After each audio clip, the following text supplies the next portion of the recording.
Welcome, everybody, to day 2 of our GNOSIS24 virtual conference. I can see that people are still joining, but I will go ahead and just start the day off with a reminder that we are recording proceedings and that those, will be shared on our YouTube channel after the conference. And actually, I say good morning, but I should have said good morning, good afternoon, and good evening, because we do have people joining from all time zones and all geographies. And you're very welcome. I'd like to also take the opportunity to thank our sponsors for making not just this conference, but the GNOSIS program possible. We are always open to partnerships with more sponsors. So by all means, please do get in touch if you are interested in our work. A little sort of reminder for those of you who were able to join us yesterday. Our focus on the first day of this conference was largely on space traffic management, space traffic coordination, dare I say, the building blocks and enablers for future space traffic control, a more holistic system for all space players. There were excellent, thought-provoking discussions on collaboration across boundaries and across commercial and institutional interests. Lots of discussion about the importance of sharing information, sharing data, and how to enable that, not just with allies, but also with adversaries in the interest of space safety. And some calls from many interlocutors to move now from talk to identifying practical actions that can make progress. And a reminder at the end of the day that we can learn a lot from terrestrial frameworks and how the world has come together to tackle environmental issues on Earth. And also just a reminder to look up a bit further and not just focus on activities in low Earth orbit, but also mid-Earth orbit, geostationary orbit, cislunar orbits, and beyond. Now, today we're going to continue those conversations, but we are also going to explore some other key aspects. We're going to be looking at aspects of how to safeguard the environment. We're going to be looking at debris, and we're going to be looking at space weather impacts and new emerging concepts like circular economy in space. And we're going to be kicking that off very shortly in just a couple of minutes. In the meantime, I would like to encourage everybody to find the chat. We had quite a lot of discussion in the chat yesterday. The chat is recorded, so you'll be able to look at the suggestions for links to reports and papers that people are putting in there. Please do introduce yourself to each other in the chat. GNOSIS is all about having conversations with new people and forging new interesting connections. And so we really want to encourage you to do that. We will be having opportunities, even though it's a jam-packed agenda, for people to be asking questions of the speakers. We try and make sure we build in enough time for that. And we would encourage you, when the time comes, the person chairing the session will ask you to raise your hand, and again, look for your reactions button on your screen, and that will give you the opportunity to raise your hand. But feel free also to put questions in the chat, because if we don't have time to answer them or to ask you to put your question live to the speaker, then we will be encouraging speakers and other members of the community who are participating to answer those questions in the chat function as well. So I see that Quentin has joined us. He is going to be giving our opening talk of the morning. Quentin, thank you very much for joining us. Um, I, I will introduce you as the, I'd say, the key driving force behind the Zero Debris Charter. But do please give another little bit of flesh on the bones of you and your role at the European Space Agency, and we very much look forward to your remarks. So if you can turn your mic on, Thank you I very think much, we've got Katherine, you. for... Yes, normally I'm on. Can you hear me? Yes. Supposed to be working. Hello? Yes, we can hear you. Yes. Okay. Maybe there is a little bit. Okay, then I guess there is a little bit of delay, but because I will be speaking, that shouldn't be that shouldn't be a problem. So yes, thanks for the invitation. Thanks for the brief introduction to tell a bit more about myself while I start to share the slides. So my name is Quentin Verspieren. I have a dual role at ESA of Space Safety Program Coordinator and Protect Accelerator Coordinator. So a few words really briefly on both. The Space Safety Program, as you may know, is where the European Space Agency, where member states of the European Space Agency concentrate their funding to fight space hazards. That is the issue of space debris, the issue of space weather, and planetary defense, so detecting and potentially deflecting asteroids. So this is the programmatic engine of what we do with the missions, the technology development, etc.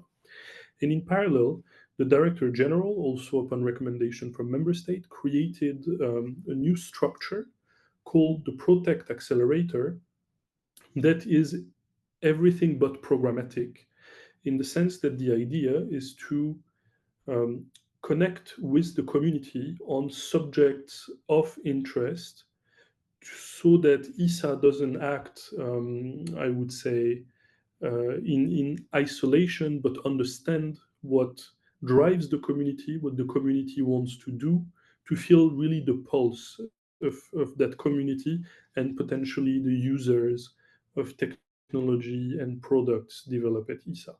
And one of the first initiatives that was assigned by the Director General to the Protect Accelerator was to connect with the community on this question of zero debris. And I will now explain how that takes shape and also the great role that GNOSIS and Katherine personally played in one of our main initiatives, that is the Zero Debris Charter. So I'm sure you've seen all these slides already yesterday, but it's almost my duty to talk about the ESA Environment Report. So you know very well that the number of objects, trackable objects, has never stopped increasing and has even accelerated in recent years. That this traffic has been primarily increasing in the low Earth orbits, especially driven by communication satellite, very small ones in the SpaceX constellation, primarily the Starlink constellation, which is also visible by the fact that if you look at the mean altitude distribution of this payload traffic in 2023, it is concentrated on the 500 to 550 band, which is exactly where the Starlink are located. Which in turn has generated a massive and very visible on that figure increase of conjunction events on that particular orbital range. And as you can see also from, so it's fairly small, but from the color coding, it's mostly close approaches between small satellites and constellations. So again, constellation, all to say Starlink. This increase of traffic in space, of the number of debris, of the risk of collision, has been a global concern for quite a long time. But I want to insist on something that was surely mentioned by Artie yesterday, which is the fact that the Pact for the Future, this next major milestone of the United Nations places a strong emphasis on especially the growth of the number of space objects, and consequently of space debris. But the most important point, I would say, that changes the perspective of the UN on that topic is point B, the last two lines on this slide, where it invites the engagement of relevant private sector, civil society, and other relevant stakeholders. And I think this is a game changer, and this is also what organizations like GNOSIS are facilitating, which is the fact that dealing with all these issues of space safety and sustainability um, is not and should not be only a government or intergovernmental priority. There is a variety of organizations that have a stake in this problem, both in terms of providing solutions, suffering from the issue, and also changing their old practices. And so we need this response to be common. I suddenly hear some sound. Maybe someone has unmuted. Please, can I remind everybody to keep your mics muted? I'm sorry, Katherine. No, it's fine. As long as you could hear me, it's okay. That a bit of music never hurts. So the ESA member states were, of course, very aware of that issue, like the rest of the space community, and that's why in 2022, at our last ministerial conference, ESA was encouraged by its member state, by the ministers, to implement a zero debris approach for its missions, and to encourage partners and other actors to pursue similar paths. So, a truly dual mandate of first internal transformation, what we sometimes call leading by example, and the second mandate of trying to create some dynamic within the community to follow similar paths, to pursue similar paths. And the way we have decided to implement that is in 4 items. The two on the left part of the slide are ESA centric. That's the first part of the mandate. ESA zero debris approach, evolution of our standard, and evolution of technical development. It's written ESA everywhere, and I insist on that. That's on purpose, is implemented by the Space Safety Program, the programmatic engine. On the right is what we do with the community, the second part of the mandate, pursuing similar paths. And this is ESA nowhere, because these are community-driven initiatives, and to mark the difference, they are facilitated by the Protect Accelerator, not by the program. And that's the nuance is extremely important. So what we did internally at ESA, of course, is when you want to have better practices, when you want to reach zero debris mission, meaning that all our mission designed after 2030 will leave no trackable debris, you need to have an evolution of the rules applicable to your designs. So that's the first step. We applied very strict new rules since 2023, basically aligning to the technical state of the art. And we will revise again the rule in 2026 and 2030, in parallel, developing the technical enablers, allowing us to tighten these requirements and to reach zero debris by 2030. But the real focus I want to have today is on the community elements of the initiative, because it's nice for ESA to lead by example. My colleague and I are really proud of ourselves, but that's not what will change the situation in space. We need something that goes way beyond us. We need a global response to the issue. And as I said before, not only governmental. So if we go back to the mandate that I showed earlier, we were asked by the ministers to encourage partners and other actors to pursue similar paths. And I insist on the similar paths. As you know, when ministers sign a declaration, every word is carefully chosen. So the idea was not to tell ESA, you have a great vision, convince the rest of the community to do the same. No, we want to do. We were asked to encourage the community to go in similar directions, to, let's say, align on an overall objective, but not necessarily doing exactly the same. And not to impose our own view of the thing, we decided to facilitate the development of a community vision of what zero debris means, so that there is not just an impression, but a real ownership of the community. And this common vision is the Zero Debris Charter. And I'm sure a lot of you in the room participated in the drafting. So what we did is that we issued a first draft zero that was very ESA centric.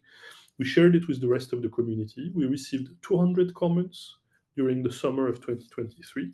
And on the basis of these comments, we had 4 6-hour long workshops. And shout out to those who attended this 24-hour of workshop. And we were able to converge on 2 pages with 5 ambitious targets and 3 more general guiding principles that go way beyond any commitment that there is in the world at this time. So very ambitious committing vision for 2030. And what is important is that the process by which one organization could co-draft the charter was completely open and collaborative. Anyone who wanted to join could join. Anyone who wanted to take the floor and make comments could make comments. And we reached an agreement based on consensus, rough consensus, on what we wanted to do. There were around 40 active participants, including GNOSIS through Katherine, and it included legacy and new space companies, institutional actors, universities, NGOs, think tanks. It was extremely interesting. It was released in November 2023 at the occasion of the summit between the ministers of ESA and the EU, so as to show that we answered their mandate. I will not enter into the details of the target. You can find all the information easily on ESA's website or by flashing this code. I give you a few seconds for those who want to do that. But basically, 3 principles, 5 targets that are high level, though specific, priorities for 2030. This doesn't mean this is enough, but this means if you're a company, a university that want to contribute to the effort in a coordinated way with the rest of the community, what was considered to be the 5 priorities, technical priorities, are these 5 by the zero debris community. That was fairly representative. Insisting a bit on what makes the charter unique, you surely have understood it from the previous minutes, but it's multidisciplinary with at the same time high-level principles that look like more UN-type language and concrete technical developments with the targets. It is completely multi-stakeholder. Like many other initiatives, it's not either a government initiative or an industry initiative. It's a community initiative with all kinds of actors. And I see that I listed a few. I, for example, forgot NGOs that were an important part. It is fully global, so it's not, I insisted that it's not an ESA zero debris charter, it's not either a European zero debris charter. There were a lot of European actors co-drafting it, but there were also important international ones. And finally, it's technically driven in the sense that we are not offering with this process a greenwashing instrument. We built a vision so that we can work together on achieving these targets or parts of them, but at least we align what we do in the future.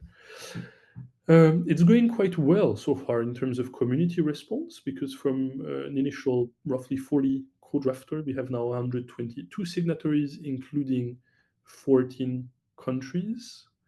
And I would say that among the first, let's say, important major funders at ESA and major space powers that signed were the UK and Germany, that were really, even in the drafting of the charter, Katherine will surely remember, but the UK Space Agency and DLR were extremely active, extremely ambitious, and they confirmed that by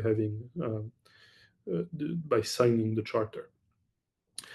If you want to sign, any organization that is committed to space, and we don't verify, because we trust also that if you make that effort, you want to commit, can sign and join the zero debris community. We had a few, as you could see on the picture before, high-profile signature ceremonies during already planned events. We don't want to, let's say, to have people signing on a charter to protect space, having 50 people flying around the world and ruin the Earth environment for that. That would be contradictory. So we rely on existing events like the ELA in Berlin, like the Space Summit in Brussels, like the IAC in Milan. So we don't have any other planned signature ceremony by the end of the year, but there is an option to sign remotely. So if you have your own event, you want to sign it, showcase it, you want to organize your own signature ceremonies, feel free to do it. ESA doesn't own zero debris and doesn't own the zero debris community. And that's extremely important. So if you want to sign and organize your own zero debris working group, your own zero debris workshop with some of the rest of the community, if you want to organize a signature ceremony in your country, go and do it. We will, of course, support you. Finally, a couple of slides on how we start to actually engage technically with the, when I say we, the zero debris community, not we ESA, how the zero debris community, including ESA, starts to engage on technical development. We are jointly producing what we call a zero debris technical booklet. The charter is the vision of where we want to get. The booklet is a tool to help us get there. And it's extremely simple, in fact. What the booklet does is being a crowdsource, exhaustive as possible, repository of technical needs that need to be addressed, as well as possible solutions and contributions to achieve ambitious debris mitigation and remediation objective. That could be the charter, but that could be also national requirements, anything. We just want to provide the community with this repository, because if you're an organization that want to do the right thing, that want to follow some of the priorities in the charter, what was quite surprising to me when I started to look into it is that there is no repository of the state of the art. And so the Zero Debris Technical Booklet ambitions to be the first of these. So this year, anyone could participate. From next year, this will be the signatories of the charter. So the zero, what we call the Zero Debris Community. And again, to insist that it's not an ESA booklet, it is led by an editing board, editorial board, that includes a lot of companies, universities. So it's really, again, a community product that we're developing. So if you want to contribute from next year to the second issue of the booklet, the first issue will happen soon in December. If you want to participate in the second issue, please sign the charter, join us. But in any case, even if you're not comfortable with signing the charter, worry not, because the booklet will be available for all. So it will be developed by the Zero Debris community, but available to all. So depending on how much you want to involve, you have also different possibilities. The idea is not to create an exclusive club. The idea is to get proactive entities to work together towards a zero debris future. Thank you for your attention. Thank you very much, Quentin. And I'm delighted to announce that that GNOSIS has, as of today, formally become a signatory of the charter. Many GNOSIS members not only contributed to the drafting, but have also become signatories themselves. So we're thrilled to be able to announce that today, kind of on behalf of the whole GNOSIS community. But I would still encourage, as Angela Matisse has done in the chat, individual organizations to take a look at the charter and see whether actually you can also become a supporter or a signatory. We have just a few minutes for questions. I see Mark has put his hand up. Mark, would you like to open your mic? I don't know if I can open your mic. Okay. I'm a lawyer, so I come around with jurisdiction and control. And we have a lot of objects in space, very little one, big ones, registered, out of control and not out of control. And to get rid of the ownership, rights and jurisdiction and control, we might establish different legal status for different legal kinds of space debris, because you could not handle a little fragment like this, like a bus-sized registered object. So we might get into this. And so my question is, what kind of categories would you prefer we have? Would it just be out of the size, because we have CubeSats now, they're very small too. So this is not so easy to just have it on the size way. So what kind of different categories could we build, just seen from the law side? And what is with jurisdiction and control when you don't have any control over your object anymore? So you might lose your jurisdiction, you're still responsible and liable, but you don't have control. So you can't have jurisdiction because this is international law. If you don't have effective control, you don't have jurisdiction. How can we find a way to open all this stuff up for others to recycle it? Because it's so wasteful. If we open this up, the market will come from alone, because it's so much material there, and you can use it in space again, so you don't have to get anything back on Earth, and you don't hit the atmosphere by burning them. So it's really a need to tackle this. Very good point, Mark. Thanks for raising it. I don't know if Quentin has a view he can share on the legal ownership rights over debris that's already in orbit. So, I mean, Mark, you know very well asking that question, that it's not a question to ask to ESA. Because clearly the regulatory part of things is, of course, we have an opinion, but we don't have a mandate. So I will refrain from giving an ESA position on that. However, what is an important answer to your question is that we want to be able to support the development of technologies that can help solve some of these tricky situations. Like, how do we improve very small satellite platforms? What kind of add-on we can put to facilitate passivation and more or less uncontrolled re-entry, but accelerated re-entry and compliance with. So I would say that yes, some of the small uncontrolled objects could be a problem. If you also look at the ESA environment report, you would see that objects with uncontrolled, that cannot control their orbit, are generally the most compliant, because most of the national laws are forcing them to launch somewhere where they will be naturally compliant with debris mitigation rules. So let's also not overemphasize the danger of these objects. I think there is sometimes, and coming from the world of CubeSat, there is sometimes a bit of unfair blame on these CubeSats that are often so low that they are harmless. But at least, yes, we need to address all of that. And now I'm not talking about the charter, but ESA internally, we are working on platform evolution, so satellite platform evolution, both for large, medium size, and very small size. All three are extremely important. Thank you, Quentin. We do have now all the questions coming in, but I'll only just take one, and I'm sorry, Chris, but if you could put your question in the chat, then maybe Quentin can stay with us for a couple of minutes and consider it. It's a question from Nick Howes, which is, why are we aiming for 2030? I suppose his question is, this crisis is imminent and it's growing every day, which, as you say, the incident of collision alerts, is growing and growing and growing. Question he poses is, should we not be more on a COVID-style footing and aim to mitigate this a lot sooner than 2030? What's your view on that in 60 seconds? Okay, no, but it's again, it's like for many questions, it's not either or. We are doing both. And first talking about ESA, then the rest of the community.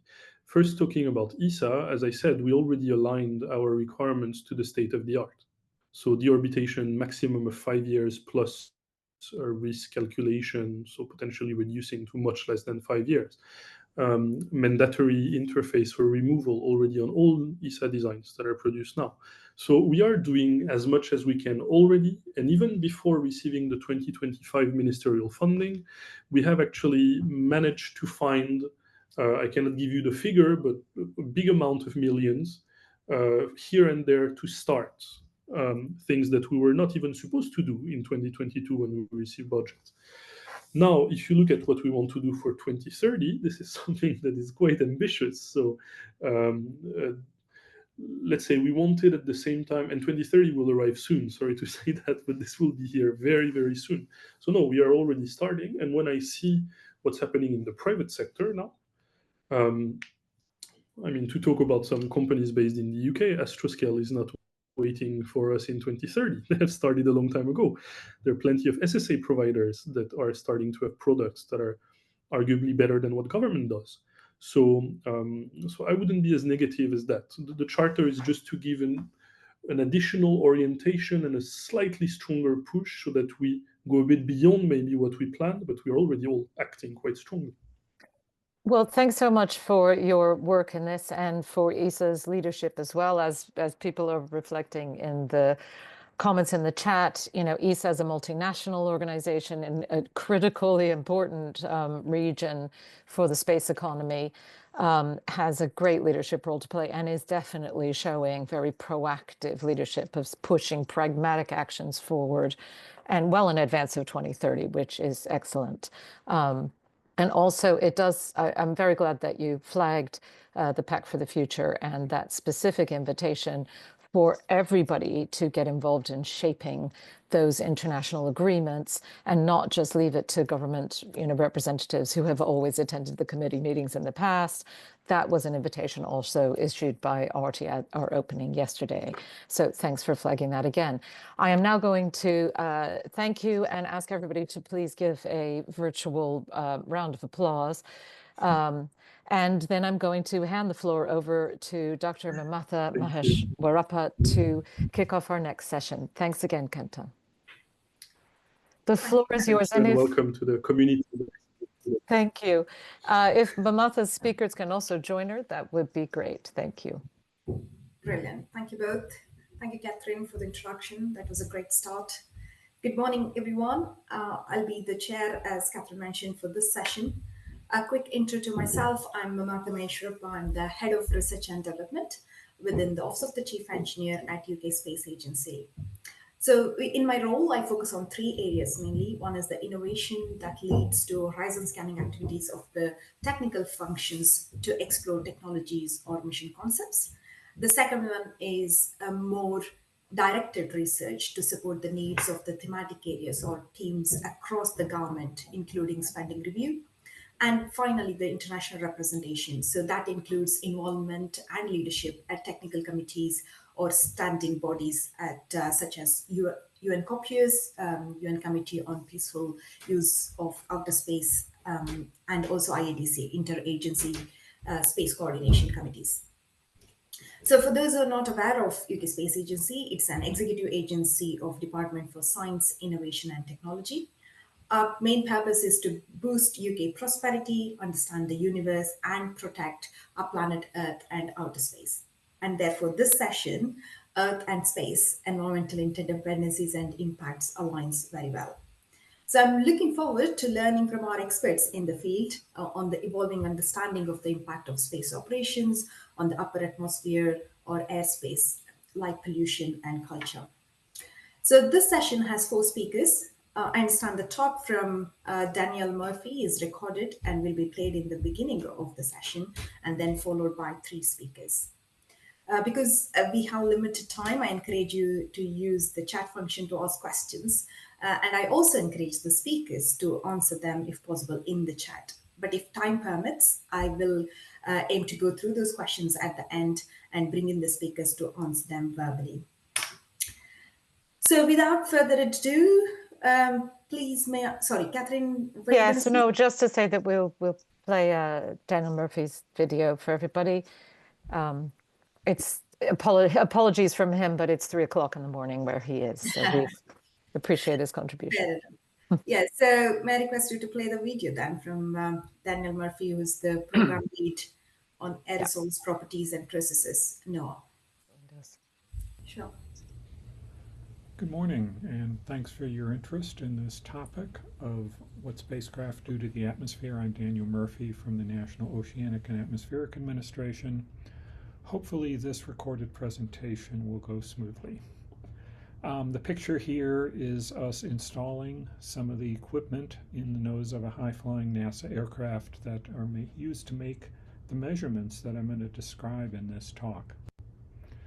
So I'm going to talk about layers of the atmosphere, where the stratosphere is in the atmosphere, and what we measured, the pollution of the stratosphere from re-entry of spacecraft, talk about possible impacts, and give you some conclusions. So these are some of the major layers of the atmosphere. We're down here on the ground in the troposphere. The next major layer up is the stratosphere. It's where the ozone layer is. Higher up are the mesosphere and the thermosphere. Meteors and spacecraft ablate when they burn up in the mesosphere, and above that with meteors burning up a little bit higher than spacecraft in the atmosphere. In the stratosphere, besides the ozone layer, important to this work is there's natural sulfuric acid. It comes from oxidation of a chemical called carbonyl sulfate, and also from sulfur dioxide, occasionally from volcanoes. So there's sulfur in the stratosphere, turns into sulfuric acid, and it interacts with the metals that are coming down from above. So a simplified context is that when a spacecraft re-enters, it happens amidst a mist of nanoparticles that come from vaporized meteors. They produce things like gas phase iron, which doesn't stay gas phase iron, and it makes nanoparticles. They're slowly falling down from above. The atmospheric motion is that about every 6 months, the air in the mesosphere is basically flushed into the winterpolar stratosphere, going to the opposite poles every 6 months. And by the time the particles get down to the stratosphere, the metals, they have a thick coating or are dissolved in sulfuric acid. So we measure in the stratosphere with something called the PALMS instrument. It flies in the nose of the NASA WB-57, that aircraft that I showed you a picture of. Particles come into the instrument. It flies in the aircraft. Air comes in with particles. We detect them with some continuous lasers. When we see a particle coming in, the instrument blasts it with a pulse laser, which forms ions, and we look at those ions in a mass spectrometer, and this is what the mass spectrometer looks like. Each particle produces full spectra of both positive and negative ions. We measure particles from about 120 nanometers to 3 microns in diameter. For context, there's a health standard called PM 2.5, which means 2.5 microns as compared to the 3. And if you look outside and it's hazy or smoky, this size range includes most of those particles. I'm going to describe flights that were made in 2023 from Alaska. The airplane flies to about 19 kilometers altitude, and we measured about 500,000 particles on that set of flights. So what do we see in the stratosphere? And this is going to be the little bit of kind of technical material in this talk, is showing you what a mass spectrum looks like. We have mass, and we have the ion signal of negative ions and positive ions on a log scale. We have extremely high signal to noise. And this is what a typical natural particle in the stratosphere looks like. We have hundreds of thousands of spectra that look just like this. In the negative ions, you see peaks like this, these sulfate fragments, and these are coming from that natural sulfuric acid. In the positive ions, it turns out that metals produce positive ions very, very efficiently. So even though these particles are only a few percent metals, in the positive, the largest peaks are things like iron, nickel, magnesium, and these are coming from the meteors, and they are in the ratios that we expect from meteors. We can calibrate in the lab and show that this is what ablated meteors look like. What we became aware of in our flight is that not all the particles look like this. You have, this is that same natural particle, and this is an example of a particle that looks a little bit different. You can see that it still has the iron nickel in this portion. If you look at this portion of the spectrum and compare it to the natural spectrum above, it's identical. And parts of this portion are identical to what's here. But what's different are these extra metals that are labeled in the bottom here. Aluminum, which is the most common, lithium, copper, very common. And I picked one here with some metals that aren't quite so common just because they're so indicative of spacecraft, niobium and hafnium. And I certainly never expected to measure niobium and hafnium in the atmosphere. So where are those niobium and hafnium coming from? This is a picture of a SpaceX second stage rocket. This is the cone where the gases come out. So that's the hot cone. That's made of an exotic alloy called C103, which is made of niobium and hafnium. And actually the ratio of the peaks in our mass spectrum matches the composition of that alloy. So when these rockets have finished putting out their spacecraft and the second stage burns up, the first stages on SpaceX are recovered, but the second stages burn up. When the second stage burns up, it releases niobium and hafnium vapor. Those recondense, and we end up measuring some of that down in the stratosphere. We can also measure other metals. We can measure, for instance, the copper and the lithium, and we can compare them to the aluminum. So the bottom axis is basically aluminum, the left axis is lithium and copper, and they're very, very tightly correlated. The circles are averages of 1,000 mass spectra for each circle. And you can use the slope of this in laboratory calibrations to say that in spacecraft there's about 10% as much copper as aluminum, which is a quite reasonable number. And we also have some older data from 1998 that aren't as good, and we didn't recognize these base metals in that older data, but once we knew they're there with the better instrument, we can go back and see it. The copper to aluminum ratio stays the same. Lithium, there's more lithium in spacecraft now than there was 25 years ago, and that makes sense, that there are new aluminum lithium alloys in lithium batteries. So we can actually track in kind of the evolution of what spacecraft are made of by looking at what happens after they burn up.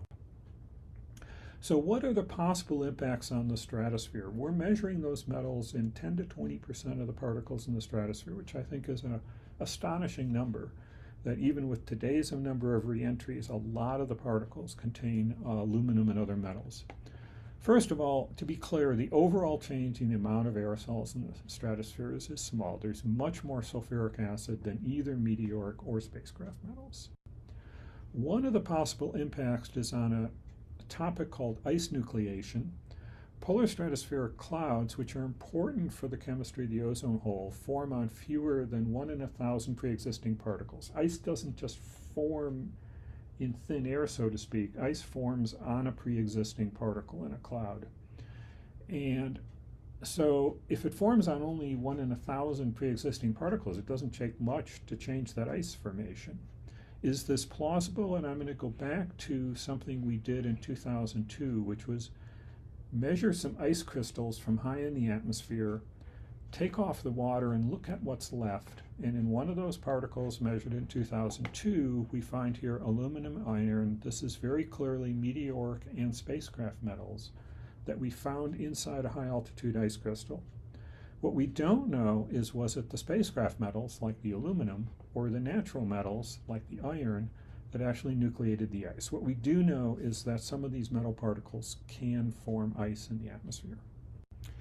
The second possible impact is catalytic chemistry. When you put metals in a particle, can you change the chemistry on the surface of that particle? And for plausibility, I'm going to look at a reaction of a molecule called HO2. It's related to OH, which, if you know, OH is the main oxidant in the atmosphere, and HO2 is closely related to it. When it hits a sulfuric acid particle, does it stay HO2 or does it come off at something else? The uptake coefficient is the probability that the reaction happens. And these are some data from the laboratory showing ammonium sulfate rather than sulfuric acid as a function of adding copper, and shows that as you add more copper, you get a catalytic effect from the copper that makes this reaction more possible. Now, this is ammonium sulfate, and it's at room temperature rather than sulfuric acid at stratospheric temperature, but it shows clearly that copper can affect reactions on the sulfuric particles. And we'd like to know what happens in stratospheric conditions, and what I'd like to tell you is if you look where this curve goes up, there are already in the atmosphere from spacecraft relevant amounts of copper to possibly affect reactions. So what do we need to study? We need to study a better inventory of the composition of reacting satellites and boosters. A lot of what we need are laboratory studies looking at things like ice nucleation, the catalytic chemistry. We need more flights with palms to different parts of the atmosphere. We need data from balloons to sample particles from higher than the aircraft can go. So in conclusion, the big conclusion is that metals that vaporize during reentry end up in stratospheric particles. When aluminum vaporizes, that aluminum doesn't disappear. It's got to go somewhere, and we found it with measurements in the stratosphere. And we're just starting to think about possible impacts. Could it be cloud formation, catalytic reactions, or maybe they're not all that different from meteoric metals? We really don't know yet. Within 10 years, the amount of metals coming in from reentry may exceed the meteoric flux. At that point, half of the particles in the stratosphere may contain metals from spacecraft. And I think it's very important to understand the impact of a rapidly growing industry. We measured in the stratosphere coming from spacecraft this long list of metals, and we would certainly like to know if one of these damages the ozone layer before rather than after 50,000 satellites are in orbit. Thank you for your attention. Well, that was very informative. Please pass on our thanks to Daniel, Katherine. I'm not sure we can take any questions, but if there are any, I would suggest to directly contact either Katherine or Daniel. So moving on, next up we have Minkwan Kim from Associate Professor in Astronautics from University of Southampton, who will be talking to us about atmospheric ablation. Over to you. Oh, thanks, Mamatha. I try to share screen. So could you see my screen? Yes. Okay, thanks, Mamatha. So I'm the Minkwan Kim at the University of Southampton. So pretty much today's my talk is related to the Daniel's work. So basically answering whether it is really the sustainable approach is the burning something through the atmosphere. So this is the brief outline. So I'm gonna give us a little bit about the ablation and the atmospheric, the reentry, and talking about the ablating the satellite and spacecraft and its potential risk and the current technical scientific challenges we are facing. So first we have to think about the two different kinds of the reentry. So we have the one hand, we have the controlled reentry, which is we using the propulsion system to maneuver the spacecraft itself to decide upon designated target and the location. On the other hand, we have the uncontrolled reentry, just using the aerodynamic drag to reduce the satellites the altitude for the reentering, but we don't know exact location and where the reentry is to happen. So you can see from the picture of those two, they are very, very different. More or less, those are the method currently we are using to dispose the LEO satellite at the end of the missions.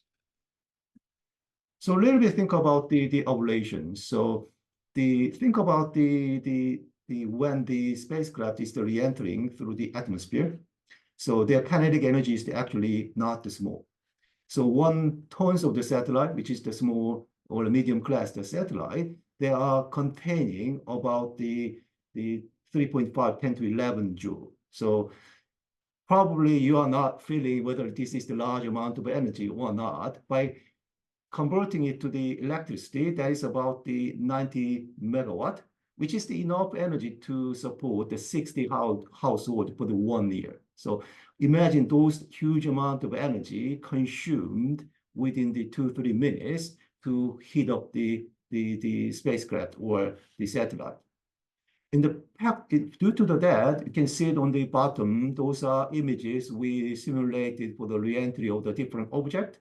So you can see sometimes it heat up for the close to the 10,000 Kelvin. Actually, the temperature of the surface is enough to 3,000-4,000 Kelvin to evaporate the material. So that kind of the activities that we call these the ablations. So image on the right-hand side, this is the very recent images I got from some media. This is the ablation of the Starlink satellite quite a few days ago. You can see that those are clearly burning through the atmosphere when they're re-entering it. So think about currently the atmospheric re-entry is the only method we are using for the ablations, for the disposal of the LEO satellite. So burning the material through the atmosphere. So question is whether this is the sustainable approaches, where environmentally the friendly approaches to remove the dead satellite or satellite at the end of the missions. We noticed when we burn something at the atmosphere, basically for our rubbish incineration, we know that is definitely influence the atmosphere. But we didn't think about whether we burning the satellite at the end of the mission, whether they are impact to the upper atmosphere or not. So unfortunately, the satellite, they use the variety of the different metal. So this is some of the material we are using for the modern satellite. So we classified between the metal and the non-metal. You can see there are aluminum alloy, copper lead, tungsten, some titanium alloy or more. And for the non-metal, this is more and more complex. We have the silicon product, we have the polymer, and many of the material. So when those materials are ablated, we have the metal oxide, metal nanoparticle. On the other hand, we have the semiconductor oxide or other carbon-based material. They think about what actually produced when we burn something. So it's a very complex chemistry. We just look at for the aluminum alloy alone. So when we're using the advanced molecular dynamic simulations, so this is the list of the chemical potentially can be produced through just the burning of the aluminum alloy. You can see there are tons of the material. Thing is, we are hard to predict any other material. And we don't know whether actually these are the environmentally toxic or not. The one thing the burning the metal, it is not just done by the human, but recently the space activity is increased a lot. So this is some predictions. So 2023, so we are expecting to burn about the 76 ton of the spacecraft per year. And based on considering the growth of the space industry, we are expecting this is about over the 3,000 tons per year. Considering the roughly 20 to 30 tons of the aluminum is the burn per year by the Metazoid. So that is the amount of the metal burning, especially for the aluminum by naturally. By considering the most of the mass of the spacecraft is the aluminum, so pretty much in this stage, we are pretty much even for the natural burning by the asteroid. But in the next 10, 20 years, this will be much, much higher than what naturally occurred. So problem is actually the ablation altitude between the spacecraft and the asteroid is slightly different. So asteroid ablation is happened a little bit higher altitude, somewhere between the 100 kilometers.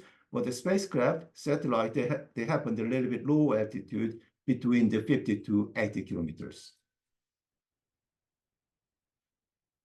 Then why is the problem? So now we just talking about some potential risk just for the aluminum and some other like a metal oxide. So when the aluminum is to meet with the ablated, one of the product we think is generating the aluminum oxide. So aluminum oxide they actually interact with the ozone, then they compose the ozones.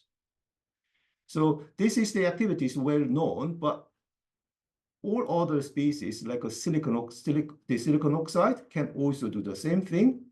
But the problem is that when the silicon oxide mix with the aluminum, they are much, much better than aluminum oxide alone. And also the iron oxide, can be generated from the stainless steel. They're also much higher than those combinations. So previous test, the cocktail of the titanium oxide, silicon oxide, and the platinum, it can decompose 94% of the ozone at the room temperature. So which means that potentially the cocktail of those metal oxide can significantly damage the ozone layer at the stratosphere. Also, those metal oxide very high solar reflectivity. So potentially it can be influencing the solar radiations. It can cause some global climate change. So technical challenge is that we have some limited capabilities to investigate these kind of the problems. So we have the two approaches. One is the simulations. In the simulations, so the kind of the ablation is to happen two different flow regions, the continuum and the non-continuum. So you can see it in the graph. So at the high altitude is the rarefied regions. The low altitude is the continuum regions, but ablation is to happen actually between them. So between the rarefied or continuum, we have this slightly different the simulation approaches, either the TSMC or the CFD.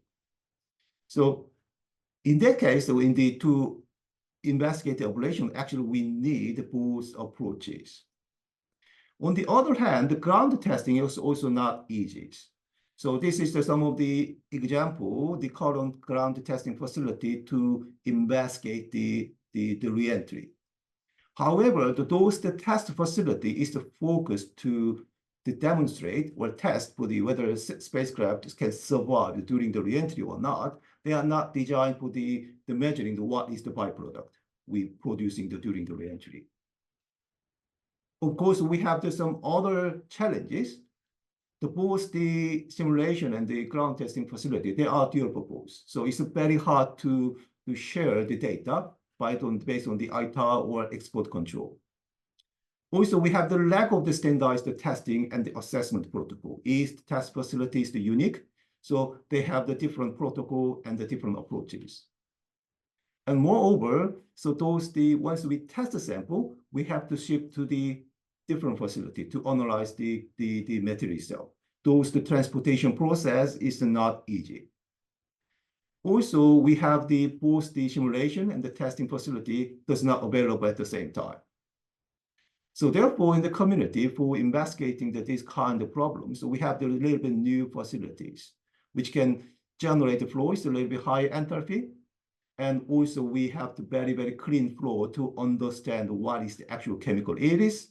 And moreover, we need like a dynamic capability to test the entire trajectory to understand what is its environmental impact. More importantly, we need some standardized international protocol to verify, okay, burning the satellite, this method is environmentally sustainable.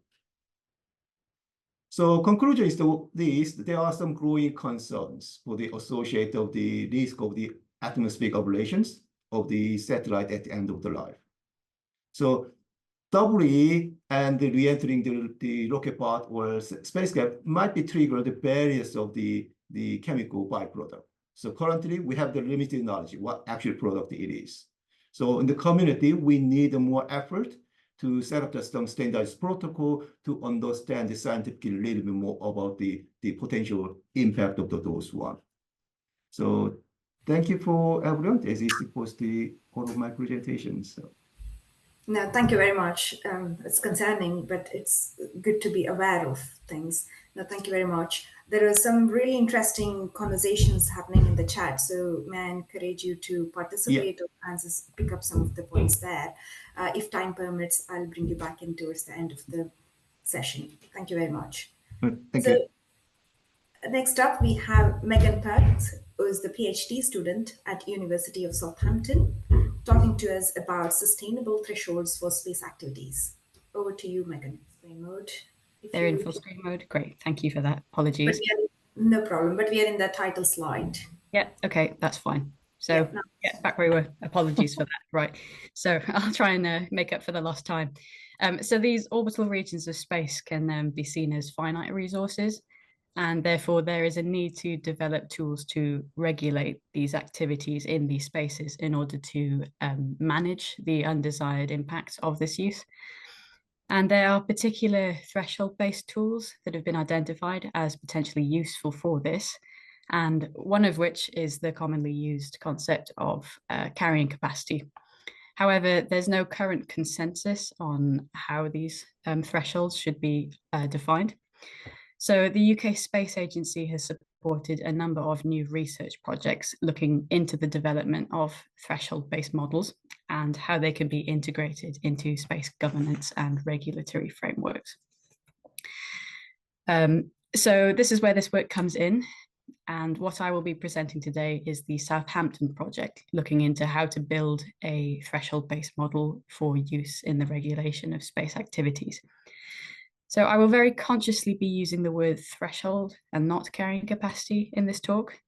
And to explain why, I will first introduce the driving concept behind this particular project, and hopefully that will make the difference between this approach and some existing carrying capacity approaches clear. So I'm going to start on some familiar ground. Let's think about the human body. Now, much like the space system, the human body is an example of a complex system which we want to operate healthily and sustainably. And there are multiple different aspects of health and different indicators that can be used to monitor the overall health of the human body. So for example, you have the heart rate or the breathing rate. There are many others as well. But each of these are quantifiable variables that describe the conditions in some part of the human system. Now, each individual indicator is important, but no one indicator can tell you everything about the health of the human body. All of them are needed together in order to gain that overall picture. So the key things to note here are that these indicators are highly dynamic and they are also interconnected to one another. So each one responds to a change in another. And it is one of the jobs of the brain as the overarching regulator to regulate the response of each indicator, either by changing the activities that the human undertakes or by regulating the behavior in another way. There are multiple different regulatory options. But the point is that the goal here is not to maintain any of these indicators at some constant maximum value, but rather the goal is to achieve an overall homeostasis and sustainability in the system by allowing each of these indicators to vary over time, but making sure that each of them stays within their individual acceptable thresholds. So this is a great analogy for how we are viewing space sustainability in this project. When it comes to measuring and defining sustainable thresholds for space sustainability, we are considering that there are multiple important aspects and therefore multiple indicators that can describe space sustainability. Each of these indicators are highly connected to one another, and each of them varies dynamically over time. So we see the goal of regulatory policies to be the maintenance of all of these indicators within their acceptable thresholds over time. So that's all of them, not just one of them. So, excuse me, this approach does not rely on identifying stability in the model. It's quite acceptable for these indicators to fluctuate as long as they stay within their respective thresholds. And the idea with the model that we're building is that if these thresholds are exceeded, then certain management actions can be enacted to return them back within their acceptable levels. So another useful point of consideration for the human body analogy is that this one human system exists in a world where it interacts with other systems, and the boundaries between them are not hard. They can interact and influence one another. So this could be one human interacting with another and causing changes, or it could be the environment that the human is in. There are many possible examples, but the point is that this human system does not exist in complete isolation, and the indicators within it can be influenced by other systems. So this is also true for space sustainability. The approach we are taking also acknowledges that the space system does not operate in isolation. It's also linked to other aspects of general sustainability, such as climate change or global economy.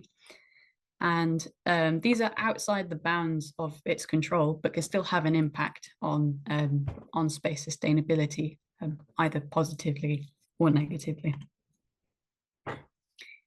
So in this work, we are building a systems dynamics model called Emissary, which is a model that implements the concepts that I've just described. So I will note that I said systems dynamics model there, plural, not system dynamics model. And this is an important distinction. So a system, singular, dynamics model could be something like an orbital debris source sink model, which already exists in the literature. But Emissary will combine multiple systems together to form a systems dynamics model. So an outline of this idea can be seen diagrammatically on the screen here. This is what's called a causal loop diagram, and it's a systems dynamics technique, systems thinking technique. And this is from a previous piece of work that I did during my PhD. So just to explain this quickly, each color-coded section represents a smaller subsystem. So, for example, there are elements that pertain to the Earth's atmosphere in green. So this links to some of the previous talks. This is looking at some rates of potentially harmful substances that can be inputted into the atmosphere from space activities. And there are elements relating to the space environment in red. So particularly the space debris population and the associated collision risk for active spacecraft, because this is an important consideration for space sustainability. But then there are also economic aspects in purple, and there are some spacecraft brightness considerations as well. And each element is connected to one another by an arrow that represents a set of differential or delayed differential equations. And these describe the dynamics in the system. So this diagram here just represents a rough guiding framework that we will be using to build the first iteration of the Emissary model from. So I do need to stress here that these are just some examples of what can be included in a model like this, and this is by no means an exhaustive list. This just represents some high-level points of interest at this point. So going back to the concept previously described, there are then multiple indicators of space sustainability for each different section of the model. So there will be some associated with debris population, some possibly relating to pollutants in the entering the atmosphere, for example. So each of these indicators represents one important component for overall sustainability. And the idea is to try and maintain all of these within acceptable thresholds over time. And we hope to use this model to understand those relationships more. So this is the work that we're undertaking as part of the UK Space Agency study.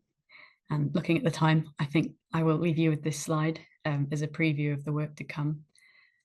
But yeah, I'm very happy to answer any questions people might have. And thank you for your time. Thank you very much, Megan. That was very clear, but also the analogy was very useful as well. So thank you very much. I'll let you pick up the questions in the chat if that is okay with you. And then if we finish a little bit early, I'll come back to you towards the end. But thank you so much. So next up, we have Max Alexander, who is a photographer, bringing in a very different and a new perspective to the table. So Max will be talking to us about Beneath the Night, perspectives from Indigenous communities around the world. Over to you, Max. Okay, thank you very much, Mamatha. Can everybody hear me okay? Can you see my screen? Yes, we can. Okay, very good. Okay, well, it's very good to see you all here today. A lot of familiar faces and names, and people I've got to know over the last couple of years. So let me just briefly introduce the wider project I'm working on. Familiar to many of you here. It's called Our Fragile Space, Protecting the Near Space Environment. It's about several things: how we benefit from the use of space, how space is congested with satellites and debris, and what are we doing about the problem, space sustainability and regulation. It's also about proximity, how close LEO is to us. From where I'm sitting here in London to Glasgow, it's 500 kilometres, no distance at all, and how by putting satellites in low Earth orbit in particular, it's really turned that into the Earth's environment. It's also set in the context of anthropogenic change, and for the theme for this session in this hour slot, how we're polluting on the land, in the atmosphere, and in the ocean, and now this fourth domain of space. So it hasn't gone well in those other three domains, and of course we're learning progressively, and it's a hot topic of research, as we can see today, and that is part of the exhibition. This first image here is equivalent of a 2.5-hour exposure. It's taken in Pentre Ifan in Wales, and this was taken in August 2022. And you can see in 2.5 hours here how congested the sky is now, and of course that's only going to increase at an exponential rate. I'll just highlight this, the Pleiades here. So you've got satellites going through Orion, through Taurus, through Jupiter, and through Pleiades in particular. We'll come back to that. This is a montage that created with Steve Kelly, who's a project art director. So I work in the space sector. So this is, if you like, an insider's take on what's happening in this environment. So I work for the UK Space Agency, European Space Agency, and the commercial space sector. So, you know, it's fully supporting the use of space, but to do that in a sustainable way. But over the course of a year of doing the photography, I've photographed about 300 examples of what's in space. So this is a montage. These objects have not been to space, but this shows you visually what is up there. The exhibition is currently at the United Nations in New York, and has impacted on space policy, both at the UN level and European and UK level. And it's been to about 15 locations around the world already. Opened at Lloyd's of London, been to European Parliament, and in Scotland and the New York Stock Exchange. So I'll get to the topic of my talk today. So I've added a new series of photographs here about Indigenous communities for the night sky. So these are, there were 3 lessons that I learnt in the course of 4 months doing this, going around the world to take these photographs. Intergenerational responsibility. In the space sector, that is important, and I think it connects to a lot of people here. So that is a key theme that I found through the course of my work, engaging with 6 different communities around the world. Environmental stewardship, how those lessons can be learnt. Indigenous communities, you know, they fully are aware that if you overuse a system, the land, or the water, or whatever, then those systems will be depleted and they cannot use them. So they're very connected to environmental stewardship, and I think there's good lessons for space there that can be learnt. And also this idea of land, sea, and sky, how those 3 are really connected. I'll come back to those themes as I give the talk. So the first photograph here is very personal to me. This is in my native New Zealand, in South Auckland in Pukekohe, and this is where I was brought up. And this is celebrating Matariki. Matariki is a new public holiday in New Zealand. It's engaged 51% of New Zealanders with the night sky, and is commemorating Pleiades, or Matariki, the Maori word, rising over the horizon. It's been below the horizon for 2 months, but in June every year, the Maori New Year, a new public holiday in New Zealand, commemorates Matariki. So it's metaphorically, or perhaps even literally for some believers, it's the people who've passed away in the last 12 months, and then they become stars in the sky. So it's a very somber occasion. And this community, the connection piece is very important to me. I probably played rugby and softball against some of these people here. Certainly talked with them about that back in the day. And so a very personal picture for me. So in the South Island, this is the official dawn ceremony for Matariki. This is broadcast nationally around New Zealand. You've got 200 people from Māoridom there. This is Ngāi Tahu, a South Island tribe in New Zealand, and they're commemorating the dawn service for Matariki. The steam you see rising from the pot here this is Hautapu, and again the spirits rising into the sky. So it's a very, very important commemoration for Māori, connecting to the night sky. The New Zealand Prime Minister's here, the ministers, and 200 dignitaries, mostly from the Māori community in New Zealand. So there's just me and the iwi, the tribal photography, and the Māori television cameraman, and myself standing here. So again, an incredibly privileged situation to be in, and very moving to take that photograph. And in the sky here, this is what they're looking at. This is at dawn. You see at the top there, this is Matariki or Pleiades. Right, it'd be probably upside down for a lot of you in the southern hemisphere. This is the right way up, and so you can see the Pleiades or Matariki rising over the Southern Alps in the South Island of New Zealand. This is Professor Rangi Matamua. So you can see, so he led the Prime Minister's steering committee to get the public holiday for Matariki. So he's very engaged with the night sky. He's been over to the UK, and he's very interested and concerned about what's going on with the population, how that's impacting on Indigenous communities in New Zealand, across the Pacific, and around the world.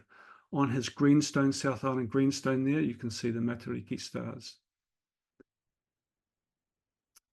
So I also went to Australia, and this is a picture of the emu in the sky. I'll just fast forward to the next slide.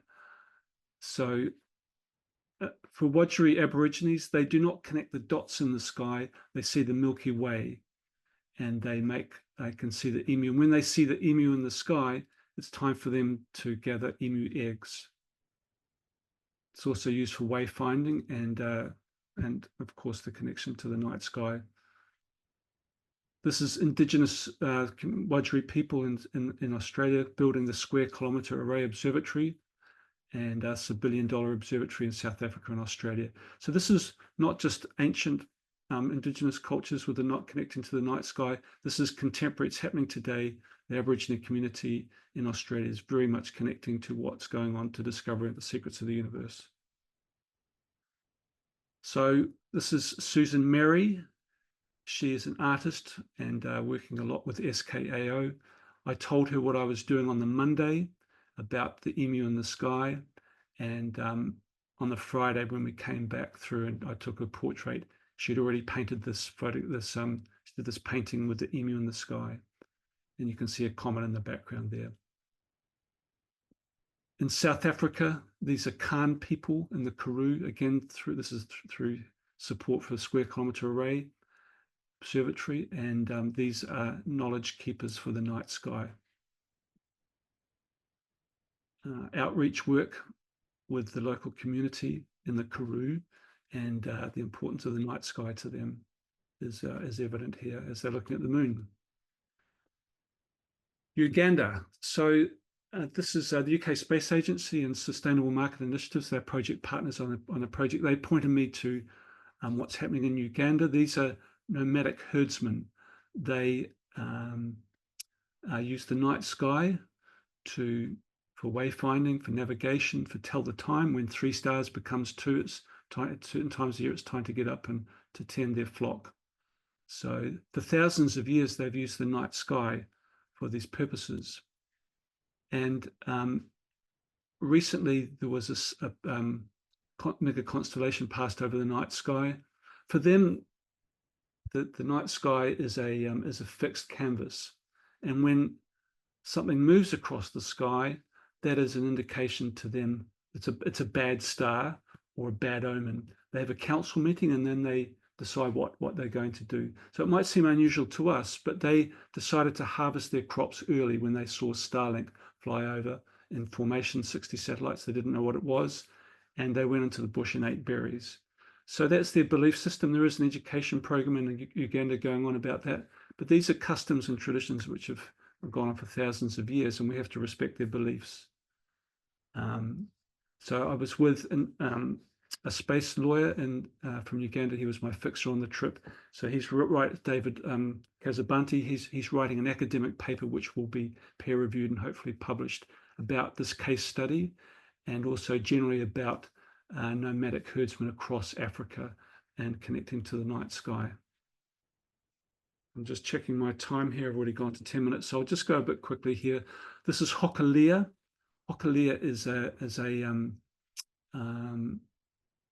double-hull canoe which has proved Polynesian navigation using the night sky. They sail from Honolulu, from Hawaii to Tahiti. Nania Thompson is a navigator on that ship and has been involved with that for 40 years or so.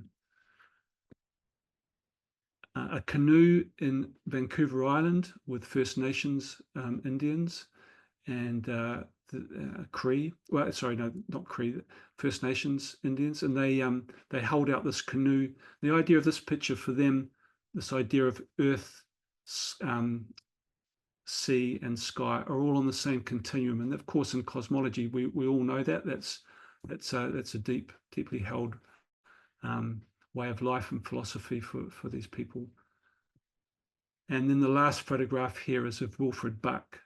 Wilfred is he's known as the astronomy guy in Canada, First Nation Cree, and has a degree in astronomy and lectures on the subject throughout Canada and very well known in that country. So just to round this out for me, I'll return to this image here. And there could be a day in the future, it's not going to happen perhaps in the next decade, but over decades to come, that there will be potentially more satellites in the sky than stars. So it's a question, I think, a question that needs to be asked. I would say the United Nations, they have this dynamic here of the human right to have the internet, but also they have the precautionary principle. But it's also, we need to consider the rights of people around the world for the night sky. Of course, you get your license to launch from your country, but you go to the global commons, not recognized by all countries around the world, but most of them. I would close by saying, without sounding too pontific, I would say that this idea about Indigenous communities is on a lot of people's spreadsheets. But I think if you're going to move it off the spreadsheets, you're going to have to engage with these communities, and there has to be some sort of collaboration. And I would make the case that actually this can help your cause at the international level for some of the things that you're working on. And be happy to engage with anybody with the contacts that I have, in particular Professor Rangi Matamua in New Zealand and Nania Thompson in Hawaii, who would be very interested in engaging with us, and Wilfred Buck in Canada. So with that, I'll close, and happy to discuss any of this with you in the chat or in Q&A. Yeah, thank you so much, Max. That was very impactful and a great message. Thank you in general for all your work that you're doing in your own way and making a difference in the community. There's a lot of praising going on in the chat, so I'll let you go back to the chat. But then we have got 4 minutes left, so can I invite the speakers back? And if others have any questions to them, both to Megan or Max or Minkwan, this is your time. Please raise your virtual hand and I'm happy to bring you in. Katherine. I'm slightly abusing my own chair position, but lots of people have been making comments in the chat about, scientists need to get this information out. How can we raise the profile of this work? How do we spread the word? And I guess my reaction to that is, yes, scientists need to be heard, but it can't just fall to the scientists. So I guess for everybody, I'd be interested in your views on how do we get this information out so that these issues are being debated by politicians, in the top decision-making rooms, and not just here amongst this community of people who are already very interested in the subject. I don't see any hands. Any questions in the chat, Katherine? Have I missed any? Well, there was a interesting discussion also about how we got the ozone layer, the hole in the ozone layer problem acknowledged, recognized, and action being taken by manufacturers and government regulators. So if, either Angela Matisse or I know that Nick actually can't speak on mic. I don't know if Angela wants to share a lesson learned about that in the time we have available. I thought that was a very interesting analogy. Angela, would you like me to speak? Yes, I can't come on camera because I'm not in an appropriate place, but you're talking about the CFCs. Yeah. Right. Yeah, well, look, there's a wonderful movie made about this, but it was scientists, like the majority of people that are on this call, who suspected there was an issue. You know, they saw from the chemistry, they saw with their telescopes from the ground. They'd done the chemistry. They published papers. They took, just like a lot of people are saying, you know, they took a lot of slack. It got quite vitriolic actually, but they stood their ground, and as I say, in the end, it was when NASA, now we've got NOAA who's working on this. So in my mind, that's a tick point. You know, when you've got an institution like NOAA, like the presentation that we've shown here today, that is a huge benefit, because you've now got a major US organization, institution, who's providing evidence. And we just have to keep, making a roadmap, maybe, making a roadmap of what is needed, which is going to constitute irrefutable proof. Because when that irrefutable proof came, and in the same time running in parallel, I must say, I think the work that I saw that Southampton are doing in terms of tackling this, they're calling it threshold, whatever the word is, but they're creating methodology. I've been saying this to a number, Max Vasily, Strathclyde, to Maury Bajaj, to others. Get us a measurement, get us a framework where we can actually show, we can show the scientific elements, the chemistry, the astrodynamics, whatever is needed. We don't even know what the carrying capacity or the threshold of the number of satellites in LEO is. And that in itself, someone's going to say, well, when is enough? When is too much, right? So if the world can do that, just like they've done with climate change, where's the tipping point? Oh, is it not enough to see the floods in Spain, or the burning fires in Australia, or the whole of California burning, or, folks, with all the floods and the cyclones that are going on in the south of the USA, southeast USA? No, it's not. And so, and I think there are many. ESA would certainly get on board with this. I'm sure, not sure the neutrality of NASA, but NOAA is on board. JAXA can get on board. We can get other nation states on board. It's worrying. We all saw today the role that's just been given to Musk. I don't think we can rely on that, but there are other world powers here that we can get on board. And I'm very encouraged, as I wrote in here, to see that UK Space Agency is funding this work. So there's recognition there that this work is missing. We have to give credit where credit is really due.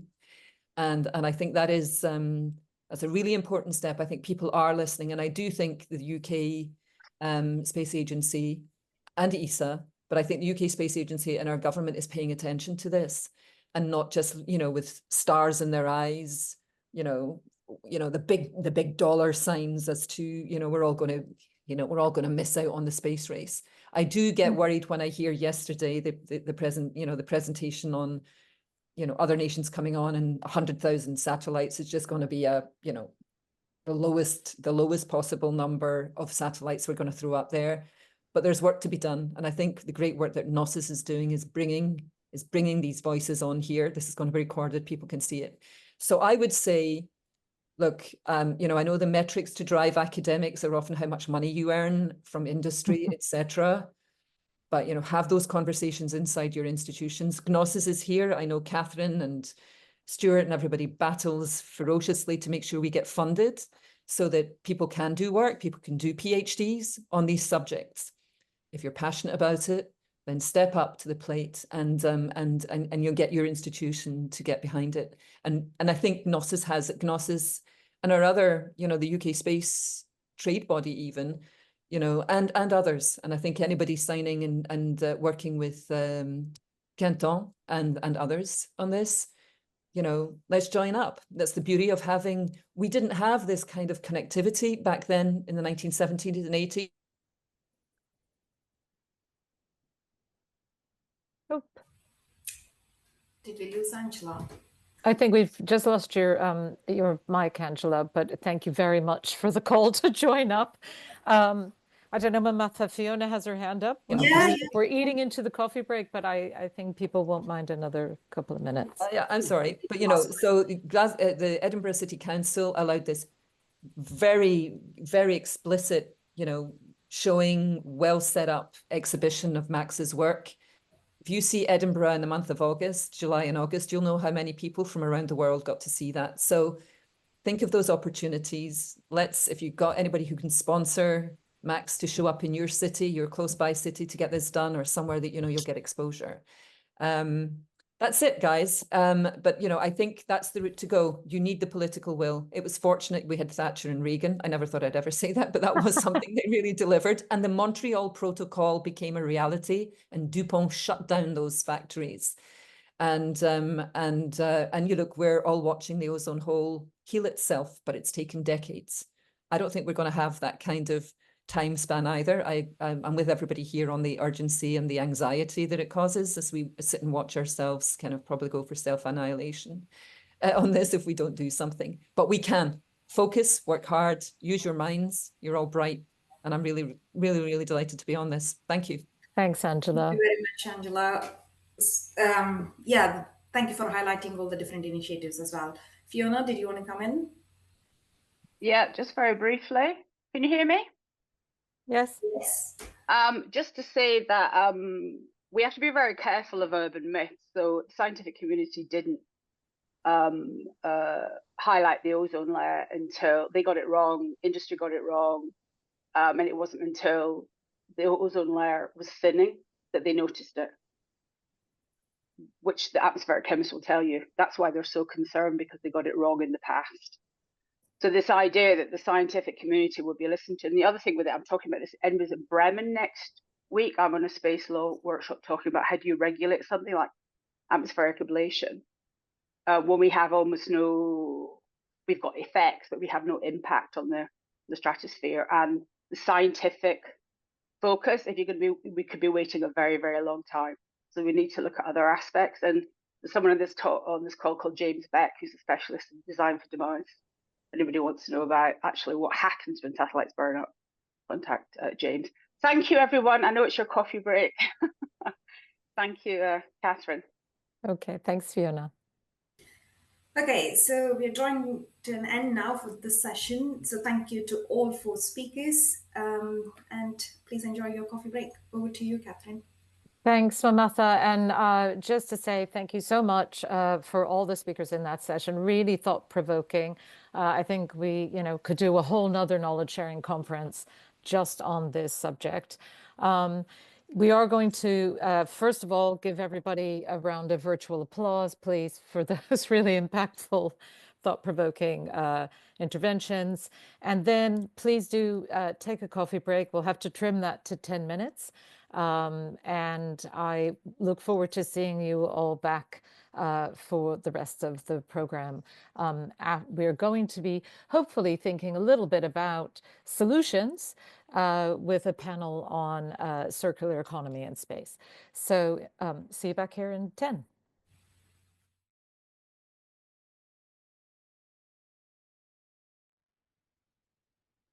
Hello, everyone, and welcome back.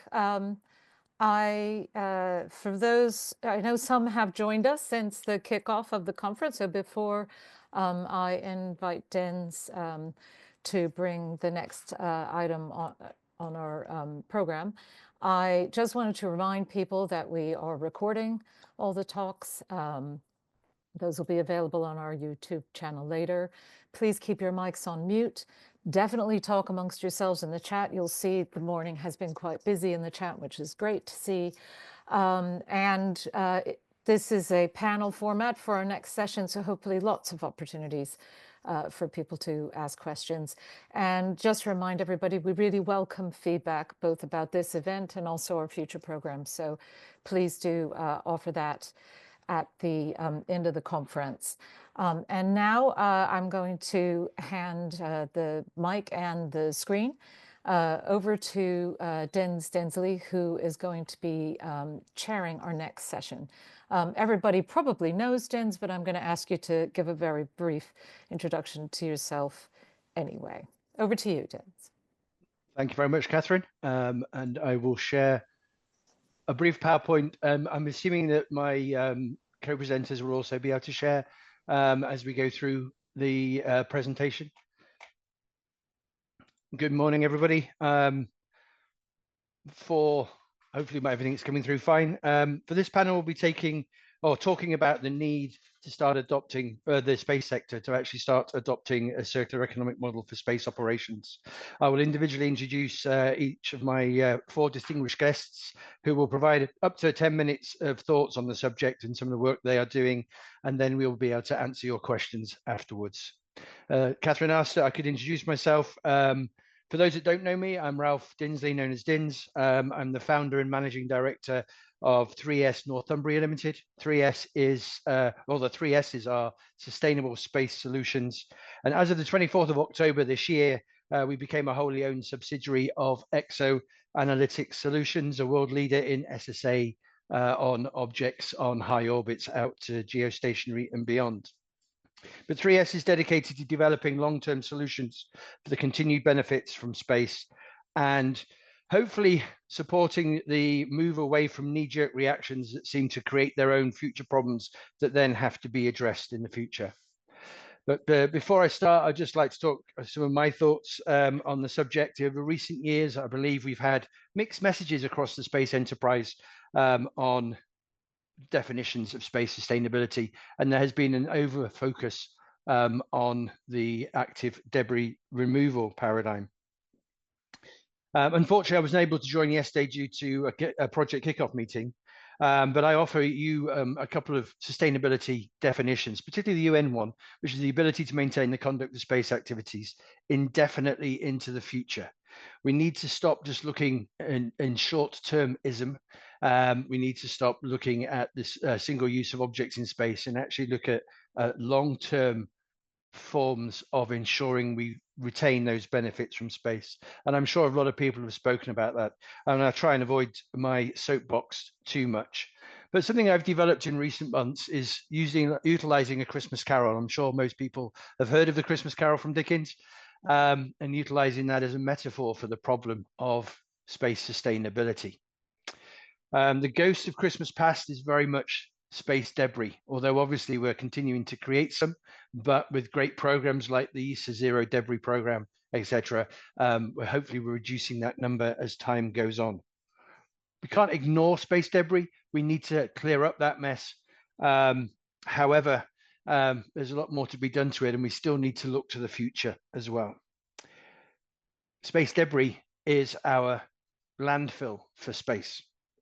The ghost of Christmas present appears to be the increasing pollution of the upper atmosphere through programs like Design for Demise, the increasing re-entry of the number from mega constellations, and that is yet to start. Historically, a couple of dozen, less than 50 re-entries, significant re-entries a year, easily. We've had hundreds in the past few months due to the early retirement and some of the Starlink first generation satellites. We are creating a tsunami of potential pollution in that atmosphere, and we heard earlier this morning that the work is ongoing to be able to ascertain exactly how much pollution is being caused by these re-entry models. And I did see in the chat people talking about obviously the pollution for space launch, but space launch is important to space operations, particularly to the circular economy and to space sustainability. We will not be slowing down how much space operations we do, but we certainly need to do them in a more sustainable manner. So what is the ghost of Christmas future? Well, if we don't start addressing some of these problems, looking at long-term solutions, not just knee-jerk reactions, then we're going to create an even greater problem. than we have already been seeing with debris and then orbital pollution, etc. We need to get away from the greenwashing. You know, I do space sustainability, and that makes me a better space operator, and actually look at how we can properly measure what that space sustainability needs to be, and not just utilize this liberal sprinkling of space sustainability quotes, where you need to actually seriously within the sector address the need for circular economics. Currently, space is purely linear. It is a take, make, waste scenario. And as I said before, our landfill, our space debris is the landfill for space. Circular economics can decouple growth from the limited resources available for space. And when we're talking about space, we're talking about domain. That is one of our key resources, and the resource that we're polluting, the actual entity that we operate within. So we need to look at forms of on-orbit recycling. We need to look at opportunities to recycle or reuse, repurpose whilst in space, and not just single use in space and burn up and return. The potential could be actually, do we do recycling for the lunar recycling, and actually take the waste further out and reuse it to support future lunar communities? Or do we repatriate and recycle? One of my colleagues came up with the idea of, why don't we have some space jewelry? I mean, I know a lot of people might like to wear a brooch that has come from Skynet 1. I think Stuart Eaves is still on here now, and I saw that wonderful article at the weekend about Skynet 1. Well, can we just bring that back down to earth and actually turn that into jewelry for those that wish to wear it? And I'm not being that flippant. Business as usual is not sustainable for space. We've heard the debris apocalypse for the past decade and a half, and seem to be doing very little about it. And now, of course, we have the issue with the pollution and the potential tsunami of that. So a circular economy will address the mountain resource issue, the congestion in space, and hopefully create growth and jobs and reduce the environmental impacts of the operations on space, whilst we still regain or maintain those benefits from space. We have daunting challenges ahead of us. Space launch is probably one of the very few areas that is being addressed as such, but it is only being addressed by singular operators. I mean, yes, we utilize the first stage from the Falcon launches, and Musk catches the fairings as well. But this summer, we saw the first launch of Ariane 6, not a single part of sustainable operations about it at all, a single-use rocket in 2024. So we do need to address these. And of course, we need to sort out how we address the actual space operations themselves. Space satellite operations are entrenched in linear economics. Sustainable practices must be employed so we can reuse it, recycle, repurpose those objects. And yes, that could mean that we actually repatriate and then recycle it terrestrially. All options are open. I shall stop sharing my screen now and actually let my guests introduce themselves. So, finishing on that serious note, I'd first like to introduce my first panelist. I mentioned earlier the importance of launch. Alan Thompson, the head of government affairs at Skyrora, who will discuss the importance of space launch to support space sustainability and circular economics in space. Thank you very much, Dinz. Can you hear me? We can, yes. And can you see me? I can see you. Yeah. I'd like to share my screen if that's possible. I shall do that now. So thanks very much, Dinz, for the introduction, and it's a pleasure to be here. As you said there, Dinz, I'm responsible for government affairs in a small launch vehicle manufacturer and service provider called Skyrora. I think I may have previously, and thank you very much, Dinz, to your constant iterations of invitations to take part in these discussions. I think reflecting upon the situation as it's evolved through subsequent GNOSIS conferences, I think that the situation still is getting worse. We appreciate that. And what's changed from our point of view from launch? Well, hopefully, companies such as Skyrora will be allowed to start launching from the UK to be able to do something about it. I think the challenge that we've been faced with very much is we seem to have had a discussion about what needs to be done. And part of what I'd like to share with you today is suggesting how we can actually do something and what the responsibility of the logistics service providers should be or could be in doing something about addressing the circular economy of space going forward. So again, this is still a bit theoretical because Skyrora is still waiting for a launch license, but hopefully we should be launching in mid next year and towards more commercial launch thereafter. And these are our aspirations. So thank you very much. Just to, again, to reiterate basically the high level that you then, Dinz, introduced. Obviously, space represents a compelling opportunity for the future of mankind. We have Scottish space ambition as a motivator, a catalyzer, and a medium. So there are three different ways we can see what space means to us.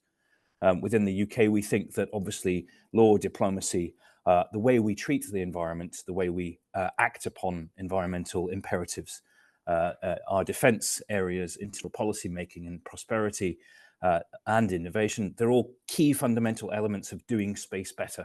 And I would share, again, the aspirations that we want to be doing it better, not just talking about it, but actually trying to put those words into action. And the third point, specifically, that we believe that Skyrora is what we'd like to position ourselves as a favourite for a sovereign, assured, responsive access to space capability and trying to achieve this title of environmental launch. I would put a slash there as a responsible launcher as well. As you mentioned there, Dinz, in terms of the Christmas Carol, this is a similar kind of setup, talking about what has gone before us and what the current issue is and how can we project what we're going to be doing going forward. The idea of sustainability from space, so taking better Earth observation data, collecting better Earth observation data, getting better informed about the thickness of the ice, the elements such as this. That's what I mean by space sustainability from space. The sustainability of space is, as you mentioned already, the legacy issue of debris that was there that has gone before us, and how we start trying to think about what we're doing. And then sustainability in space is more about, again, what I think has been dubbed by the people such as Sir Martin Sweeting as the next space generation. So actually doing stuff in space and how do we make it sustainable? And this is where I think this discussion is most particularly focused on, which is the cyclical economy, sustainable cyclical economy in space. Of course, as a launch service provider, logistics service provider, in the first instance, from the sustainability of space, we are looking at how we can address, how we can play a role in active debris removal, and how we can do that in a slightly more environmentally acceptable way to do that. Of course, in the first instance, if we're a logistics service provider, we need to have a source of power to get us into space in the first instance, and that source of power is always going to cause problems with regards to the emissions or things like that until we get to a better situation, whether that's focused on emissions or on how we can harness power generation to allow us to get 100 kilometers vertically upwards. We think we need to do this taking responsibility for ourselves and for others.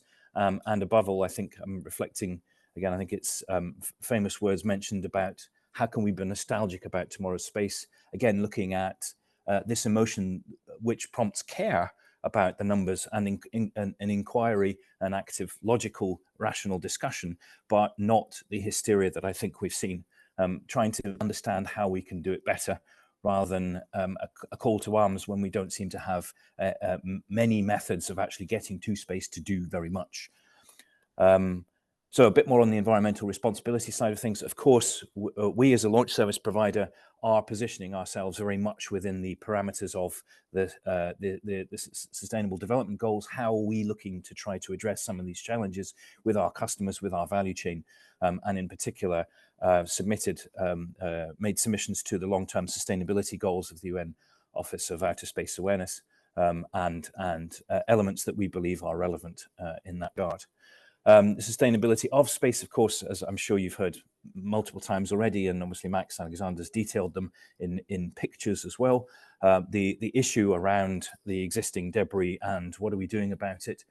How do we allow Dinz to get better data to understand what that debris is, what the nature of it, what the behavior it is on orbit, and how can we achieve that uninterrupted responsibility from launch all the way through to end of life, whether that's through recovery right the way back down to Earth or recycle on orbit. And of course here then we've still got some challenges around identifying unknown unknowns, such as what is the environment that we're operating in, how is the activity we're undertaking having an impact on that environment, and how do we measure that? Again, the challenge I think we hear is how they're not just talking about it, but what actually we're going to be doing about it. Skyrora came up with this initiative previously called Finding Prospero, which was an idea to try to have some of these discussions in a societal context, so not just amongst the industry, but with a broader group of people, and we called it Finding Prospero as a challenge. And the environmental responsibility in space and of next space. So again, I think very much focused on discussions here. What do we need to take into account when we are actually undertaking activity in space, whether that's space welding, whether that's building new space stations? What are the challenges? It's that question again that I mentioned previously around environmental impact assessment. So what are the effects of the demise of a satellite in the ocean, in the outer atmosphere levels? What are the byproduct of that, and how is that depleting our atmosphere, making it worse, or how's that contributing to greenhouse gas buildup, etc.? These kind of the questions are some of the issues that we're still looking at. Above all, from my point of view, obviously being in with this strong ambition to be that logistics service provider, for me it's paramount that we try to share and demonstrate this idea of responsible behavior. And then I suppose the other issue is how do we enforce that responsible behavior? Very much in the area of ESSI and the initiative, recent King's initiative around these sort of things. Code of responsible environmentally committed behaviors. And that's something that, again, we're particularly interested in following and supporting and being involved in. So Skyrora, just for reference, is looking to be able to address these issues through a 3-stage launch vehicle. This is our go-to-market vehicle. The 3rd stage is the in-space orbiting transfer vehicle or space tug. And actually, as we have evolved over these years, we're finding more and more demand for or demand opportunity around the last mile or in-space operations. Why is that? Because again, most of the in-space operative tugs that we have at the moment are limited to launch from 1 or 2 other launch service providers. What we see as an opportunity is when we get to start launching, hopefully we'll be able to, again, focus on the last mile and on the operations in space, which is what our 3rd stage is particularly suited to, maneuvering satellites, capturing satellites, potentially addressing some of the mechanical failures and refueling the satellites.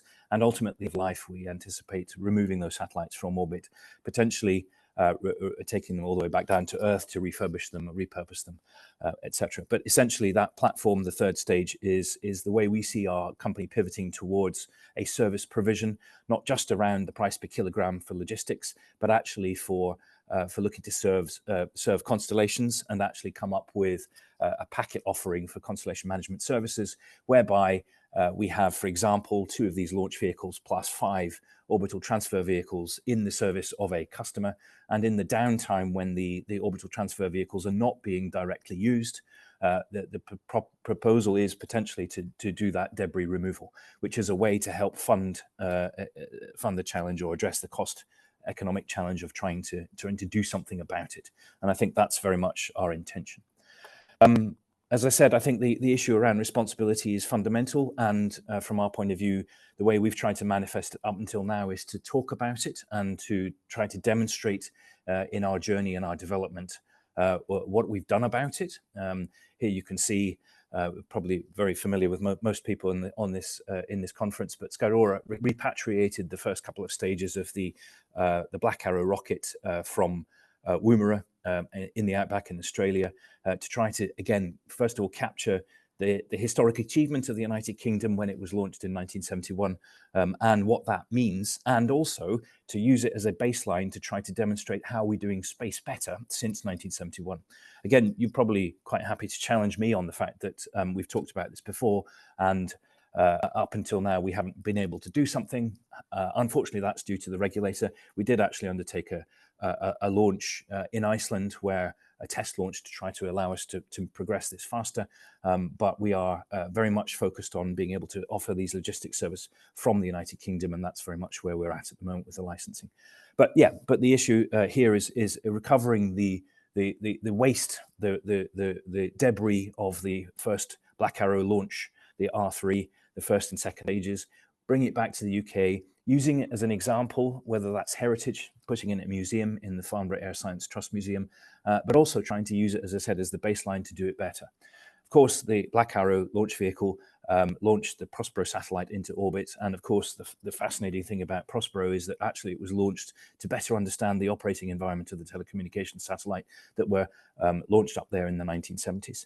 And today, it's a piece of space heritage that we found out in space when we declared that we wanted to have a discussion around finding Prospero, this discussion about trying to unpick all the dependencies of what we needed to know to be able to effect an adequate mission of active debris removal. We found that there are people out there who treat this as a museum object, and that the question we had to start with, which you should have asked, was whose is it? Again, I think one of the answers, the inferred response to that answer is it's the United Kingdom government. But if it's the United Kingdom government, the next question is who's doing something about it? And the question I suppose we have to answer there is the United Kingdom government doing something about it, or is it our collective responsibility to do something about it? So that's why we started on this journey of had this discussion called Finding Prospero, and as a sort of a semi-result of that journey, again, in a way, an attempt to try to demonstrate our own responsibility as a launch service provider going forward. We came up with a set of an offer proposed, set of principles that we wanted to sign up to ourselves and allow our satellite customers to sign up to in that kind of soft regulatory role, to try to, again, demonstrate, manifest our own responsibility, and be committed to wanting to do it better at all times, committed to continuous improvement, but committed to, above all, achieving this idea of the cyclical economy in space. And that is basically the overview that I wanted to share with you in the terms of the logistics service provision. I think, as Dinz said, we seem to have forgotten about launch a bit, partly because it's taken a while for us to get to do any activity. Hopefully we will be doing this activity very soon, and we can actually start actioning some of the sessions that we're talking about in the conference, in the context of this conference, and also willing to accept and receive any suggestions, criticisms, and otherwise proposals to help us do it all better. We're very much committed to doing space better. Thank you very much. Alan, thank you very much for that. I can tell by the number of questions that have been coming in that you've sparked a lot of interest from that, and we will address these questions as we go back to questions and answers at the end of everybody's presentation. I'd like to now introduce you to Professor Stefania Paladini, who's a professor in business analytics at Queen Margaret's Business School in Edinburgh. Steph will introduce us to examples of circular economic principles in the space sector and what lies ahead, and tell us more about herself. Over to you, Steph. Thank you very much, Dinz, for the presentation and for inviting me. And just share one slide. It's not really just talking point. Can you see my slides? Yes? Okay, that's great. Thank you. Yeah. Okay, I was just commenting yesterday with a colleague that in 15 years I've been in the space sector. This is the first time in 4 months I have been invited to talk about circular economy in 3 different panels. One was industry, one was academia, the other was a conference. So certainly there is a lot more of interest specifically in circular economy. It is not indifferent from sustainability. So, and being a data scientist, I checked if that was just my impression or was a reality. And actually, no, it's not just my impression, because if you look on the World Economic Forum of the circularity gap report that published every year, Deloitte and the circular economy, actually circular economy reached a megatrend status nowadays. So it's not a chance that we are talking about that. So one would expect the implementation in various sectors is increasing because there is much more attention, and although circular economies as a discipline called like that, or as a principle or a philosophy, is just 20 years old or more than that, is coming back from a late before, just a lot before. But in practice, that's not the case, unfortunately, because if we look at statistics, it's the implementation is not necessarily growing up. You have certain kind of excellence, especially with large corporation, something paying more attention than the others. But global circularity, if we define that, and if anybody wants reference to the things I'm mentioning here, please let me know, and I will send you all the literature on that. But in practice, we still have a lot of challenge to even reach the minimum objectives on planet Earth, let alone outside. So, and there are many, many reasons for this. It's that, of course, it's impossible to unpack in a brief session.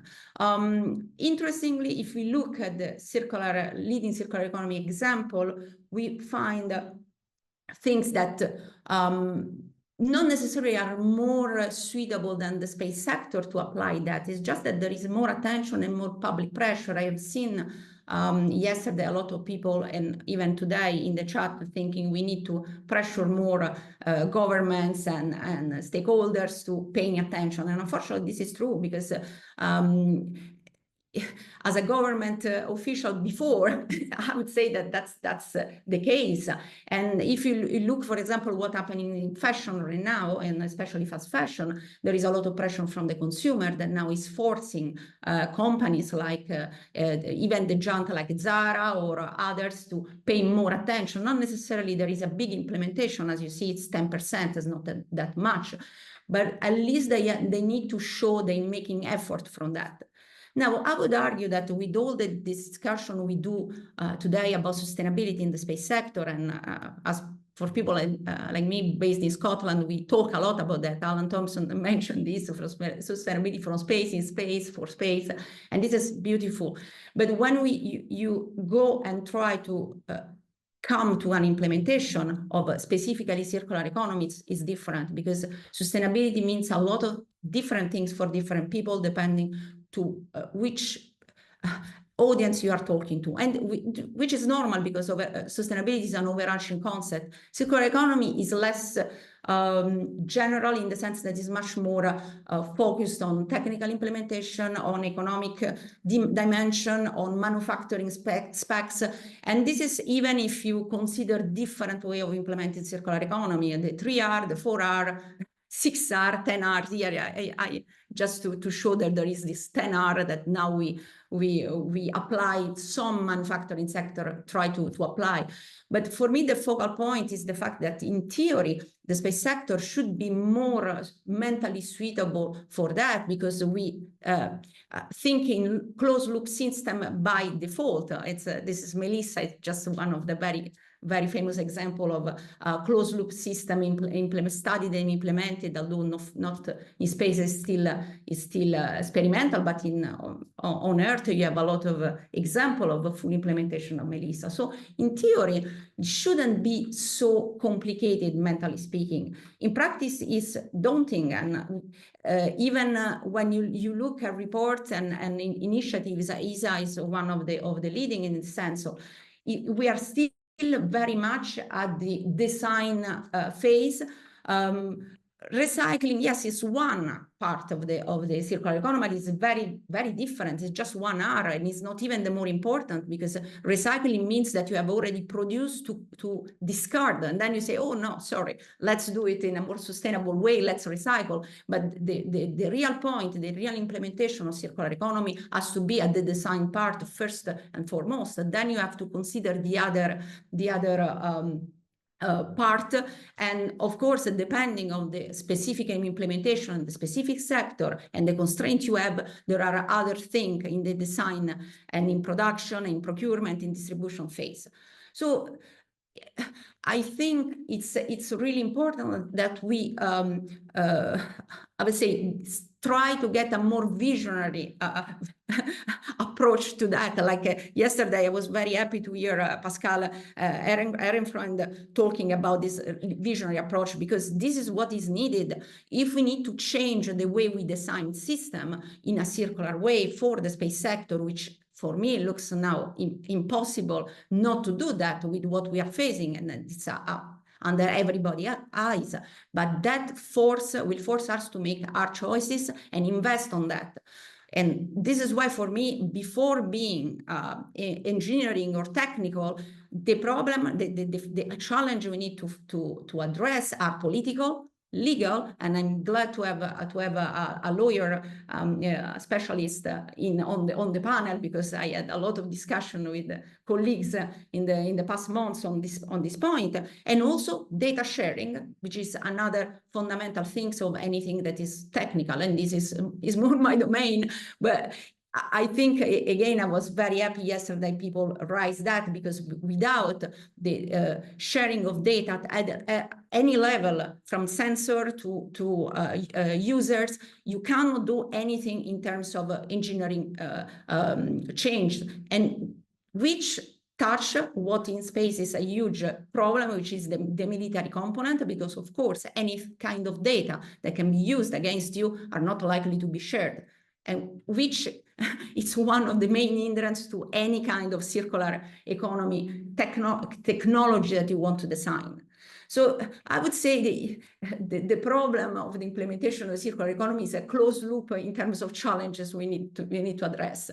So it's something that we are working with PhD students and colleagues a lot in the past years, and we are also trying to learn from colleagues from other manufacturing sector, because of course they are much more advanced compared to us in the implementation.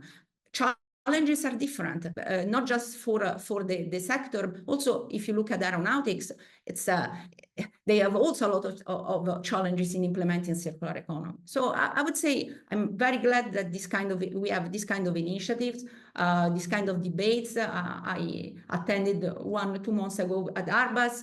I think we need to have a real and down-to-earth discussion about, okay, we are all agree on the principle, let's do something. So let's, where we start, political, legal, data sharing, let's talk about that. Thank you very much. Stephanie, thank you very much for that. Some very interesting points there, and a good segue into Chris Newman, the space lawyer, although we've got one between yourself and him. We'd also like now to introduce Dr. Beril Turnbull, who is a postdoc researcher at the University of Durham Business School. She's supporting a joint project between Durham and 3S Northumbria, funded through the Charles Wilson Foundation, and is exploring the economic value of space debris. Over to you, Beril. Thank you very much for giving me the opportunity to speak in this conference today. I have a presentation that I will be sharing, hopefully soon. Oh. Can you see my screen now? Yes. Do you want to put it into presentation mode? Yes.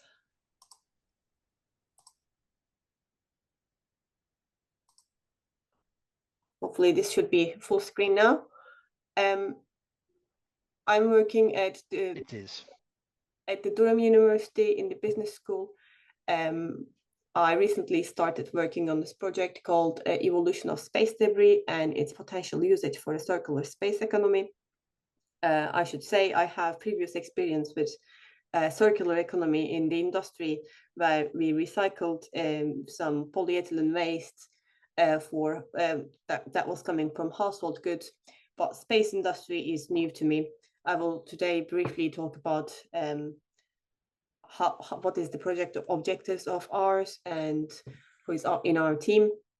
In this project, we're collaborating with Dinz, 3S Northumbria, Atenu, who is a professor in business school again, Lenos and Sophia.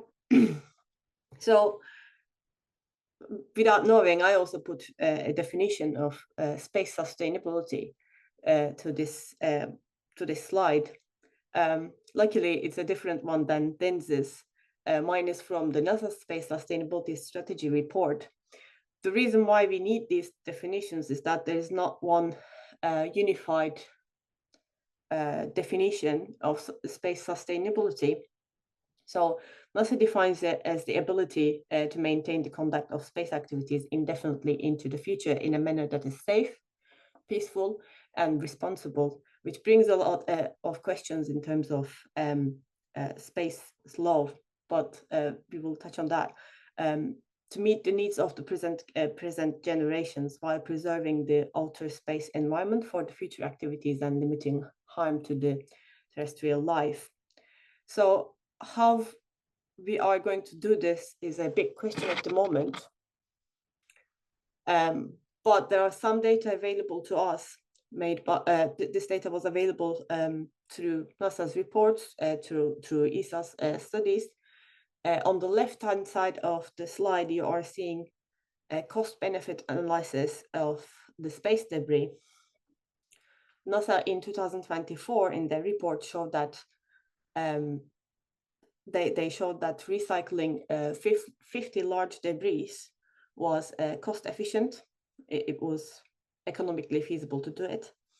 And before that, in 2021, it was shown that the aluminium was recyclable in the moon by using this regolith as a mold. So these are great starting points in terms of the sustainability of the space. But we know that there is more work to be done in terms of showing how feasible it is to do recycling, reusing, and how. So I'm not going to bore you with how many of them. You probably saw them. You probably saw these graphs on the left yesterday in the presentations a lot. So we know that there is a lot of them, but we do not know for sure how many of them are in the space environment. We know that they are accumulated in the LEO orbit. So in this project, what we want to do is to focus on the old satellites, mostly the inactive ones, and towards the end we would like to add the active ones as well. The reason why we want to classify the satellite materials and determine the aggregate content, because we want to develop case studies based on satellite types, showing feasible and sustainable pathways, the material-based pathways to recycle or reuse these satellites. In the second step of this project, we want to develop a material degradation model to estimate the properties of the base lifespan and degradation. And we want to develop machine learning models to predict the material content and the properties, how the degradation happened over the years. And to do these, we want to estimate the value of the satellite parts, sub-assemblies, assemblies, and the material contact. In the heart of all of these, there is preparing this sustainable business model to be able to recycle or reuse the space debris. So to begin with, we picked two missions. One of them is Prospero, which Ellen mentioned a lot in his presentation. Obviously, we picked this satellite because it's the first British satellite that was launched from a British rocket. So it is one of the key missions that was launched from here, well, launched via British government. The other one was an Earth observation satellite launched by ESA. This one was Envisat. The reason why we picked Envisat was that it was 8 tons in total. approximately 8 tons, and which is classified as an extra large satellite with 12 sophisticated mission instruments. It might carry a huge value still. So that's why we want to investigate the circular pathways to reuse any material of Envisat and Prospero. So it's not easy as it seems, as there are grand challenges on data sharing, as it was previously mentioned. So material data, mass data, and the 3D models of these satellites are not available in the public domain. And the other issue is that we don't really know which one of these were at the moment because of the sensing technologies. So in the long run, what we want to do, have these material bills for the specific satellites, and do develop feasible ways of recycling and reusing these materials. One of the biggest challenges is that the data that is regarding Prospero is in this form at the moment, because it was designed ages ago, and the material data is not available, although there's some 3D models available in the public domain. So yeah, with that, I would like to highlight the importance of data sharing and importance of having this sort of communities to share data and collaborate. And I would like to thank you all for listening. Thank you so much, Beril. Thanks. It's great working with you on this project, and I look forward to getting more and more data out of historic archives or whatever else. But an interesting point there you made about the debris, and of course, since we started this program, we've recently had over 700 additional objects of debris appear in geostationary orbit thanks to one event. So it's an ever-increasing problem. Finally, of the four panelists, I'd like to introduce you my great friend and fellow conspirator in increasing our own joint workload, Professor Chris Newman, the Professor of Space Law and Policy at Northumbria University, who will briefly address some of the legal aspects of circular economics for space. Thanks very much, Dinz. Can you hear me all right? I can. Brilliant. I'm about to share my screen, so hopefully you'll be able to see my slides as well. We can. I should say I always feel a little bit humble following such great panelists. Alan, Steph, Beril have really made the case for circularity in the space economy. I'm meant to be talking about the law and policy dimensions. I will talk about them, but I'm also going to do a little bit of advocacy as well, because I think that's what's needed here.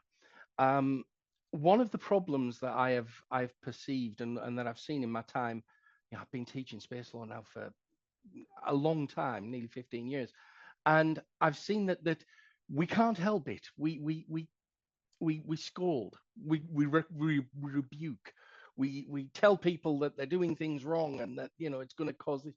And I think we need to be much more positive about the case for regeneration, for circularity. So I'm going to talk a little bit about not only what I think it is, but what I think the ways in which we can achieve it. Is it really necessary? Is it something that we can achieve? Or is it something that is a passing phase that will perhaps be gone tomorrow? What are the limitations upon it and how we actually get there? So a sort of a defining circularity for space purposes, moving the discussion and moving the sustainability discussion beyond mere pollution. I'm going to try and consider the use of resources and moving away from a disposable mindset. We know the background I've put up there, but that's just to set the stage. We know that it's there because space is a resource intensive industry. It uses a lot of natural resources, and We know that circularity, beautifully articulated by Steph and Beril, a system that replaces the end-of-life concept with reducing, alternatively reusing, recycling, and recovering materials in production and distribution and consumption processes. In space, the question is there, what are the benefits to doing this?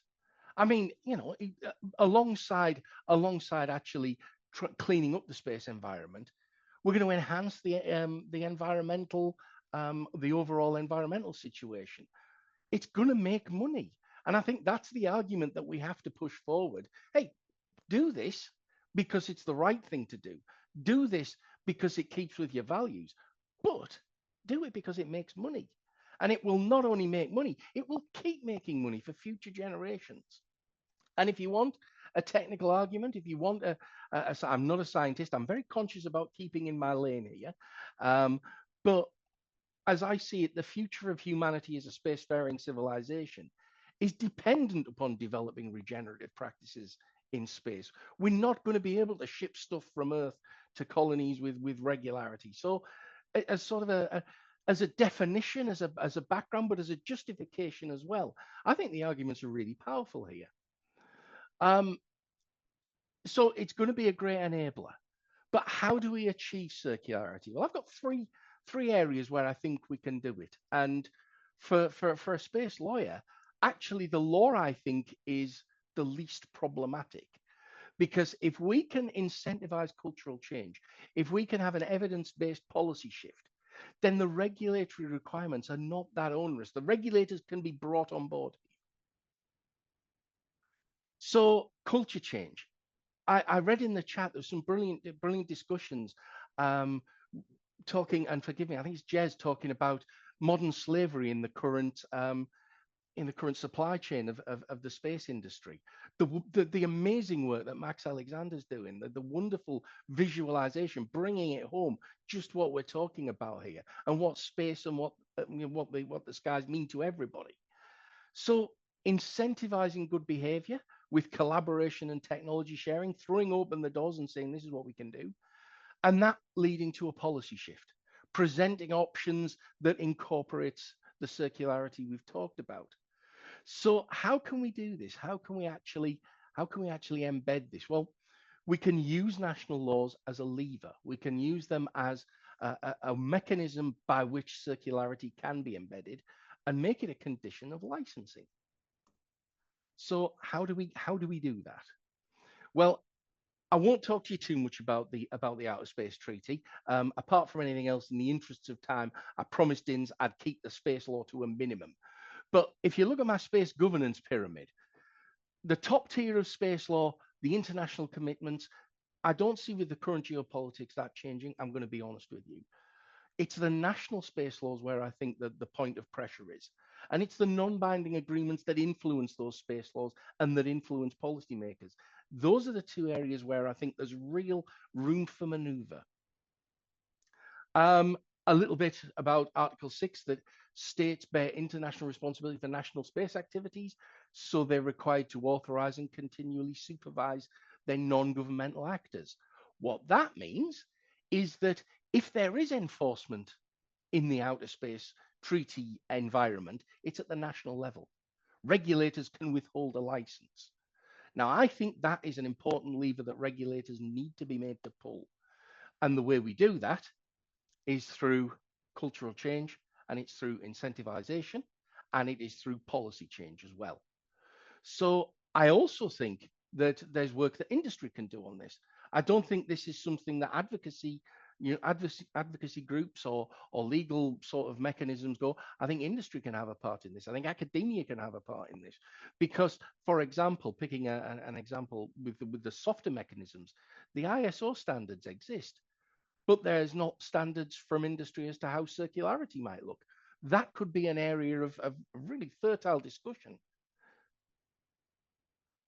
So how do we sort of develop this? Well, as I say, licensing. I also think, and Dinz, you're going to appreciate this, I think there is an argument that if we're going to do this, we need to be tracking. We need to be surveilling the orbital environment. If we need to know what's up there, we need to know far more detail about the space environment so that we can start this process, because there is increased launch capacity from existing providers, from new launch nations, there's new actors. So this is going to be something that we're going to have to start addressing. And those new actors provide an opportunity. If we can influence them, if we can start projecting the value of circularity, then we can hopefully embed it in the discussions. It takes just a small seed to embed within the discussion. We see that with sustainability. Sustainability is now an absolute buzzword. It wasn't 10, 15 years ago. So what are my thoughts on this? Well, the first thing is we need sector buy-in. We need the major players to accept this as a paradigm shift. I think also we need to reframe the premise. We need to go away from it being a sort of if you don't do this, the world will, I think we need to turn from a why circularity, why not circularity? There are so many clear benefits to it. It's going to make you money. It's going to help keep the environment clean. It's going to allow you to perhaps engage in even more economic activity. I think we have to recognize the limits of the law here. This isn't going to be accomplished by a massive overarching treaty. This isn't going to be accomplished by shifting geopolitics. This is going to be national regulators taking the initiative, and this is going to be, happening across the world. This is going to be a movement that we have to start small, but will hopefully gain momentum, because we need to start doing it now. We've seen Max's pictures. We've seen the danger that's been posed, and I think if we're starting a value discussion, to shape policy and law, we need to start that now.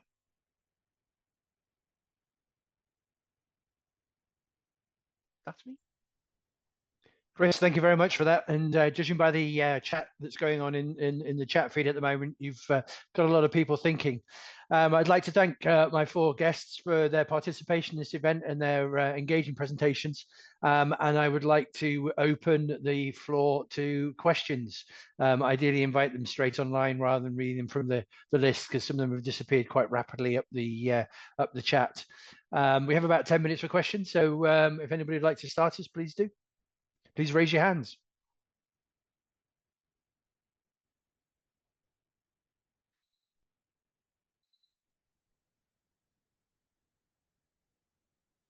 Dinz, I don't know if you can see the hands. I don't think I can, actually. Okay, I've come on to tell you who's raising their hands, and I'm going to start with myself, but on behalf of Nick Howe, who's put an interesting question since yesterday and repeated it several times. Chris has talked about licensing. I think this one is possibly for Alan and Chris, and the thought experiment that Nick has proposed is why not make active debris removal, and I'm going to expand that to say, or circularity, a condition of licensing for launch operators. It sounds like Skyrora is, having some thoughts along those lines, but if all launch operators were obligated to solve the problem of not leaving any debris behind, or removing, taking responsibility for the reuse, recycle, removal, whatever, of spacecraft that they launch, would that not make a huge step change? Yes, it would. So what stands in the way of that, Chris, Alan, and any of the other panelists? So the danger about the current juncture that we're at is that trying to be too zealous with regards to, or finding the right balance or the golden medium between what is acceptable and what is practicable, and that is the challenge that we're on. So what does that mean? At the moment, I've started to talk more about economically viable or sustainable launch, or rather sustainable as the economic viability of it, because we've taken such a long time to get to be licensed and to start the activity, that at the moment, if we get too zealous with regards to additional regulatory burdens on top of it, we're not going to be economically viable. It won't happen. And the challenge that we're trying to find at the moment is responding to questions like this. I think on the whole, yes, we, as you said, we do have the desire, the aspiration to want to address these matters going forward in a continuous learning and improvement type. But actually giving a specific answer right now before we've even started the activity, we could prejudice ourselves and we never get to the activity. So that's the golden medium that we're trying to focus on. So I think, yeah, the idea is a good thing. And yes, we would like to be able to practice it. But again, at the moment, until we do regular launch, it's not practicable. Thank you. Yeah, just to add to that, I think the problem is you get launch shopping. So I can go to America and I can say, I don't have to do any of that. There's my satellite, put it up there. And now I think there is a counter to that, which you can say, we're offering a premium environmental product here. You know, people will pay for, you know, a premium for environmentalism. And we've seen that. If the space economy is going to be as big as the forecasts hold it to be, then there's going to be room in the market for a premium economy, and there's going to be room in the market for a premium launch provider to drive that as well. I think Alan's right. I think it's a little preemptive at the minute, but I think when we move forward, I think we absolutely can do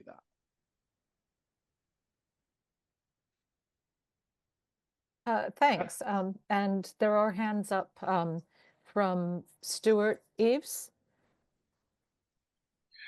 Hi, yeah, I just wanted to make the observation that I think there's a sort of precursor capability that we might need to acquire before we can sensibly move to a recycling economy with the sort of debris that's in orbit at the moment. And that is that we need better space situational awareness data on which to base our decisions about what is sensible to try and recycle. We have orbital element sets for objects in orbit, but what we have very little of is a catalogue of you know, what those objects are made of, whether they're stable or whether they're rotating, and you know, that affects how good a candidate they represent for being recycled. So I would make a suggestion that as a necessary precursor step, we need to up our game on the surveillance of space before we can get to a sensible recycling situation. Thank you. You won't get me disagreeing you on that side for the more SSA capabilities, Stuart. Yeah, I would like to comment on that. Thank you, Stuart. And I absolutely agree with that. And I would say even more, not only we don't know how they are done, but even in terms of operating system they are running, because some of them, well, okay, Starlink, so everybody knows is running on Arduino and Linux, but all the others, there are proprietary OS, there are a lot of things of data we cannot get for many reasons. So if we are serious about not just recycling, but actually building things and or using things in a circular economy perspective, we need data. And I mean, it's not just how they are built, it's even more. So yes, definitely this is a precondition, of course. Will we ever get there? I think we've been saying that for years. I'd like to offer Arslan the opportunity to ask his question. Hi, thank you. Can you hear me all right? Yep. Yeah, yeah, just a question regarding the culture change to Christopher from Northumbria. Is he still on the call? Still here. He is, yeah. Yes, perfect. Yeah, just the same thing happened in the NHS, and the culture was pretty shocking until they started releasing research on how to improve culture. So I do agree with you. Starts locally, and all of us today here on the call have the power to go back to our organizations and change this culture in the universities and organizations. So yeah, thank you so much for the talk. Oh, thank you. And I mean, culture change can be quite a nebulous concept as well. I put it there as a placeholder almost because I don't have quite all the levers that we need to pull in that sort of area. But I think as a sort of a starting point, looking at the elements, looking at the various pieces of the puzzle where we see we can change, I think that's the area that we start. So as you say, we're starting here, we're starting locally, we're starting with the discussion amongst ourselves. We're going to hopefully take that discussion out, and we're going to sort of start really advocating beyond the confines of our own community. Thanks, Chris. I think we have time for one more question. I think Edinburgh, your hand's been up for quite a while. Thanks very much. My question is, even though I saw Professor Paladini's presentation, like refuse, rethink, reduce, these other are strategies in circular economy, I don't see quite in the center of circular economy in space discourse. We are more focusing on recycling, refurbishing, remanufacturing, but rather maybe why don't we think about from the first place about rethinking and reducing or try to refuse our other space activities in the first place, rethink if we really need some of the other space activities. And my second question is, if ADR is really serving for circular economy because it's directly disposal of the space object itself, how we can use the material after remove it from the orbit.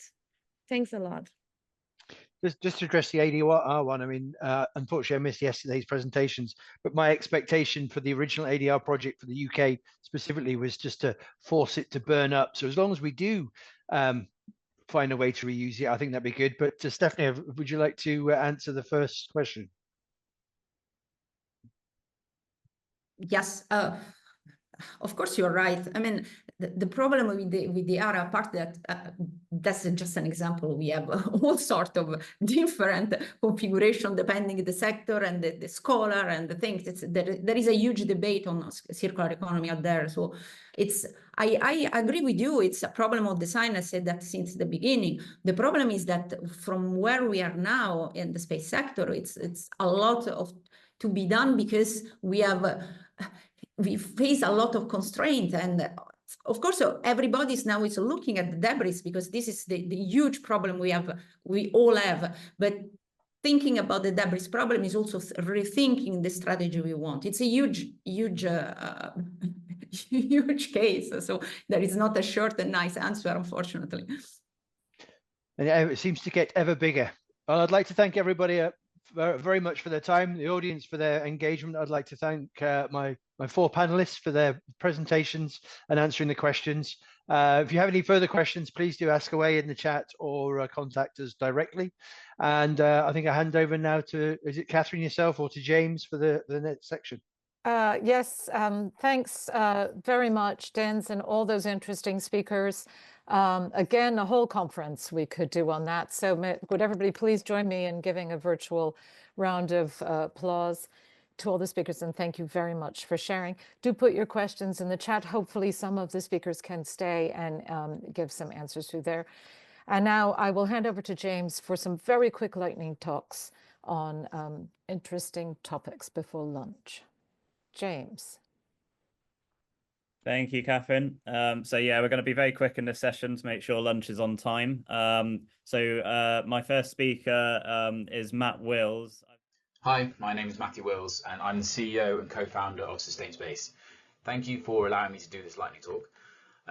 With thousands of satellites launching every year, space is becoming increasingly cluttered. But I don't need to tell all of you that. You surely know that by now. Today, I'm here to talk about a market-based solution to tackle space debris remediation. So first of all, we need to talk about the need for remediation. Right now, we are launching thousands of satellites per year with a failure rate of around 4% in those satellites. And these also require post-mission disposal. But we're not doing well enough when it comes to post-mission disposal, especially in LEO.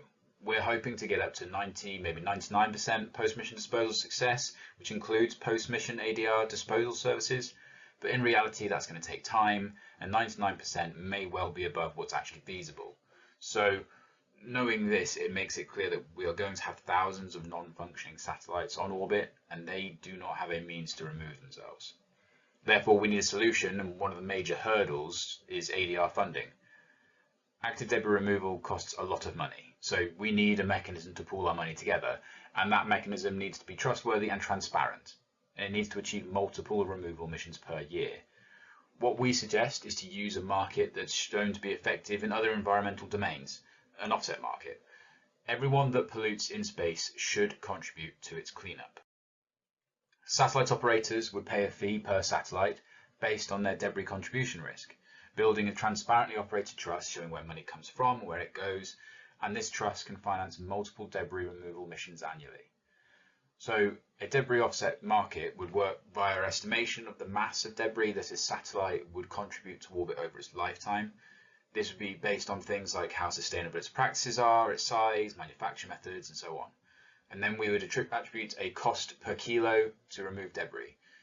So if you have a cost per kilo to remove debris and you have a mass that you're going to contribute to orbit statistically, combine those and you have an offset cost. It's around 1% the lifetime cost of a satellite. The targets of ADR missions are chosen by those paying to offset themselves, and when the missions are complete, the removal of that debris mass from space is verified. We at Sustain Space must stress that we're not developing the technology to actually perform ADR missions. There are plenty of companies out there that will offer those services. What we are doing is creating a viable market for those services in future. This model is a starting point for a sustainable solution, but we need the support of stakeholders to bring it to life, and we invite you to get in contact with us to hear more about how the market would work. My email is on the screen, and we would like you to share your insight and support in making this happen. This is a solution open to discussion and being built with those that will use it. We welcome your feedback and thank you for the opportunity for us to present today.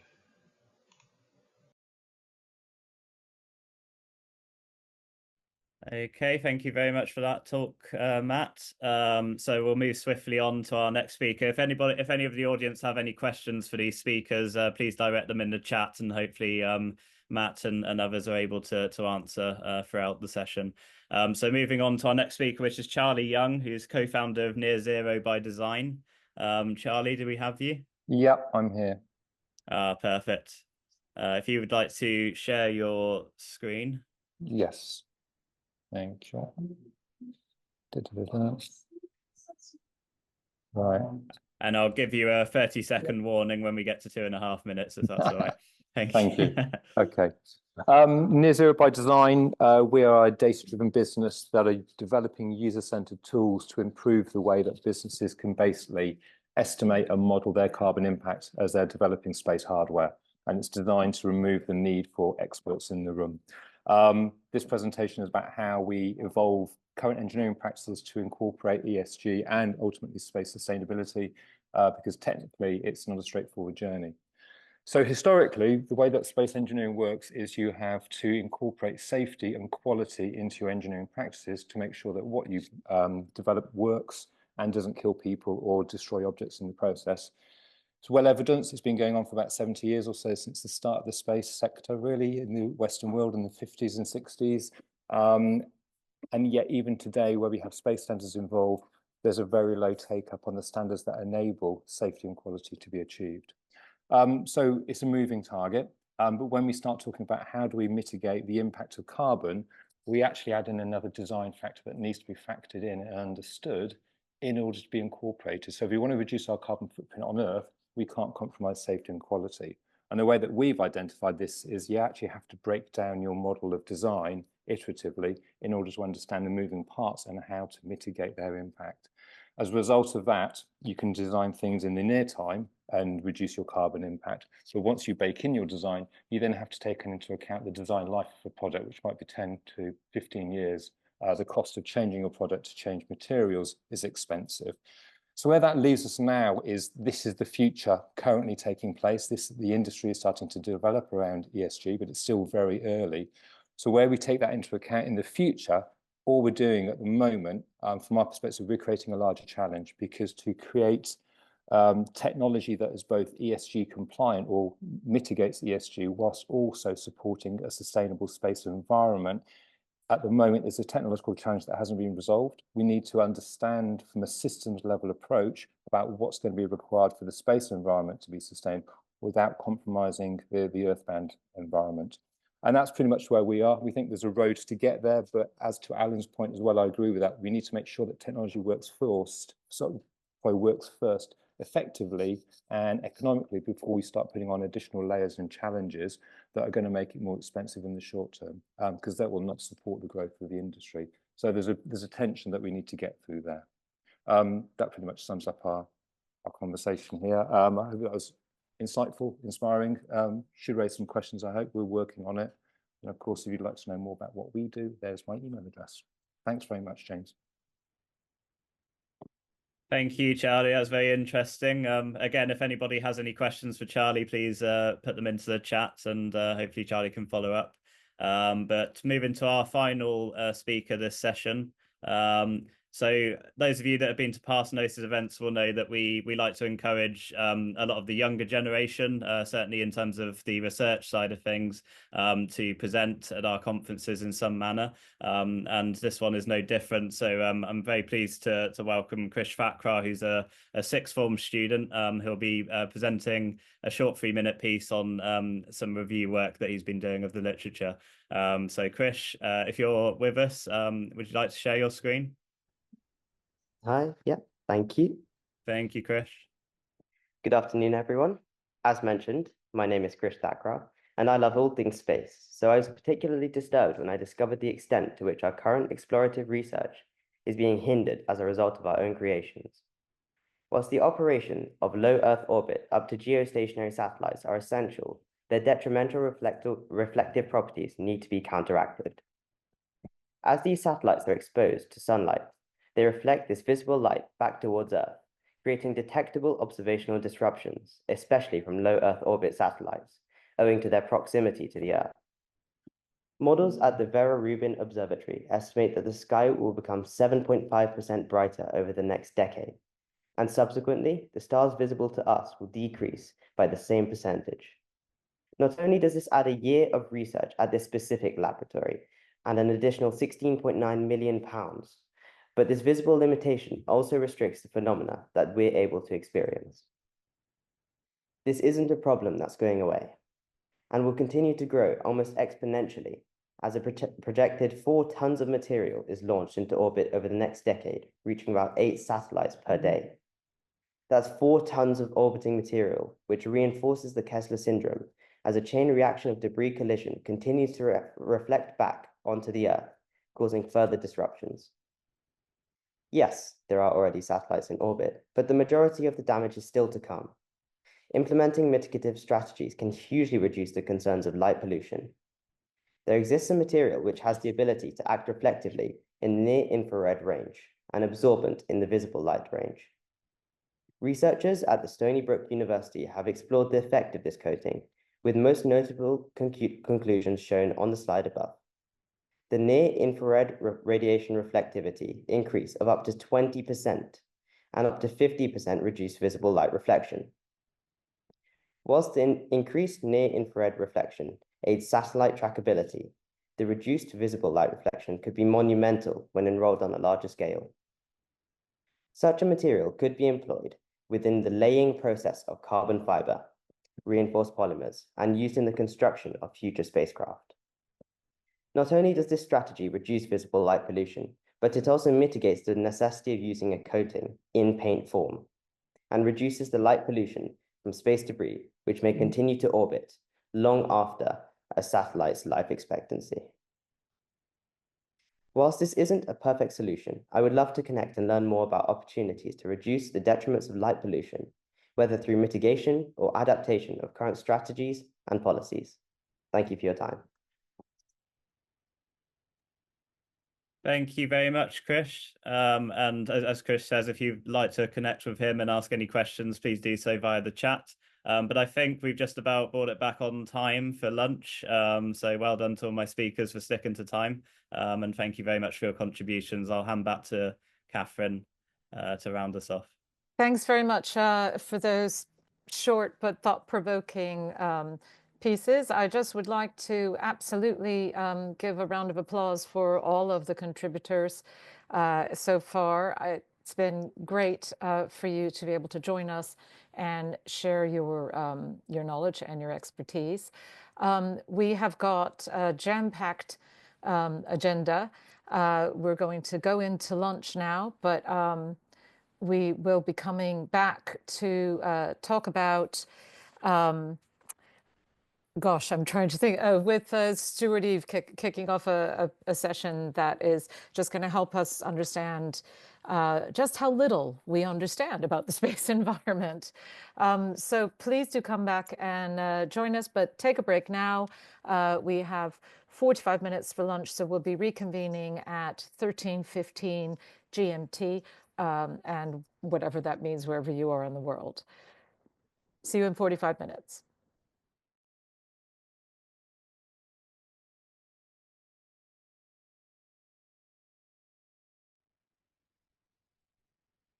Welcome back. I see that there are still some people joining after the lunch break, but hopefully we will be able to all gather in time for Stuart Eve's chaired session on deepening our understanding of the space environment.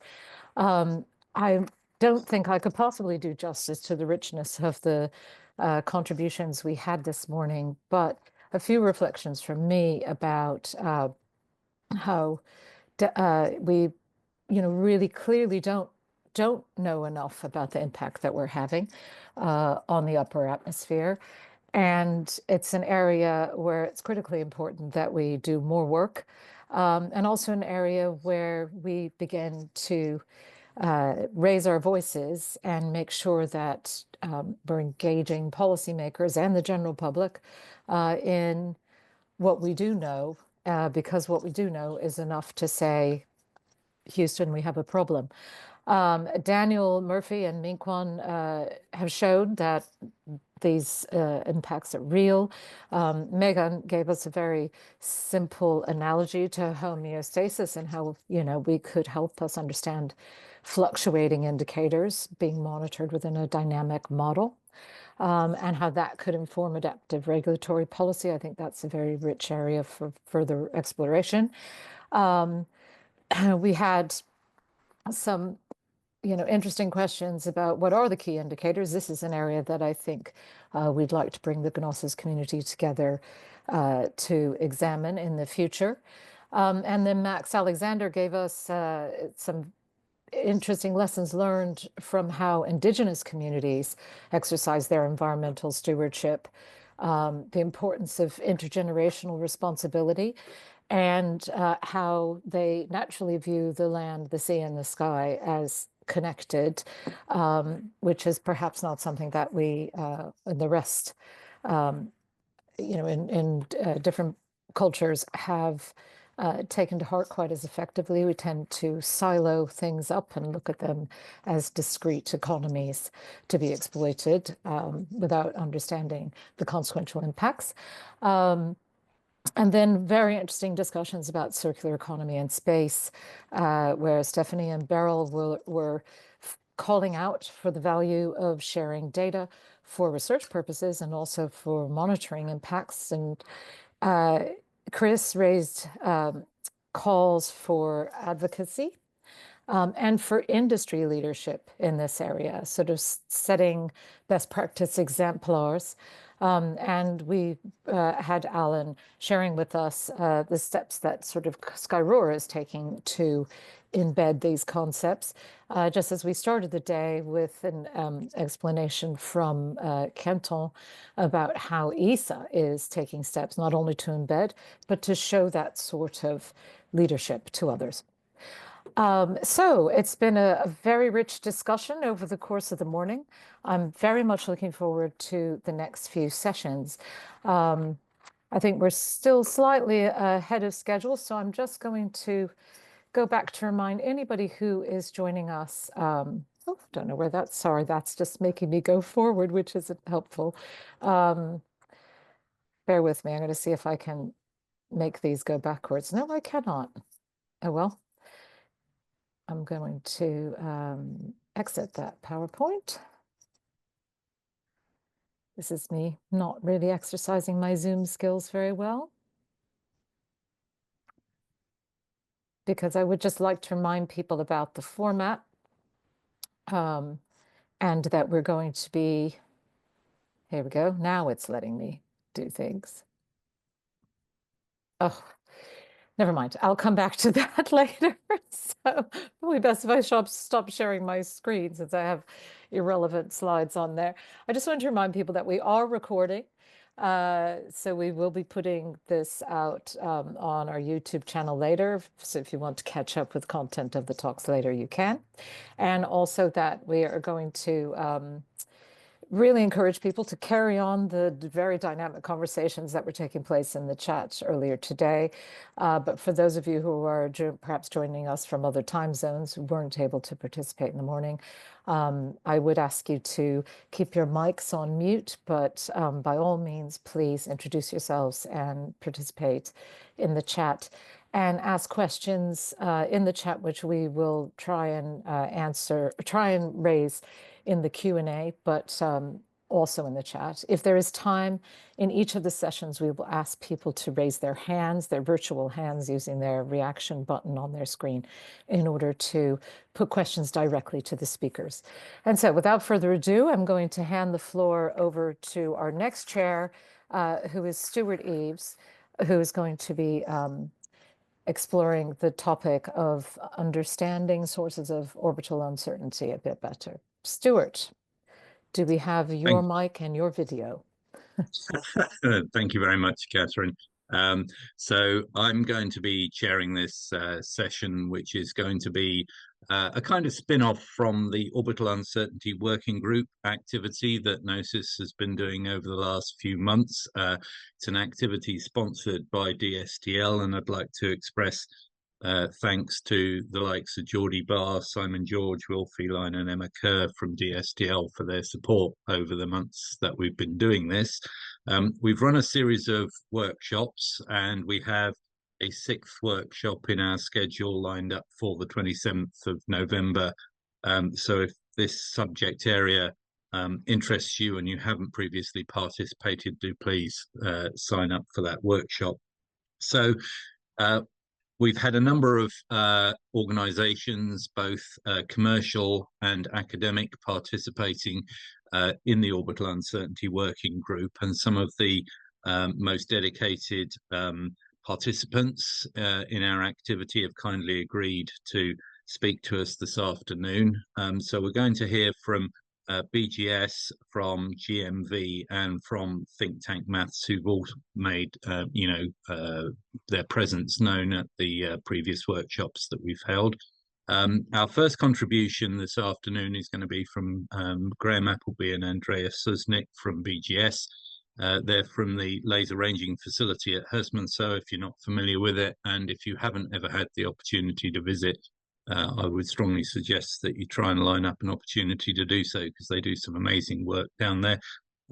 Graham told me that he was planning to talk a little bit about force models for use in laser orbital analyses. So Graham, if I can invite you to sort of take the floor and provide us with your presentation. Thank you very much. Okay, thanks Stuart for that introduction. I'm just trying to share my screen. Are people seeing that? Are we all set? Is that visible? It's now full screen. Thank you very much, Graham. Thanks very much. Well, just as an introduction, I'm Graham Appleby, now an honorary researcher at the UK's Geodetic Observatory, as run by the British Geological Survey down at Herstmonceux. And they operate multiple GNSS receivers, a laser ranger, optical tracking, a sun photometer, and a gravity lab. My co-author here, Andrea Susnik, now does most of the data analysis of the laser and GNSS work, part of our commitments to various projects that they were committed to, international and national ones. We're pleased to be asked by Stuart to contribute to this GNOSIS workshop. Some thoughts about the modelling and extended data set, external data sets, etc., that are needed for precise orbit determination as a sort of background to a lot of other work that's been going on. So I'll get started. So we'll give a summary here of the force models in use for precise orbit determination of Earth orbiting satellites. The examples are basically for laser track geodetic spheres, so quite straightforward in a sense, but the models are also used as a basis for GNSS vehicles, Earth observing platforms, etc. And we consider the precision and accuracy of the orbit determinations with aspirations actually at the millimeter level. And we point to force model improvements that are required. These accuracy targets are far greater than for SST, for example, but are considered as underpinning and even maybe gold standards for that work. Just the observations briefly. There's a global network of some 30 laser ranging observatories, which on a 24/7 basis provide laser measurements of precision about a millimeter or so. And that's to a growing constellation of geodetic spheres, altimeter satellites, gravity field satellites, GNSS satellites themselves, all under the direction of the International Association of Geodesies International Laser Ranging Service. Now, the ILRS oversees the global data flow, provision of predictions, etc., not by funding it, but by setting standards about what one needs to do to be an analysis center and a contributor to the observations. The analysis centers, of which HSMSO is one, provide daily international terrestrial reference frame solutions. They promote search into improved analysis and into orbit force model parameters. Analytical expansions of the equation of motion are popular and quite convenient to use, such as we've heard yesterday talk about the SGP4 orbit determination code, which we know is used along with two-line elements. The limited modeling intrinsic in those elements and the SGP models leads to limited accuracy in the generated ephemerides. We wrote in-house code equivalent to that, adding a few short period terms and other missing forces. But however, tests on those results showed that the ephemerides had accuracies at the 100-meter level with a long track errors of 1 kilometer or more. And those accuracies are sufficient for many operational use. Some errors are clearly inherent in the TLEs themselves. Then the advent of highly accurate range measurements, in particular laser ranging, drove the need to move to a numerical integration of the equations of motion. If you set that integration up, it's relatively straightforward then to add new gravity field, solar radiation pressure, drag models, etc., as such are developed by the community. The HSMSO satellite analysis Saturn code has been developed as a competitive package over many years, initially in a lot of collaboration with various research groups, mainly from the UK, but also internationally. And they are in regular use. Our code is in regular use for POD from laser data. As I said, Andrea mostly doing that now. But I've experimented using the code for optical and radar data on satellites as part of some earlier SST work. The POD for the application satellites uses laser, GNSS onboard those satellites, and DORIS data, the Doppler tracking system. But the geodetic spheres, which we'll look at now, use laser data alone. And their key role is in providing the origin and scale of the reference frame. It means this very accurate POD is needed.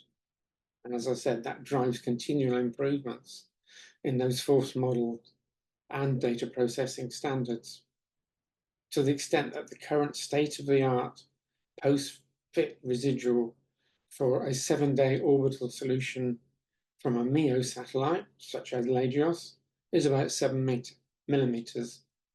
In LEO, the equivalent is about 10 to 15 millimeters. And those can provide and have been providing truth orbital ephemerides for calibrating or QC of optical radar sensors that can also track those cannonball satellites. I just thought it was worth going through a few course models that are required to reach these kind of precisions. Here's a quick list of some of the parameters in use. A priori coordinates of the station, tracking stations. Of course, they can be determined as part of the analysis solution, but one has to start with an initial coordinates, at least of the tracking stations. Earth orientation parameters, and a whole list of other earth tide, ocean loading, atmospheric pressure loading, etc., which I'll pick up on a few of those as we go. But that gives a feel for what is needed in terms of supplementary data sets that are provided by the international community and very easily available from that community. And as an example of how that model is included in the precise orbit determination, for instance, using the gravity field, that eigen model, which I've got a reference there, is provided for the whole community to use, and it's probably the most accurate available at the moment. But it's, as I point out, it's all being done by research groups as they add new data, etc., and publish that for the availability of the whole community.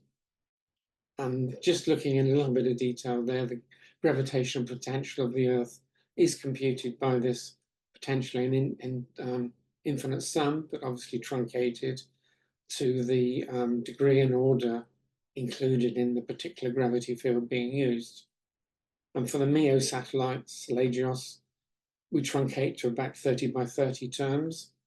For LEO, the field is truncated to higher because of obviously closer to the Earth, they are more affected by the gravitational field. So, and at that point, ocean and solid Earth tidal potentials, which are time variable, of course, are added. And the simple point here is that these gravity field coefficients are then used to compute the instantaneous acceleration on the satellite, which is necessarily in an Earth fixed frame. The 8th order integration, though, needs to be carried out in an inertial reference frame to avoid adding rotation-generated extra forces. So we need another input from the International Astronomical Union of expressions for precession and nutation and Earth orientation values from the daily measured and predicted series from the International Earth Rotation and Reference Frame. Service, okay. So whip through this very quickly just to give a feel for the magnitudes of these forces. The Earth center of mass force, for instance, has an effect of about 3 meters per second squared. The fact that the Earth is flattened, so-called J2 term, adds 1 times 10 to the minus 3 meters per second squared. And then we look at the Moon, the Sun, and Venus, and all the other planets. Venus is the biggest contributor. And we also apply relativistic effects, some of which are being tested by the satellites themselves. We also need, for LEO satellites now, we have to solve for empirical accelerations due to atmospheric density changes and solar heating, solar activity driven. For starlet, the geodetic sphere, the force is 10 to the minus 10 meters per second squared, which is large when you're really worrying about millimeter level accuracies of orbits. And the solar activity driven can vary by a factor of 10 with solar activity. Let's do that. So there's some of the applications that I've overview of some of the forces that are used. Look at some of the applications briefly. For the LAGEOS satellites, weekly solutions are carried out with large numbers of parameters in order to provide input for the International Terrestrial Reference Frame using data which we've done recently for 20 or 30 years worth of observations, giving the 3D coordinates for the best performing stations known to about 5mm precision. More difficult to assess the accuracies of the orbital solutions. We know that the precision is around 7mm, but again, international collaboration means that we can compare the orbits from the various centers, and it looks like the actual accuracies are close to 5mm or so. So the orbits of these satellites, as gold standards, are that sort of 5mm level. One example I wanted to briefly say was looking at atmospheric density models. We performed some solutions for low LEO satellite Starlet, 20 or 30 years of observations, and solved for long track accelerations as a proxy for solar-driven atmospheric density variations. These are very difficult to predict accurately in real time. An example of that is a demise of the entire Starlink launch in 2022, when the density became too high for orbital insertion, which I'm sure everyone knows about. But this is our solution for a long track drag proxy for solar radiation, solar energy changing the density of the Earth's atmosphere, where we see the major solar storm, we see the major solar cycle of 11 years, the major solar storm, the Halloween one in 2003, and more recently, the May extreme sunspot activity, which made many people aware of aurora, even at these latitudes. So I've overviewed some of the force models that you need for precise orbit determination, applied to geodetic satellites and applied to LEO satellites. The POD taking account of attitude variations, much more complex for Earth observation than satellites because of large area to mass ratio. Nonetheless, those orbits can be determined with a radial error of about 10mm within the ITRF frame. And why you want to do that last thing is shown here, where many satellites, 5 or 6 different altimeter satellites, have contributed to what I think is an exquisite reference and background record of what's happening to sea level on a global scale. Okay, thanks. Thank you very much, Graham, for introducing us to some of the complexities that we're addressing in the Orbital Uncertainty Working Group. I'm sure that may have prompted a few questions, and if you could put those into the chat, that would be great. I think it's also worth perhaps emphasising that the work that Graham and his colleagues do is used as the basis for calibration of a lot of the other sensors that are used for SSA. You know, the orbits that they determine for the geodetic satellites are used as the truth or gold standard for calibration for all the other sensors. So it's hard to underestimate how foundational some of the work that the laser community is doing, and I thank you for it, Graham. But I need to move on now to our next speaker, who is Jack Ramshaw from GMV. So GMV have contributed a number of talks to our Orbital Uncertainty Working Group meetings, and our speaker today, Jack, is an aerospace engineer with a particular interest in software and spacecraft engineering. He's a recent graduate and joined GMV motivated by his passion for solving the problems of space debris and space domain awareness. So I guess he has the required credentials to be here. Since then, he's been working with the team in charge of developing SST solutions using passive ranging data. And so if I can hand over to you, Jack, to talk about passive RF ranging. Thank you. Great, thank you very much. Yeah, I'm just going to share my screen.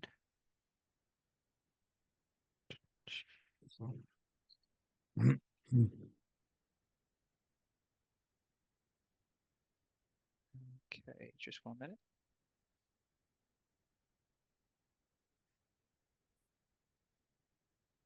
Okay, can you see my screen? Yeah, that's good, thanks. Fantastic. Okay. Hello, everyone. My name's Jack Ramshaw. I'm an aerospace engineer at GMV, and I'm here to talk to you about passive RF ranging for space surveillance and tracking. So passive ranging involves a network of ground stations listening for RF signals from satellites. This doesn't require active scanning for satellites, but it does require satellite actively emitting signals. Using payload signals received by 2 or more stations, absolute and differential measurements can be generated, such as time and frequency difference of arrival and angle of arrival. Passive ranging can be conducted across a range of orbits, so from GEO to LEO and highly eccentric orbits. But what are the benefits of passive ranging? Well, it offers a more affordable solution than building and operating radar or telescopes. And it can also offer high accuracy observations, in particular for time difference of arrival of around 5 meters range. And it's also a more distributed system. So because of that, it has fewer single points of failure as you might have with telescopes or radar. And it's also more modular. So this means it's more scalable if you need to scale up quickly to get greater accuracy or capabilities. Focus here is a GMV passive RF ranging network of 3 antennae located across Spain. It provides the EUSST with commercial sensor data. So in particular, Focus here generates TDOA measurements from geostationary satellites emitting KU band signals over Spain. It works on a 24/7 basis with no dependency on day-night cycles or weather conditions, unlike telescopes. And Focus here also has a revisit time of around 2 hours nominally, or even less if required, down to 1 hour. The observations are of high accuracy on the order of about 3 meters, thanks to the advanced signal correlation and high precision time synchronization based on GMV's own top-class one-time product. The timeliness of the system is also very high, as data is available just 15 minutes after sensing. This makes it the ideal system to maintain a high accuracy and low latency orbital catalog of geo-active satellites, even in the presence of frequent maneuvers, which can be detected and characterized in under 8 hours. Here you can see the typical radiation pattern of KU band emitting satellites over Europe, with the highest signal strength concentrated mostly over Western Europe. Currently, there are around 60 satellites in this region, and many of them are EUSST users or are co-located with them. This enables Focus here to have a strong signal-to-noise ratio, as it is based across Spain with stations, as you can see in the figure on the right. And also in that figure, you can see the time difference of arrival measurements are measured relative to the reference station, which is this one here in the south. Focus here accuracy is below 10 nanoseconds, which yields a resolution of around 3 meters root mean square, as estimated as part of a statistical calibration process against the 18th SDS Special Perturbations Catalog, using more than 20 satellites. And this network demonstrates the utility of passive ranging, as it can have a very high accuracy, especially considering that the distance to geostationary orbit is around 36,000 kilometers. And it also offers considerably reduced upfront and operational costs and energy usage relative to an active ranging system. Pandora is another GMV project which uses passive ranging, but this is in a low Earth orbit context. So it's a tracking system for low Earth orbits and based on the Focus here system I've just talked about. But there are significant differences and challenges between geostationary orbit and low Earth orbit. Because the orbital period is much shorter and the relative angular velocity to the ground is much faster, there are adjustments to be made for the time difference arrival and frequency difference of arrival measurements. Also, the satellites aren't always visible from these fixed ground locations, so this introduces a visibility window. And also, the different strengths of forces are affecting the satellite in low Earth orbit as compared to geostationary orbit. So force modeling needs to be considered in orbit determination. On the positive side, though, the measurements have a lower noise, in part due to the shorter distances involved in low Earth orbits compared to geostationary. And this improves orbit determination, which in turn improves the orbit predictions and improves SST as a whole. So a bit more on Pandora then. It uses the GNV software Consigo, which is used to propagate a true reference orbit from the initial state vector. It then performs a Monte Carlo analysis on simulation of observations and orbit determination from these observations as well. The position accuracy of orbit determination estimation is compared to the reference in 3 axes. And one slight drawback here is that the true orbit model is the same as the orbit determination model as seen in the block diagram. And this means there's one fewer degree of independence, which means that there's less information for the simulation to go off. The team conducted distance and position analysis of potential ground stations across England and Wales. So keeping the Harwell station fixed in the center here, you can see that it was, ground stations were tried in a range of orientations from that central ground location. And it was determined that the position of the stations does affect the final errors, as this is partly dependent on the direction of the satellite orbit, which is shown here in the blue arrow. So the minimum error was achieved with the 90 degrees and 270 degrees satellite positions. And that's because they are the closest to the ground track of the satellite's orbit. An analysis of the number of stations was conducted as well, and as you might have expected, the more ground stations involved, the lower the error that was achieved. So you can see that in this graph here. So 2 ground stations, quite considerable error, but with 5 ground stations, it's reduced to about 2/3. And finally, in the bottom right, you can see stations across the world were paired with the Harwell station. And again, as you may have expected, the greater coverage of the Earth's surface, the lower the error that was achieved. Having stations covering all hemispheres reduced the error the most, as you can see with the UK and Australia, and even lower error with the UK, Australia, and Kenya.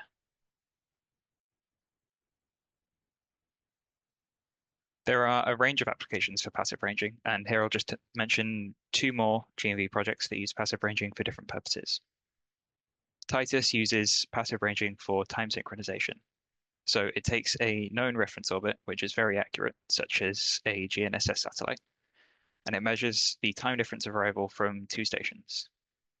The clock on station 1 has no bias, and that's very important because based on that time difference of arrival, you can then synchronize station 2's clock, which can in turn be used for a range of different applications. And then finally, DARES is a project that uses passive ranging for initial orbit determination, and it aims to identify unattributed satellite signals over a given frequency band. So it needs to discriminate between the known spectrum satellite uses and unattributed signals. This requires a database of transmissions over that spectrum band of interest, which are linked to their 2-line elements.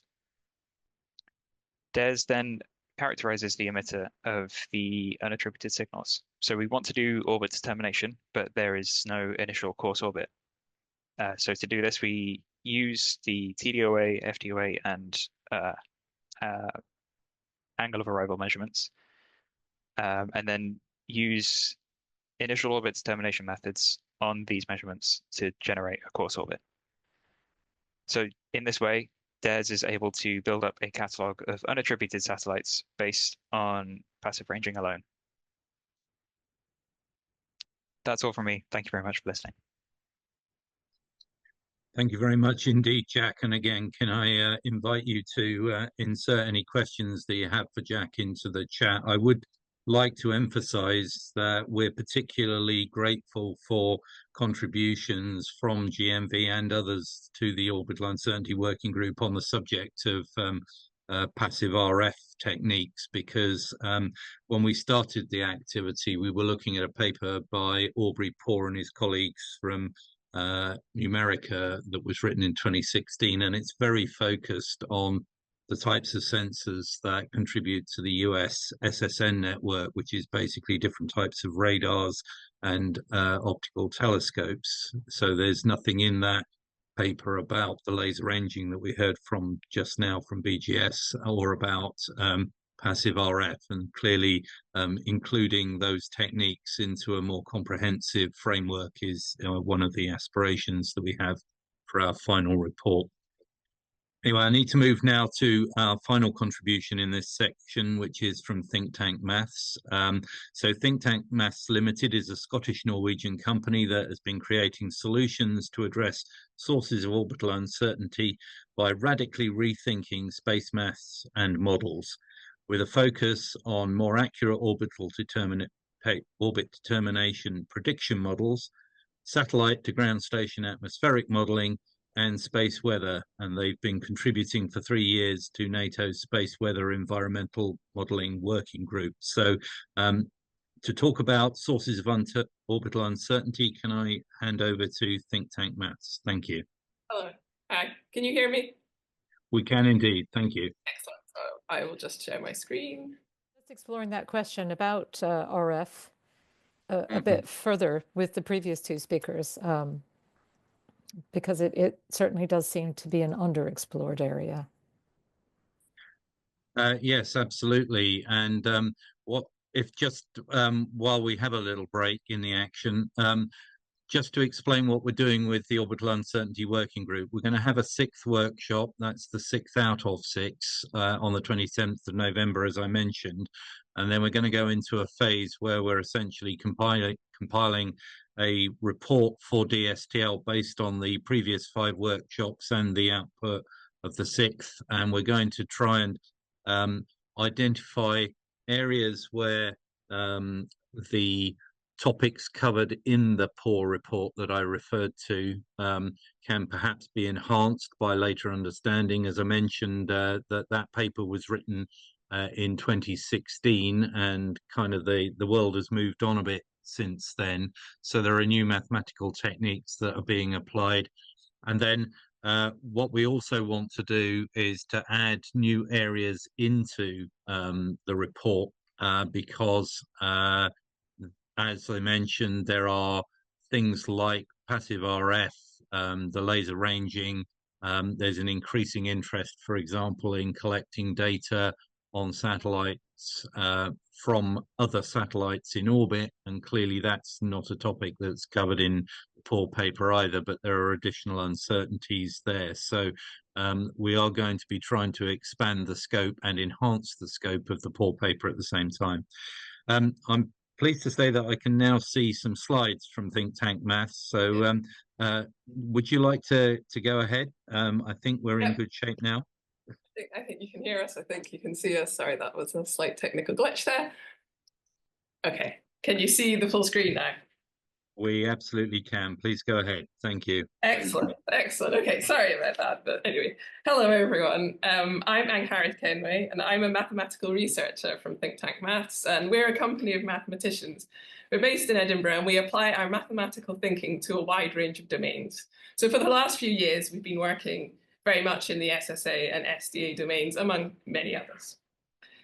So as I said, our work has been in the precise position prediction of low Earth orbit satellites. And we work on improving orbit determination and propagation using a variety of data types. It's very important for us to stress that we're mathematicians, we're not engineers, we're not atmospheric scientists. So our techniques are based strongly in mathematics and are data-driven. And we demonstrate that this approach can give very large increases in accuracy. And obviously, our goal here is that increasing the accuracy in the orbit determination, and especially propagation, decreases all kinds of uncertainty. So our expertise, as I said previously, lies in mathematics and data. And we use our mathematical experience with a wide range of data types. We have a lot of experience handling and extracting features from a variety of satellite data and also some atmospheric data. And beyond this, we've also worked in a very different, but in some ways similar context of wellbore positioning and underground drilling. And I raise this because this is a very complex and congested environment, very much like space is rapidly becoming, but this is subsurface under the ground. And as you can see in the picture, because it's so congested, trying to drill new wellbores underground in amongst all of this spaghetti, we like to call it, that's already there, is very difficult and requires very precise positioning. In this environment, we actually managed to demonstrate a new way to improve the positioning of the wellbore using a fusion of data types that were considered unconventional. This was data that was in no way collected to be used for positioning. It was actually environmental data. But through our approach, we showed that you could actually use this environmental data to help you with your positioning. And we're kind of hoping that the same will be true in space. So it won't be a surprise to anybody here that one of the challenges in precise position prediction in LEO is the uncertainty in the atmospheric effects. And we know these come both from the atmosphere itself, there's the density, the speed of the atmosphere, and also space weather. There's a couple of pictures of both some causes and beautiful effects of space weather there. And also physical properties of orbiting objects, especially things like debris and inactive RSOs. Often they have uncertain or even unknown masses, sizes, and attitudes. And there's very little data on a lot of these things, at least publicly available. And even when this data exists, I think generally speaking, we find there's very little high quality publicly available data about satellites, and even less on debris and uncontrolled objects. Often the data that is available is very limited data types and for very select specialist satellites, and we've seen some of these examples. For debris, there's basically nothing, and the only publicly available data are the two-line elements, TLEs, whose shortcomings are numerous. They've been widely discussed everywhere. As we said, we would like to use our expertise to incorporate other data, which is not necessarily used for positioning. We think of things like optical magnitudes from observations, brightness type things, radar cross sections. These could provide information about the space environment, but these data are often overlooked and actually not widely available at all.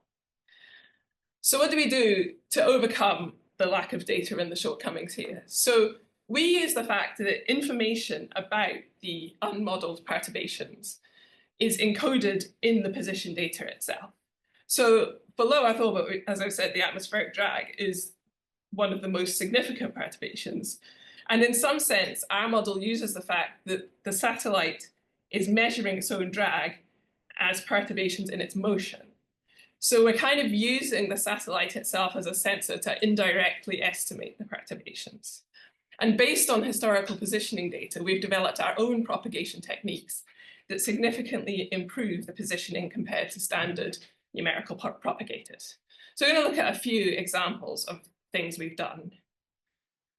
So our first port of call, as it were, was to try and look at TLEs and how we could improve on TLEs. And as I said, everybody knows the shortcomings of TLEs, but their main advantage is they are widely available for pretty, I was describing. So this is our improvement on TLE positioning. Our model, the error between the prediction and the reference data we used for the satellite can be shown, and the error between the SGP4, which is the standard TLE propagator. You can see that our error is much, much smaller over the course of a day all the time, and actually much less variable as well. So TLEs, we can show that we can massively improve the positioning on. And now we also have access to other data from the Unified Data Library and the SACTI exercise, and that's allowed us to analyze a much wider variety of data. And also we now compare our methods to numerical propagation techniques that are found in packages like ESA's Godot or the open source ORCID. And so to show some of the results we've had there with the numerical propagators, using a data-driven model, we can produce significantly more accurate propagations than the standard numerical propagators using the same data that we're using. So this plot here is for a satellite CompSat-5. And for that satellite, we managed to keep the error lower than 100 meters over one day. And this was a benchmark we sort of had set. But the thing that's important about our techniques here is also that even beyond that first day, our error remains much, much smaller than that from numerical propagator. And we can show quite similar results for another satellite, Laritz, which a lot of people use for various things because it has a lot of very accurate SLR data. In that case, we managed to keep the error less than 100 meters for 3 days. And again, the important thing is not only that that error was so small, but also we managed to keep that error doesn't grow anywhere near as quickly as it does for other propagators. And the only other thing I note here is that it's always hard to be categorically, but both of these examples, we use relatively short orbit determination windows, we think, compared to what we've necessarily seen in like other literature studies. So even though we don't have the data on the atmospheric perturbations, we try and compensate for this unknown perturbation using our mathematical methods that are based purely on the positioning data. And we've been using our techniques, they're transferable across a wide variety of data. So we use a lot of SLR, CPF, also GNSS data, TLE data, observation data. And we see that the features that we are extracting from using these data, they're transferable across quite a wide variety of situations. So we can't say, oh, we know these are atmospheric perturbations, but we think some of it might be that, which is why the next thing we want to look at, our work in progress at the moment, is to expand this technique from only considering the position of one satellite to maybe considering multiple objects to extract the properties of the atmospheric environment based on the dynamics of these objects.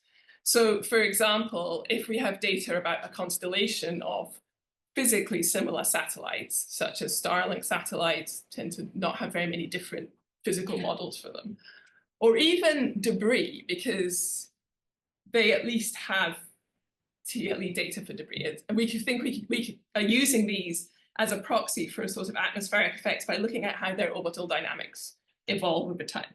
So even in the case of debris, all we have at the moment are TLEs, but within those TLEs and how they evolve, there's still something of the dynamical behavior.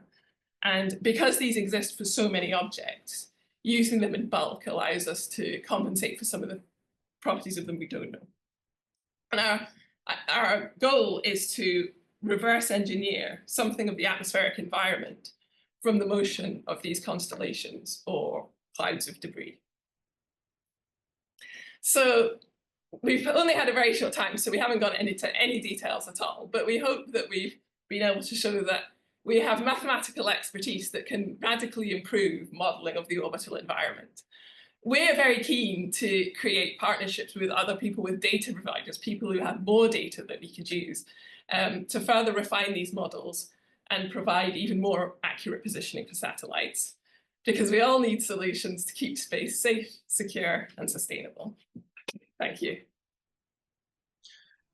Thank you very much for that most intriguing contribution. I imagine that there'll be a lot of people interested to understand a little more detail how some of your models work, not the detailed IP, I guess, but the general sort of class of models that you're using.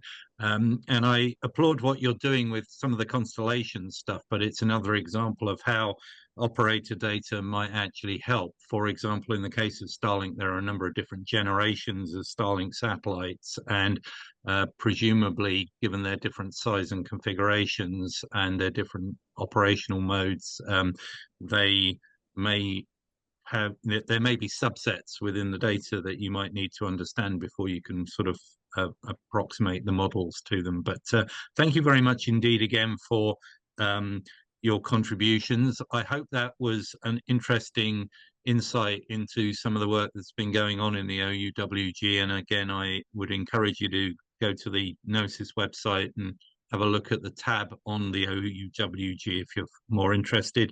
I'm afraid we're kind of out of time for questions due to the slight technical glitches. So at that point, can I invite any further questions in the chat and then hand back to our overall chair, Katherine, for the rest of the agenda this afternoon? Thank you.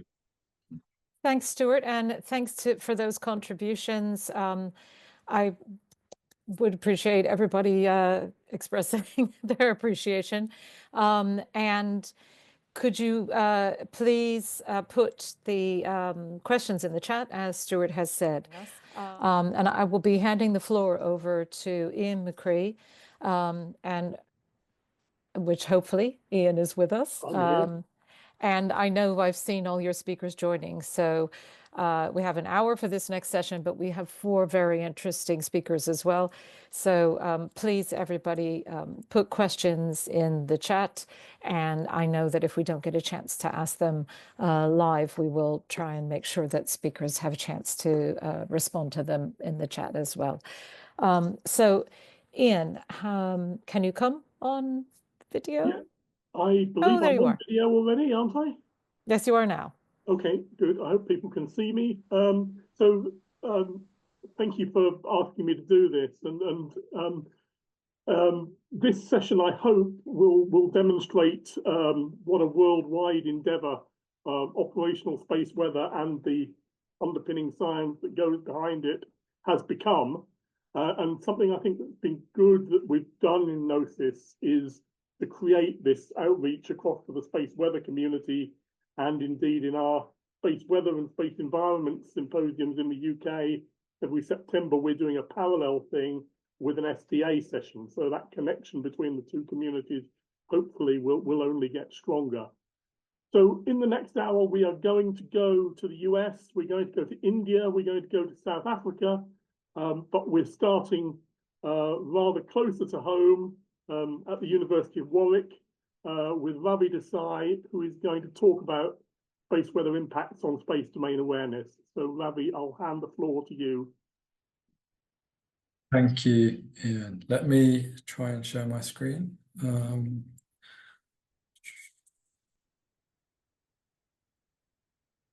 you see my screen? Yes. Okay, so hello everybody. Thank you very much, Ian, and organisers for having me on speaking today. Today I'm going to be talking about space weather. I'll introduce space weather, what it is, and how we try and forecast it, and then I'll discuss the impact it has on space domain awareness.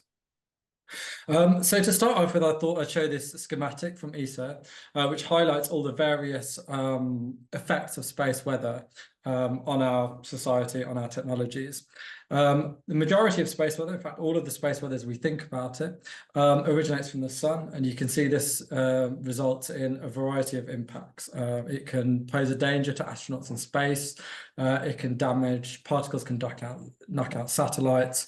And lower down, when this impacts the atmosphere, it has a lot of effects on scintillation, signals being transmitted through the ionosphere, and it can even cause problems on the ground. It can induce currents in the ground, which can knock out power grids.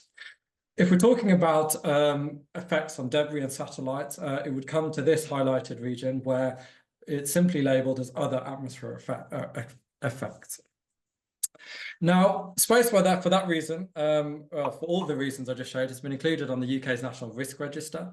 And in 2023, a review upgraded this from a moderate to significant risks. And you can see here listed in front of you. But space weather actually affects the risk register in a variety of different ways. Severe space weather is listed in its own right, but there's also the loss of PNT services, failure of national grid, as occurred in Quebec in 1989 and several recent events, disruption of space-based services, and obviously the deliberate disruption of space systems and space-based service could be facilitated by a space weather event. Now, now that I've introduced space weather and the risk to society, I'll talk a bit about the physics of what actually happens. So I'll start off with this visualization, or this actually video of a coronal mass ejection erupting from the solar surface. You can see that a shockwave initially propagates outwards, followed by this huge explosion of plasma. Now, in order to forecast this, we have telescopes, a lot of them situated at the Lagrange points, that look to identify these eruptions in real time, to try and identify the characteristics of the event, so that we can feed this in as boundary conditions to space weather models. So on the next slide, here we can see a space weather model that we have running at the University of Warwick. And this is actually running in real time. If you look at the y-axis, you can see this is actually propagating into the future.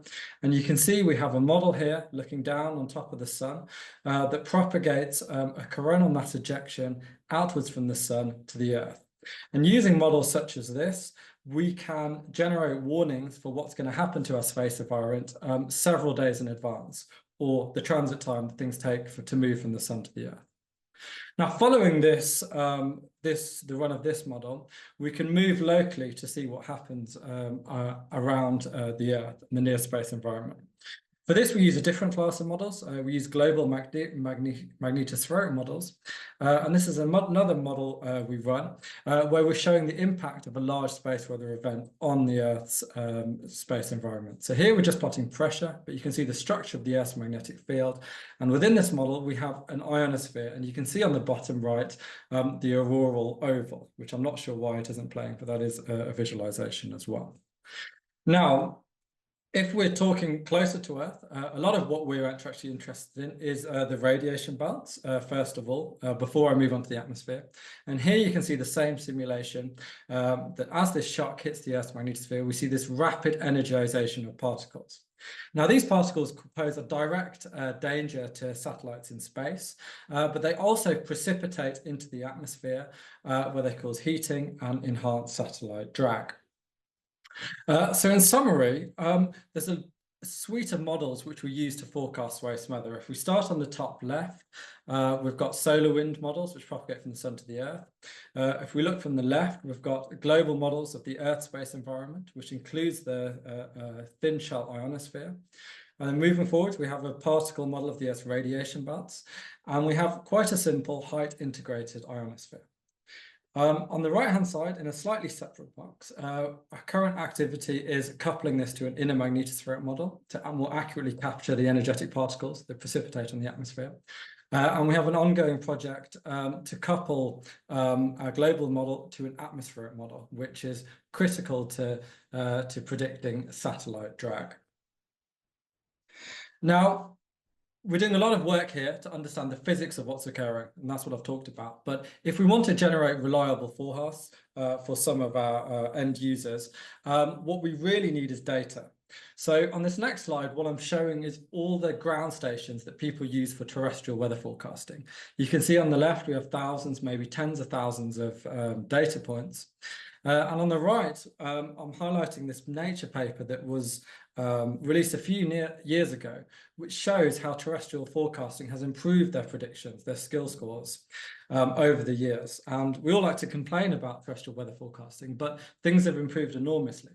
And the reason for this improvement in performance is due to the assimilation of data, the increased number of ground stations, and the development of techniques to assimilate this data into physical models of our upper atmosphere.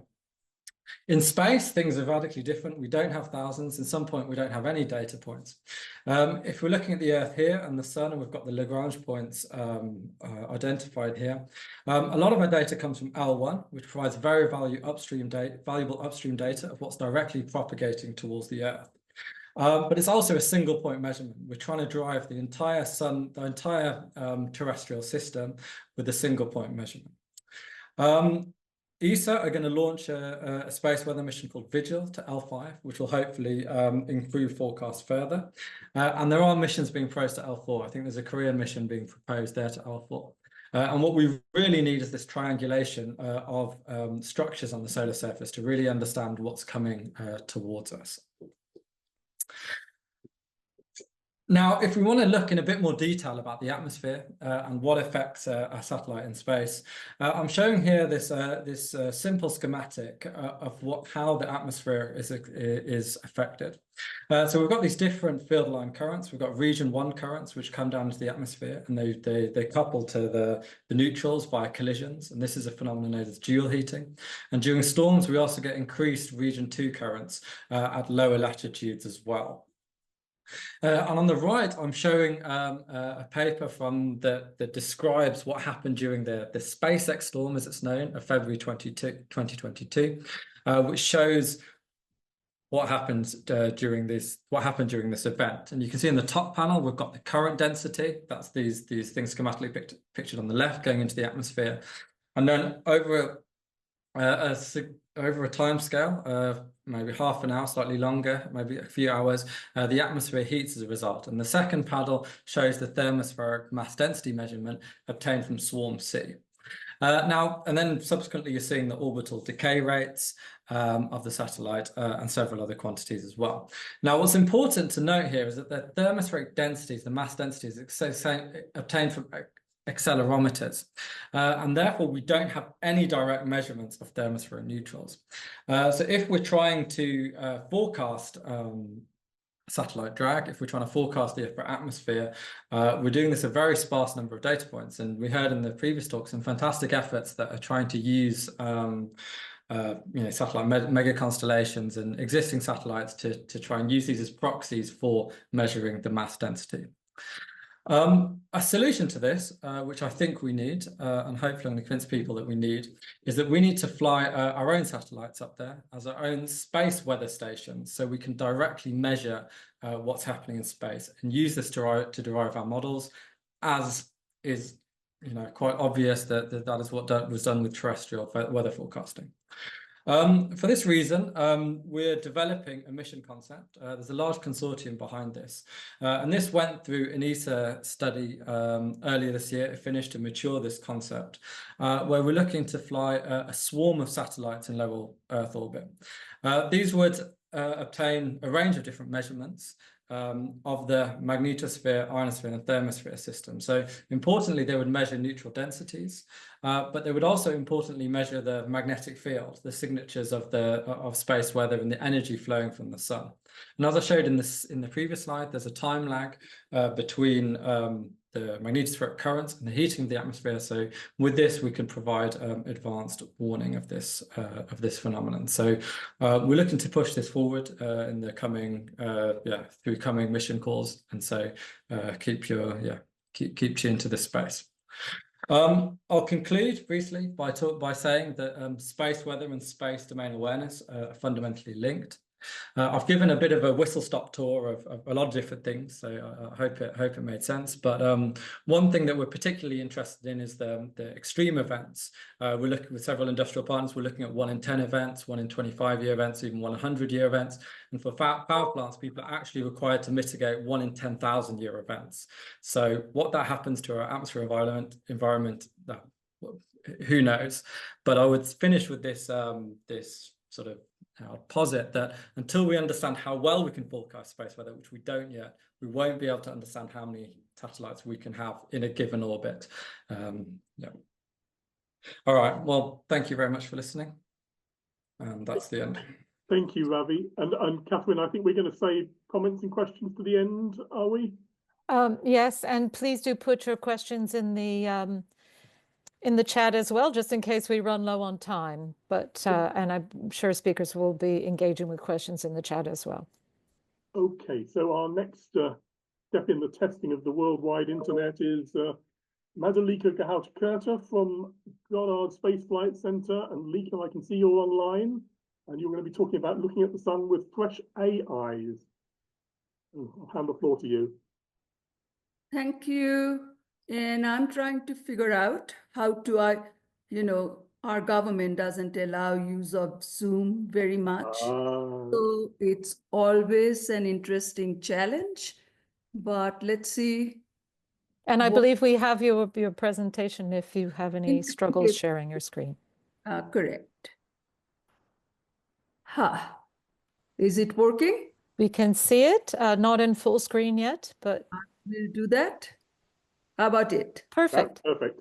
Awesome. So Ravi set the stage so beautifully. It's almost like there are many things I don't have to say, and I didn't even prepare for all of that. It's a short talk, so let's get started. And so what we are trying to do here is building the foundation for a new way of doing science. And that is looking at the sun with fresh eyes, AIs. Whichever way you want to think about it. So let's get started with what is the underpinning of space weather. It is heliophysics.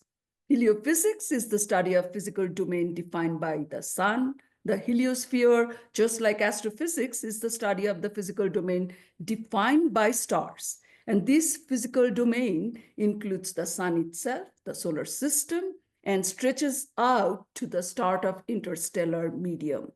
In principle, heliophysics studies everything inside the sun's domain of influence, and I'm not kidding you. The sun is coupled to the planetary system, being one of our own, Earth, by space radiation, photons, charged particles, and magnetic fields. The study of heliophysics involves three forces and their interactions: pressure, gravity, very familiar with people who do meteorology, and magnetic fields. That's the kicker, which makes our field extremely complex, but also very interesting. Heliophysics is an environmental science, a unique hybrid between meteorology and astrophysics, so often not well understood. And it is also known as the science of space weather and climate. Just a simple picture of heliophysics, sun at the center, like it should be.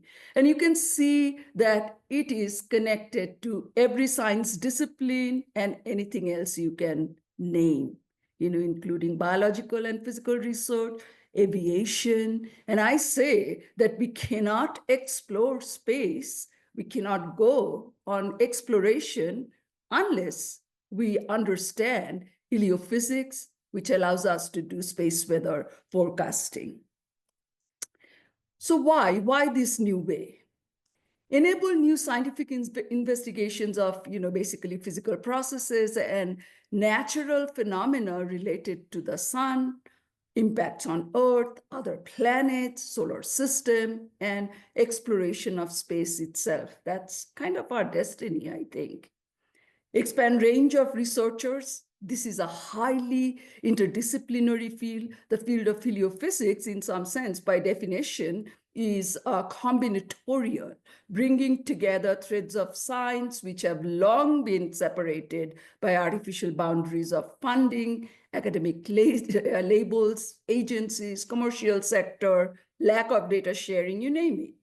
To fully understand the sun's effect on Earth and other worlds, it is necessary to apply the intellectual tools of MHD, geophysics, atmospheric chemistry, climate science, electrical engineering, and so much more. And to do this, we are adding the new tools of AI and foundation model. And Ravi kind of went through a lot of these processes.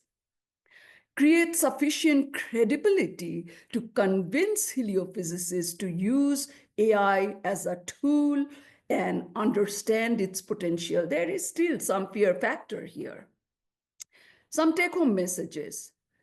The Solar Dynamics Observatory has produced, this is NASA's Living with the Star Cornerstone mission, has produced the largest and richest data set in the history of heliophysics.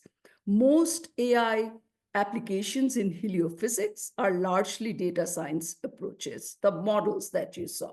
Most heliophysics science focuses on the estimation of fundamental physical quantities that cannot be measured directly and require modeling.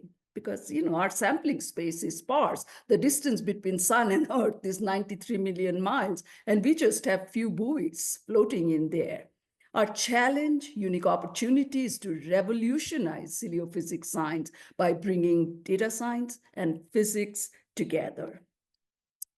The sun. Solar magnetism is the main driver of solar variability. There are three main forms in which sun interacts with Earth: light, or photon, or radiation, magnetic fields, and particles. Light changes the density and conductivity of our upper atmosphere, just like you saw. Magnetic fields induce currents in our atmosphere and the ground, impacting power grids and stuff. Particles affect assets in space, space radiation, astronaut hazard, satellite malfunction, you name it, you got it. So how do we do this? Heliophysics System Observatory, to give you a sense of our heterogeneous data, we have 20 operating missions, many with partnership with ESA and other agencies. 27 spacecraft crisscrossing the distance from Sun to Earth, 93 million miles or 150 million kilometers, whichever way you want to think about it, and all the way to the interstellar medium where the Voyager spacecraft have entered. This is just a visualization that presents orbits of the current heliophysics satellites covering the space near Earth, out to the Sun-Earth Lagrange point L1, and finally, a view of the current missions operating in the inner solar system. Not all of them are there. We are launching furiously of late. Magenta reflects thermosphere, ionosphere, mesosphere observations. Yellow are solar observations and imagery. Cyan, it's geospace and magnetosphere. Violet, heliospheric observations. Okay, what is NASA doing with big data, right? NASA gathers approximately 2 gigabytes of data every 15 seconds, and that number might be more today, from over 100 currently active missions, and we do this every day, every year, every hour, and the collection rate is growing exponentially. Now remember, our data is one of our most valuable assets, and its strategic importance in our research and science is immense. We fly missions to get data, to really get insights into physics. And of course, data is not all shared appropriately, as we've been hearing in the past few presentations. Let's talk about the scale of data. And DKIST is a National Science Foundation mission, so I'm not going to cover that, but I'm showing you what data it's going to bring by the time 2035 arrives. Let's talk about SDO. This is our biggest data hog. In 2035, it'll have 32.5 petabytes of data. Currently, it has about 8.7 petabytes of compressed AIA images just from one telescope, and uncompressed, that would be close to 22 petabytes. Now, what's a petabyte? 11,000 4K movies. It would take you over 2.5 years of nonstop binge watching to get through a petabyte's worth of 4K movie. That's what we are dealing with. So let's go to some of the models we have already conducted. And let me tell you, all this work that I'm going to show on AI, this has been in partnership with Google, NVIDIA, and Trillium Technologies, who's managed this process for NASA. So Corman is actually a tool that exists. You can go to GitHub, or you can go to frontierdevelopmentlab.org, and you can find all of this. Corman can predict thermospheric changes due to solar extreme ultraviolet, which is crucial for calculating changes to satellite drag and to deorbiting spacecraft. And as we know, that we don't have enough data to do just empirical modeling. Next is DAGGER, which is deep learning geomagnetic perturbation. DAGGER can predict the effects of solar activity on Earth's geomagnetic field 30 minutes in advance globally. So these are all past stuff I'm showing you. And so this particular AI summarizes 2 hours of solar wind measurements using deep learning and generous forecasts of perturbations as a dynamically varying field at a 1-minute cadence across the globe. DAGGER generates forecasts for the horizontal geomagnetic perturbation components and outperforms the existing high time cadence, local and low time cadence global models. And this was tried out on St. Patrick's Day geomagnetic storm in the figures that you're looking at. Now let's go to SPICE. This is, to me, is the coolest. This is a Solar Dynamics Observatory ML kind of rendition of seeing the sun in full pi distribution. So SPICE enable us to view the active sun in EUV as a fully resolved star, utilizing observations that are just ecliptic observations like SDO, like stereo A and B. And we are using sophisticated mathematical tools called NORF, neural radiance filters. We have now named it SORFs because solar NORFs, because we are using it for the sun. We create 3D solar views from multiple camera images, even reconstructing the solar poles without new satellite missions. These enhanced views allow us to estimate total solar energy output and improve space weather forecasting by predicting incoming radiation for Earth several days in advance. And we can do it anywhere in the solar system. Okay, so last year, our challenge was to integrate some of these efforts, right?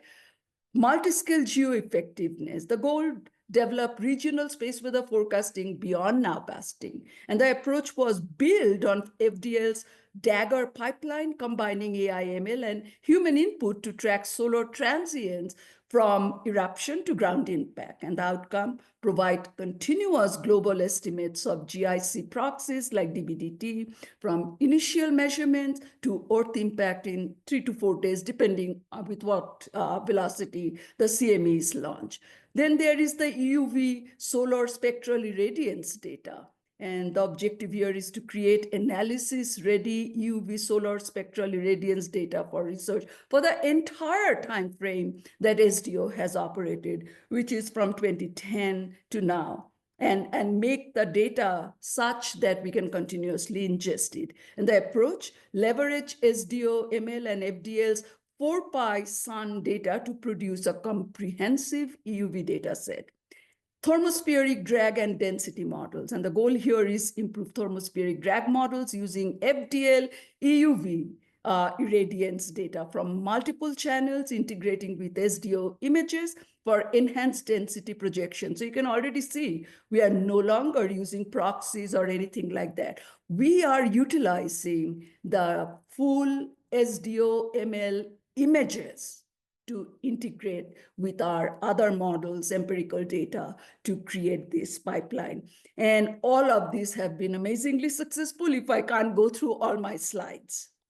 So UV irradiance, changes the density of the upper atmosphere, causing satellite orbit decay, we already know. And this is where AI-ready EUV data is important, and thermospheric drag is impacted by that.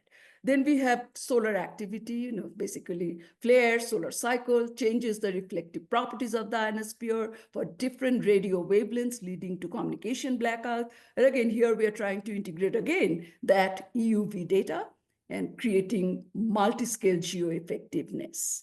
Then we are looking at changes in Earth's magnetic field due to space weather, induced currents in the ionosphere, and long transmission lines. And again, everything has that ARD EUV, and this is also solving multi-scale geo-effectiveness.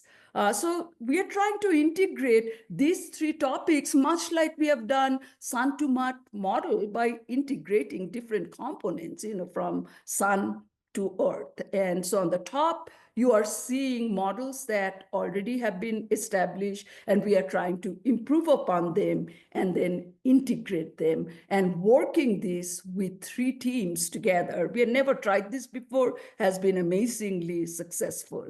So the question of the new challenges last year were, can we create an EUV data product? Can we better understand the importance of EUV on thermospheric drag? Can we understand geo-effectiveness on a regional level? That's been hard to do. So this is the first one, to create the EUV data pipeline. This has, 13 years of multi-instrument data from SDO. We are interested in all the data, AIA, HMI, and also in producing EUV virtual instruments that we have done for EV instrument. So they are all getting deposited into a database. This is sort of the Solar Dynamics Observatory. I'm just showing AIA, 4K by 4K full sun images in 10 channels, every 12 seconds. And then we have HMI and EVE. It's a beast. So, I probably don't have time to go over all of this, but what we have done with each of this model, we have generated open science questions like, can higher HMI resolutions improve solar radiance prediction? And we found that they do not. These are important lessons because it reduces compute time and all of that, right? So please take a look at your leisure if this is being recorded, but I'm going to move on. And then this is sort of the final outcome analysis, right? So what are some of the important outcomes? Creation of an SDO scientific computing platform to process and store data with cloud support. And this is an immense amount of data. Now, remember, we haven't done 4K by 4K yet. We are operating on 512 by 512, but 4K by 4K is coming. Development of virtual Eve reloaded and enhanced model for irradiance prediction with more accurate results across additional channels. Everyone can start using that for ionospheric models instead of 10.7. Demonstration that AIA data alone might be sufficient, potentially reducing reliance on HMI. And of course, we are creating live irradiance predictions now available on SDO-imgo.org. So the poster highlights advances in SDO data utilization and processes for the developments in solar irradiance modeling. Well, let's go to density estimation. A complex interconnect. You're running over time, just to let you know. Okay, so can I get 2-3 minutes more, or should you tell me? I'll look to Katherine. Yes, I should think so. Okay. And stop me anytime. I will flip the chart so that others have access to it. And so here again, you know, this is already been looked at, and we are using SDO-ML as additional input into Carmen, and we are getting amazing output. These are some of the results. The SDO embeddings, they replace traditional solar proxies, providing enhanced input for thermospheric density models. And you can see the key benefits that everyone has been talking about: improved space traffic management, reduced errors in thermospheric density model, etc. And these are some of the science questions, science and ML questions that we have to further address. Not going to address that. Let's go to the outcomes. What are the outcomes? You know, SDO embeddings. New embeddings improve model predictions by replacing proxy indices, high cadence predictions. You know, SDO data enables higher cadence density forecast. Proxy replacement. SDO data can effectively replace daily proxies by density predictions. Performance across conditions. Models tested under various altitudes and solar activity levels showed improved prediction accuracy.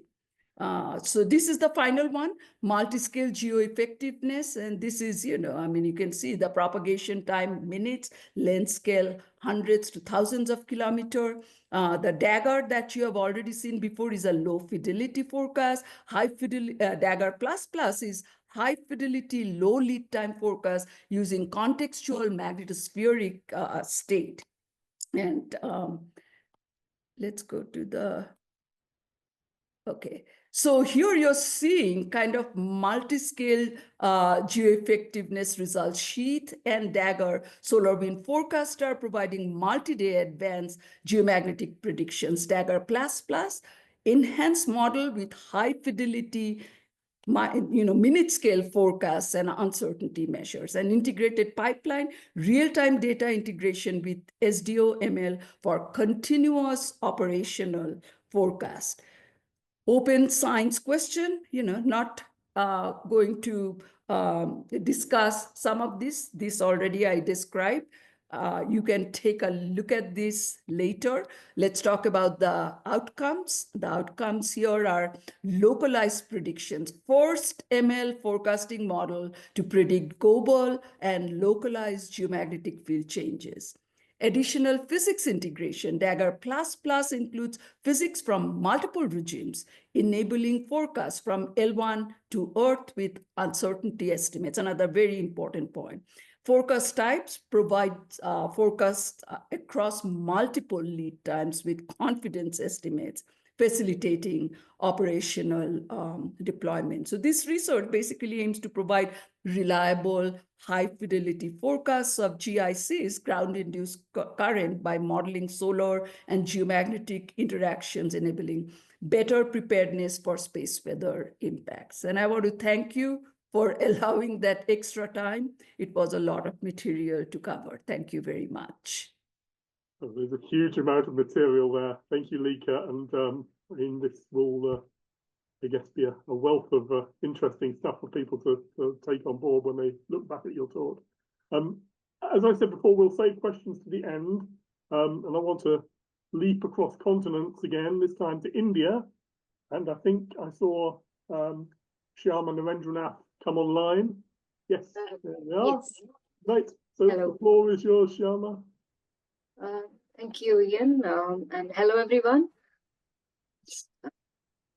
My screen. So I will talk about Earth's X-ray aurora in the context of an X-ray instrument that we've been developing with collaborating with UK partners. So aurora is, I hope you can see my screen. We can see your screen, but it's not now. It's in full screen. Oh, yeah.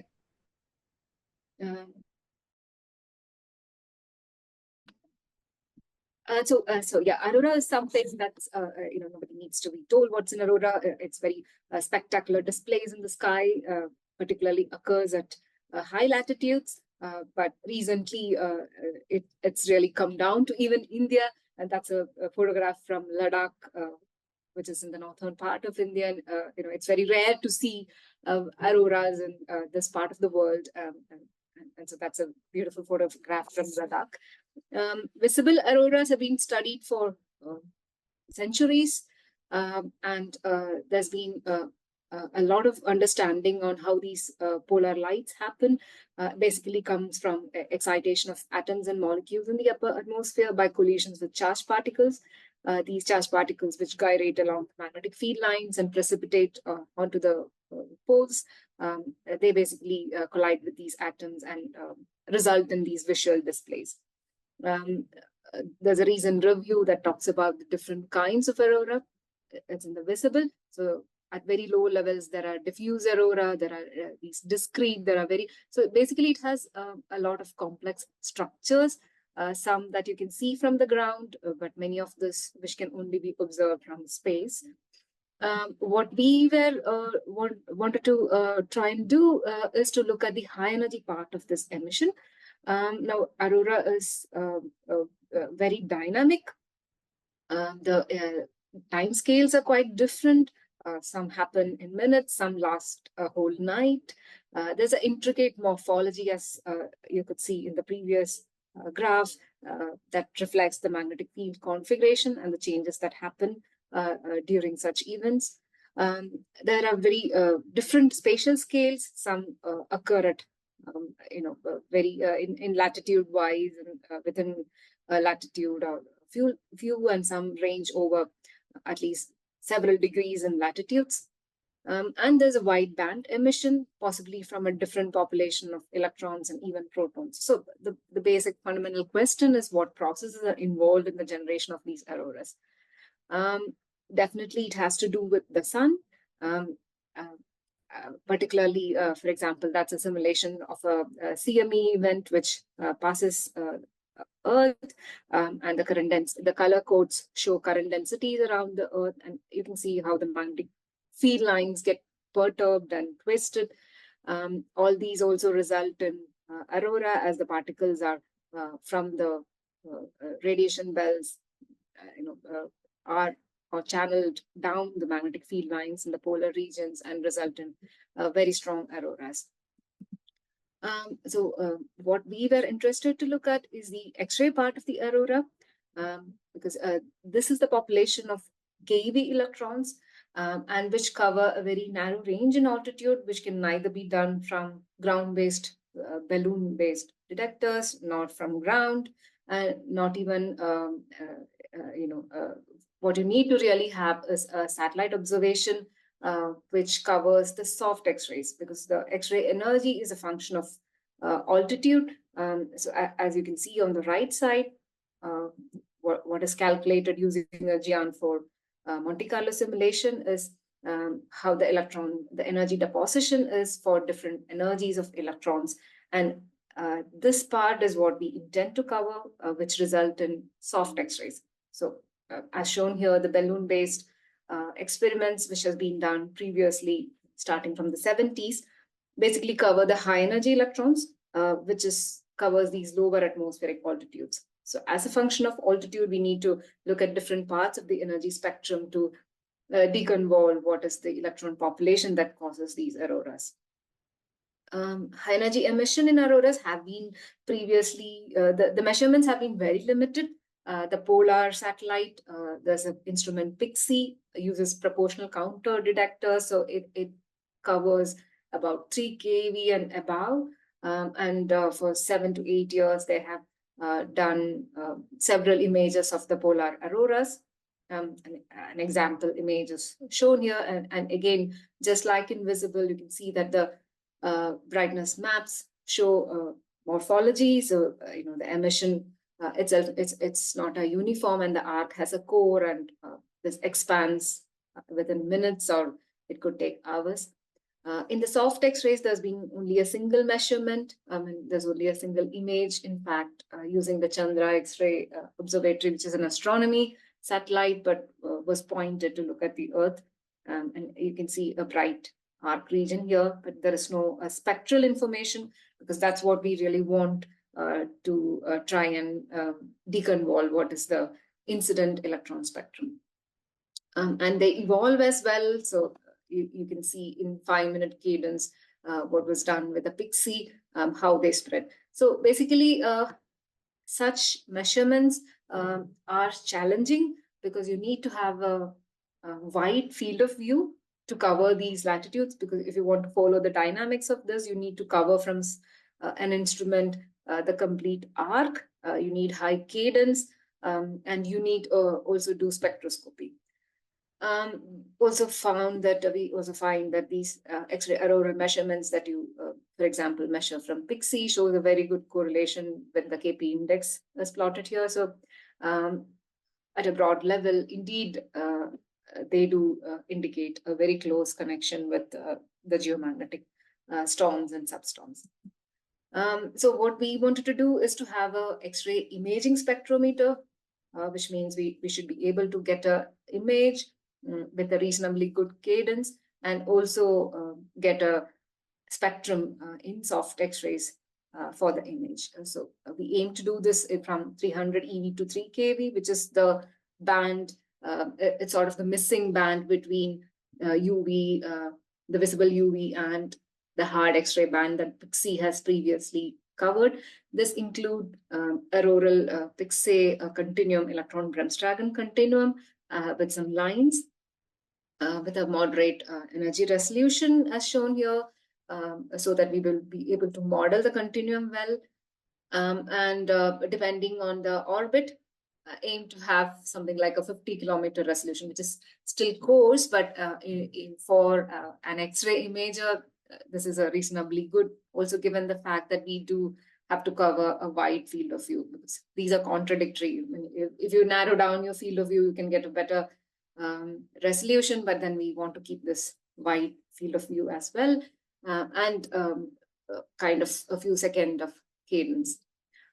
So what I wanted to specifically also project here was emphasize here is that we have an ongoing collaborative work which is funded by the UK Space Agency under the International Bilateral Fund, which is based on an X-ray CMOS-based camera being done by the XCAM Private Limited. And it's between the Open University, MSSL, XCAM, and ISRO.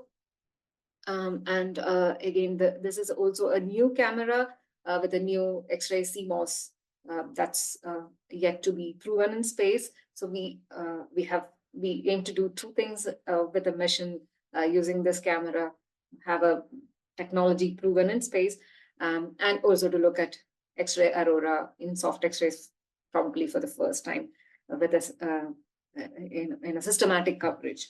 As I said, there's only been the Chandra observation, which doesn't have a spectrum. So this is something that would be new. It comes with challenges because Earth visible light albedo is high. And if you're in a low Earth orbit, covering such a large region with high cadence is challenging, but that's what we plan to do with this. It has space weather applications. The changes in the ionosphere conductivity, which leads to an increased absorption of radio waves, is something that you can derive from these measurements. can convert this into conductivity maps. We can these are inputs to models which involve high latitude to low latitude coupling, changes in the atmospheric composition that happens when there is an energy input like this.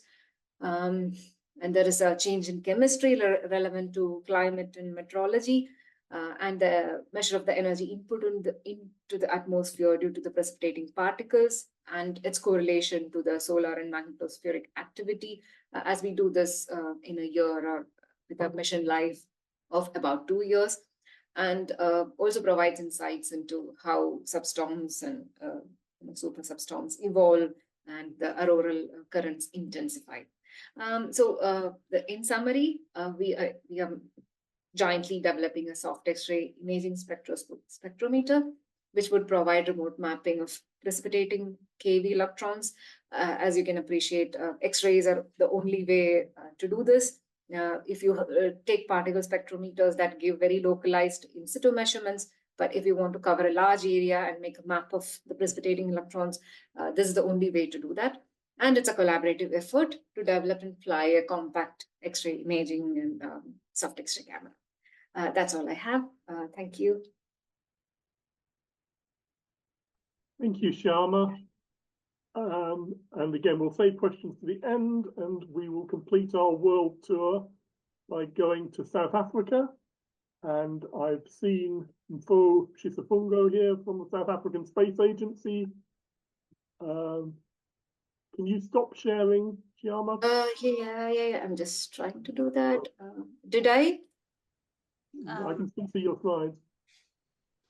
You can. I'm sorry. That's it. Oh, there we go. Yeah. Yeah. So, Mfo, if you're here. Yes, I am here. Fantastic. Okay. Then it's over to you. Okay, thank you. So I'll just ask for next slide. Thank you very much for this opportunity. So I will be talking about the space weather resilience through international collaboration. Next slide, please. So this is the outline of the talk, Space Weather Overview, the SANSA's 24/7 Operation Center. I will touch on the skills development, international collaboration, and the importance for stakeholder and end user engagement. And then I'll conclude. Next slide, please. So I will not talk in detail about this because the last presenters have already discussed in detail about the space weather, but this is just an overview of the space weather. And we all know that space weather is a global phenomena, but it has a regional impact. So it's important for us as we monitor space weather or activities on the sun. We also invest in the ground-based instrumentation so that we can monitor the impact that it has on Earth and on other planets as well. So this is just the image of the atmosphere and where the ionosphere lies. So this is our space environment and beyond. Next slide, please. So for us to be able to build resilience, we need to constantly monitor what's happening on the sun.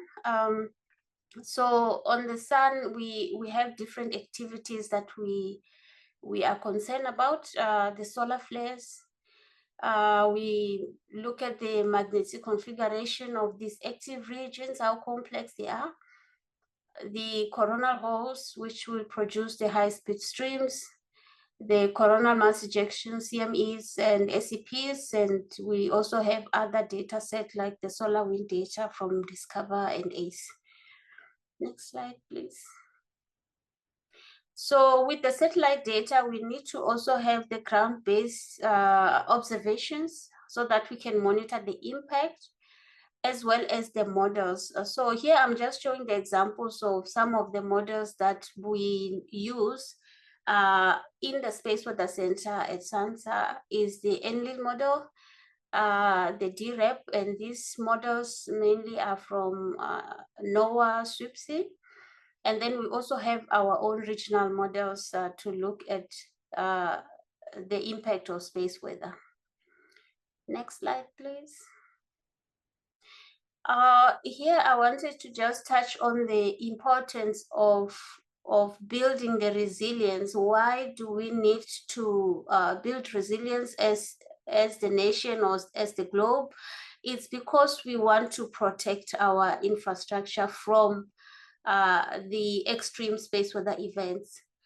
So you can see that different technological systems can be affected by space weather, and we are increasingly dependent on technological systems, and we need to be able to constantly monitor space weather. And it has become more apparent now that we are moving from research, space weather research, into operations so that we can be able to protect our infrastructure. So building resilience as a globe, it's important. Next slide, please. So this is what we have done at SANSA in trying to prepare ourselves to become more aware of the space weather impact and how we can contribute in mitigating the impacts of space weather on our infrastructure. So this is where we started in 2007 with joining the membership of the International Space Environmental Service. This is a community of space weather centers around the globe. And then in 2010, we had a Space Weather Research and Development Center, was the first one which was built in 2010. Then in 2018, we moved and become an ICAO designated regional space weather center to provide the space weather information to the aviation sector. And then from there, we had to prepare ourselves to become a 24/7 operations since it's the requirement for the user. Next slide, please.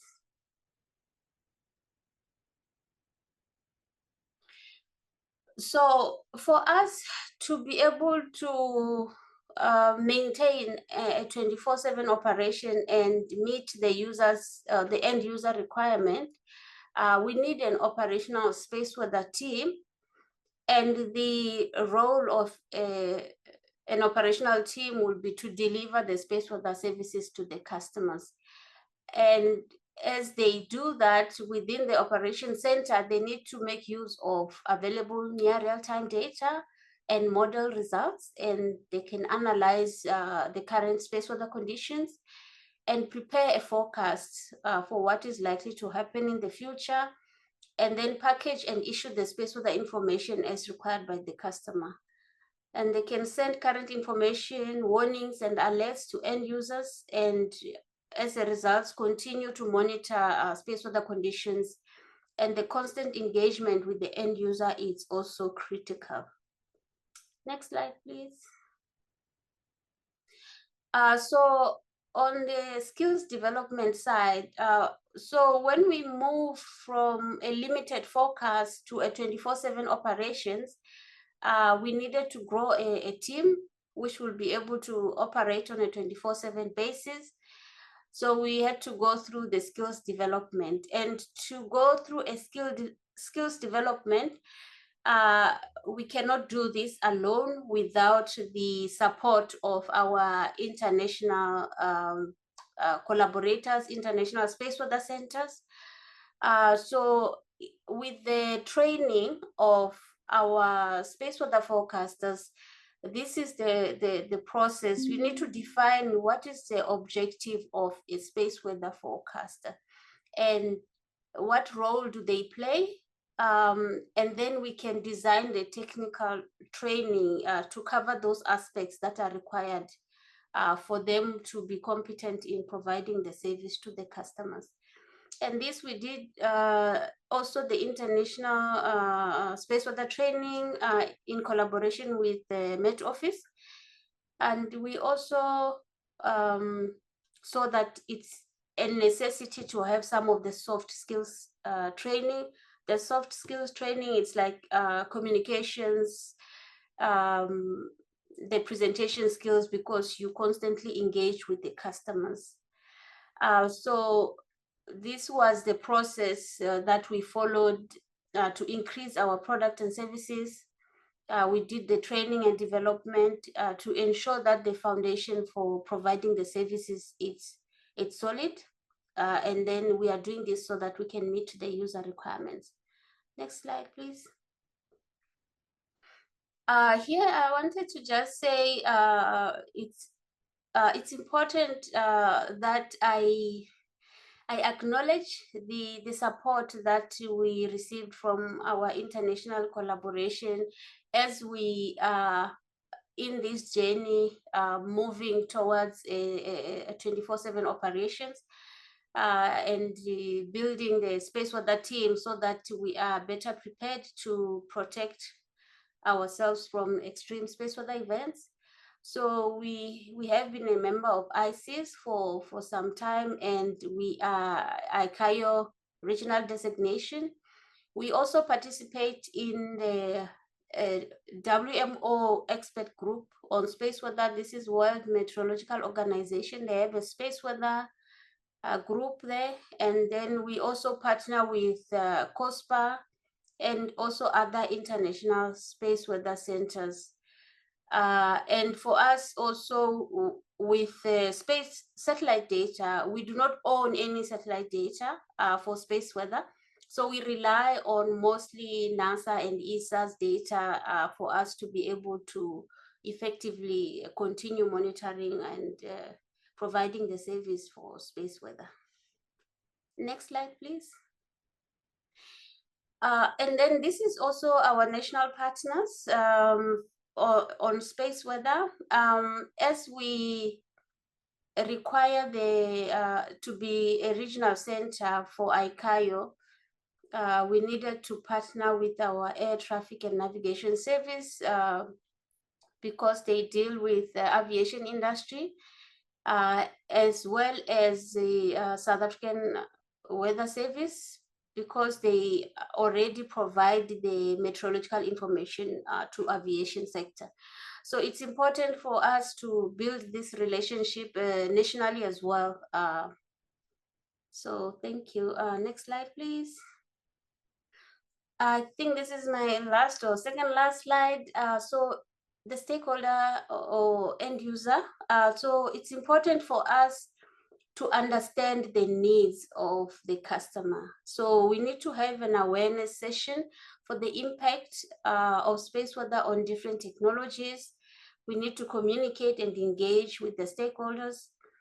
And then we have a better understanding of the requirement, what they need, and how we can better work with them to protect the infrastructure that we have from the extreme space weather. And then strengthening the collaboration is always key with international space weather communities. Next slide, please. And then just to summarize, for us to be resilient, we need space weather data is key.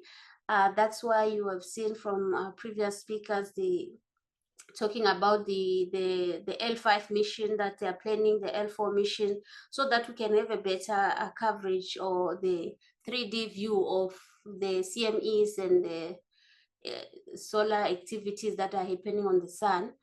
And then also expanding the coverage of the ground-based data to evaluate the regional impact. So it's important to also cover on the ground-based instrumentation to have a good coverage so that we can validate or see the impact, because at the end of the day, the user wants to see how does the space weather impact us here on the ground. Model development is important so that we can inform the user well in time. And then we need to continue doing space weather research, needs analysis, and the impact. So the space weather information and forecasting, it's important, and then we need to interpret this importance to our end users. Thank you very much. And thank you, Mfo. My appreciation, and please show yours to all the speakers in this session. I think we demonstrated what a global community this is, and how collaborative it is. Unfortunately, we've run out of time for this session, so we don't have time for Q&A, but I'd encourage people to respond to the questions that are in the chat. I noticed Nick Howes has had a question in there for some time that some people have started to answer. And I think we go to coffee break now, Katherine. Yes, thanks very much, Ian. Thanks from all the speakers. My brain is quite full of all that really interesting information. Please do follow up with the speakers. And there are questions about understanding impacts on ground infrastructure and various other questions about modeling, wargaming, Carrington effect type scenarios. So please do engage if the speakers can stay. I know some of you are in very unsociable time zones, so I understand if you have to run off, but please do have a look through the chat and engage if you can, and hopefully conversations can follow on afterwards. So we've lost 5 minutes from our coffee break, but I think that was absolutely worth giving up 5 minutes of coffee break for. We will be back in 10 minutes to round off with our final session focused on data sharing. So see you back here in 10 minutes.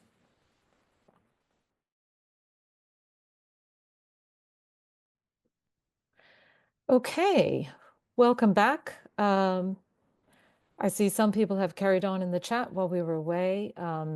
I know that some people are logging off and coming back, so if you are just joining us, we have been hearing a lot about data sharing over the last day and a half, and it was worthwhile starting our day yesterday with RT saying how important it is for us to share information, and ending our day today with some experts on the topic. So without further ado, I would like to introduce the speakers for this session. We have Richard Del Ballo, who is the Director of the Office of Space Commerce in the US, Erica Rossetto, Director of Space Data Association, joining us from Brazil, Rodolfo Munoz from the European Commission, giving us a regional perspective from Europe, and Eugene Avenant, who is the Chief Engineer from the South African Space Agency. I would really encourage people to put questions in the chat, and we will try and just take 1 or 2 questions in between each talk, and then hopefully still have time at the end for some additional questions for all the speakers. So Richard, without further ado, I hand the floor to you. Okay, well, thank you very much. Let's see if I can pass the first test of, I'm trying to do screen sharing. No, that isn't.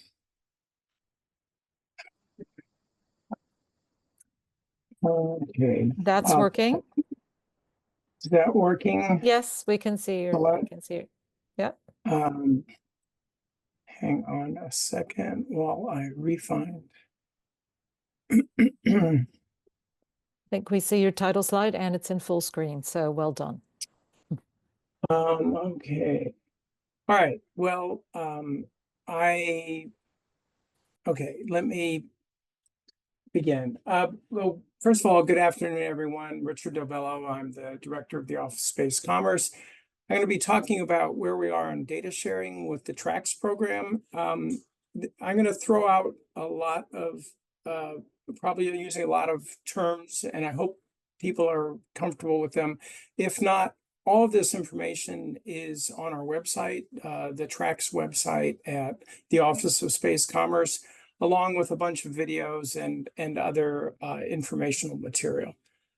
So slide 1, I think most people by now have seen this, I call it our cartoon of the TRACS architecture. Basically, we're getting a lot of data sources on the left, We're getting information from the U.S. Department of Defense, information from operators, information from SSA providers.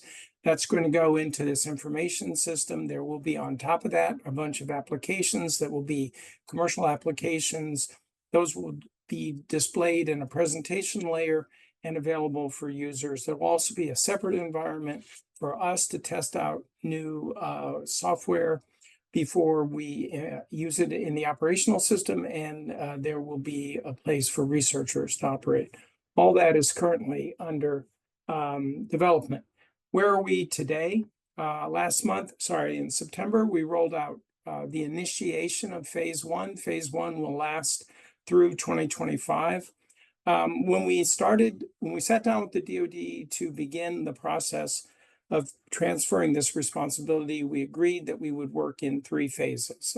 Phase number 1 is focused on a conjunction assessment. Phase number 2 is focused on what we call launch collision avoidance and the so-called COLA gap, which is when you launch numerous satellites into orbit at the same time, and then you have a significant tracking challenge. And phase 3 would be reentry. So we're in phase 1 now. Phase 1, we are operating in beta. We're finalizing the acquisition process for the presentation layer.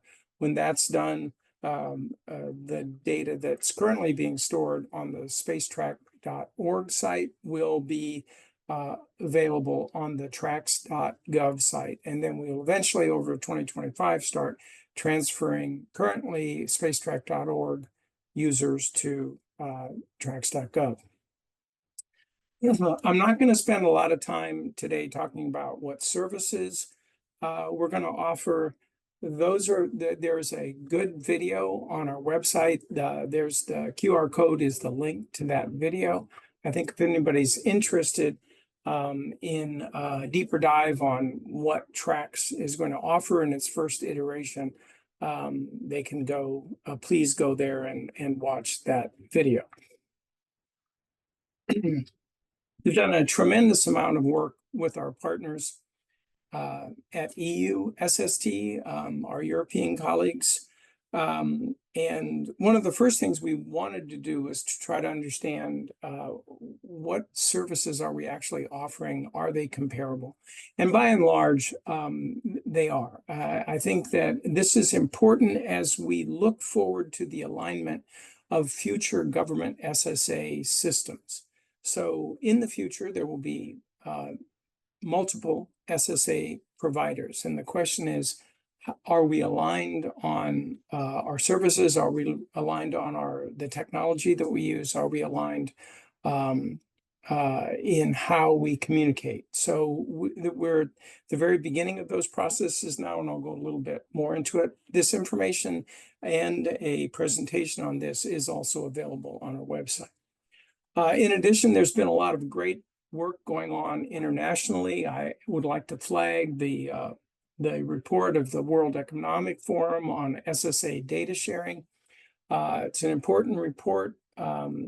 It talked about how SSA data should be made as open as possible, that spacecraft operators should share, consistent, obviously, with their own national regulation, as much information as possible, that spacecraft owner-operators should be working with at least one SSA provider, and that government SSA providers should figure out a way to work together to share information.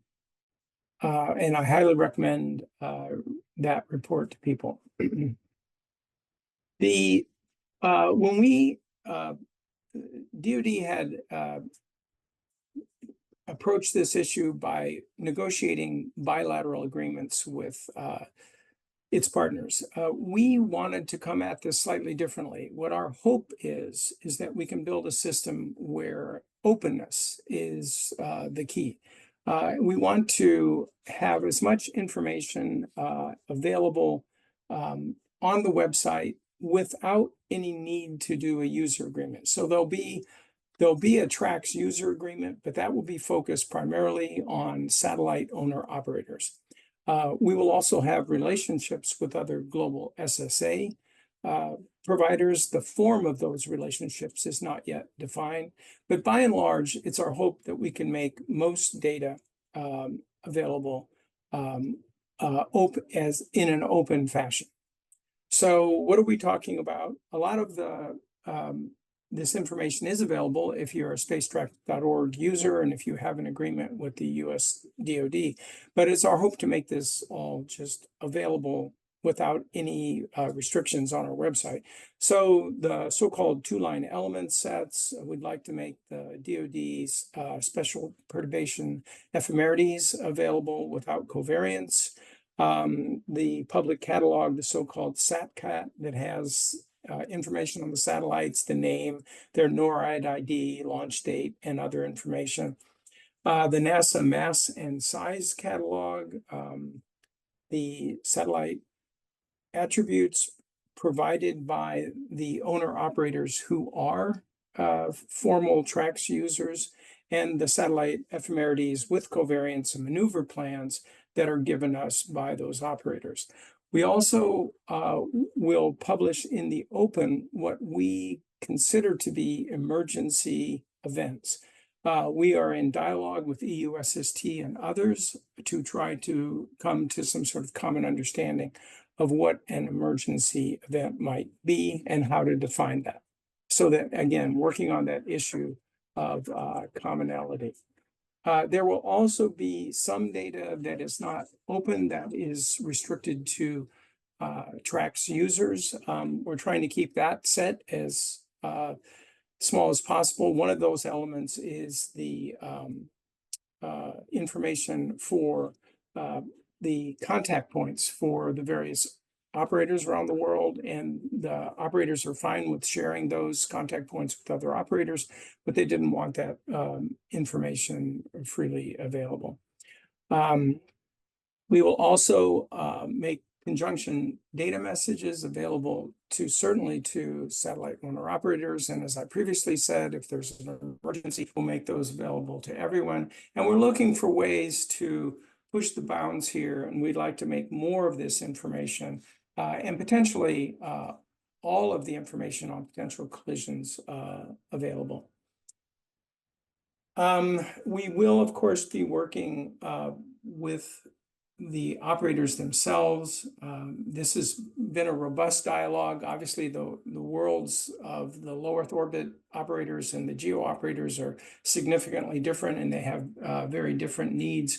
And also, quite frankly, a different willingness to share information. And we are working with those operators who are our primary customer to better understand what satellite attributes should be shared with us and what we should be sharing with our other colleagues who are SSA operators. And finally, if you need to get in touch with us or if you want additional information, here's some pathways to do that. And with that, I will slow down and be open to asking questions. Thanks very much, Richard. It's been quite a big development, the introduction of TRAX, and it's great to hear that your aim is to be sharing data openly and transparently. I also note that you published your SSA vision earlier this year, which set out very clearly the protocols that you intend to use and encouraging other SSA providers to also share data to a common standard. If anyone has any questions for Richard and wants to put a hand up right now, please do. Otherwise, I'll abuse my position as chairing this and put a question myself. I'll give people a second and then I'm just going to jump in. So, I have a question. Okay. Sorry, yes. Hi, Richard. Thank you very much for your speech. It was very interesting. Maybe I misunderstood, but I heard that you were saying that your members didn't want you to share with everyone the point of contact for spacecraft. Is that right? And is it so? Do you know the reason for this? I think a lot of the way we've proceeded is we have tried to have an open channel with various SSA users, and most specifically with the owner-operators. And one of the early things that we heard from owner-operators is that they don't mind sharing the contact information of their control centers and key individuals with all the other operators in the world, but they don't want that information publicly shared because they don't want to have to respond to press and other related calls. So it's more personal data that you're talking right, about. Yeah. They don't want that open to the public in general, but they are completely comfortable with sharing that with all other operators in the world. And I think another thing that we're trying to do in acknowledging that there are other SSA operators is to sort of have two levels. We'll have an agreement with the operators that are using tracks, but we hope to also have a formal agreement with all the other SSA providers. And we hope that there's robust sharing of information between the SSA providers. So for example, if we have a CDM, we would share it with the operators who it affects, but we would also share it with the country SSA provider who is affiliated with that satellite company. So, and again, we're taking affiliation rather loosely at this point. And, you know, in terms of whether it's licensing or whether that was reported to the UN by that country, but we're looking to create as much rapid flow of information as possible. Thanks, Richard. I'm going to ask people to put their questions in the chat. I see some coming in now, and move on to invite Erica Rosetto to share her thoughts. I think that's another case of operators sharing amongst themselves. So Erica, over to you. Okay, thank you, Katherine. Can you hear me well? Okay, great. So I just share my screen here.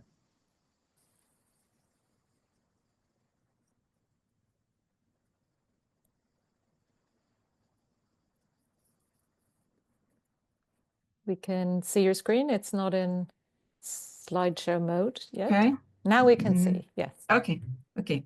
So thank you very much for this opportunity. It's a pleasure to be here. It has been 2 great days with great speakers. And so as Katherine said, I am Erica Rosetto, so I'm one of the directors of Space Data Association. So also I am the Flight Dynamics Manager for Embratel Star One, which is a Brazilian satellite operators company. So, but today I am talking about SDA. So this is an organization formed by satellite operators. It has been on the market since 2009. And at the beginning, we had the three major satellite operators company in Inmarsat, Intelsat, and SES.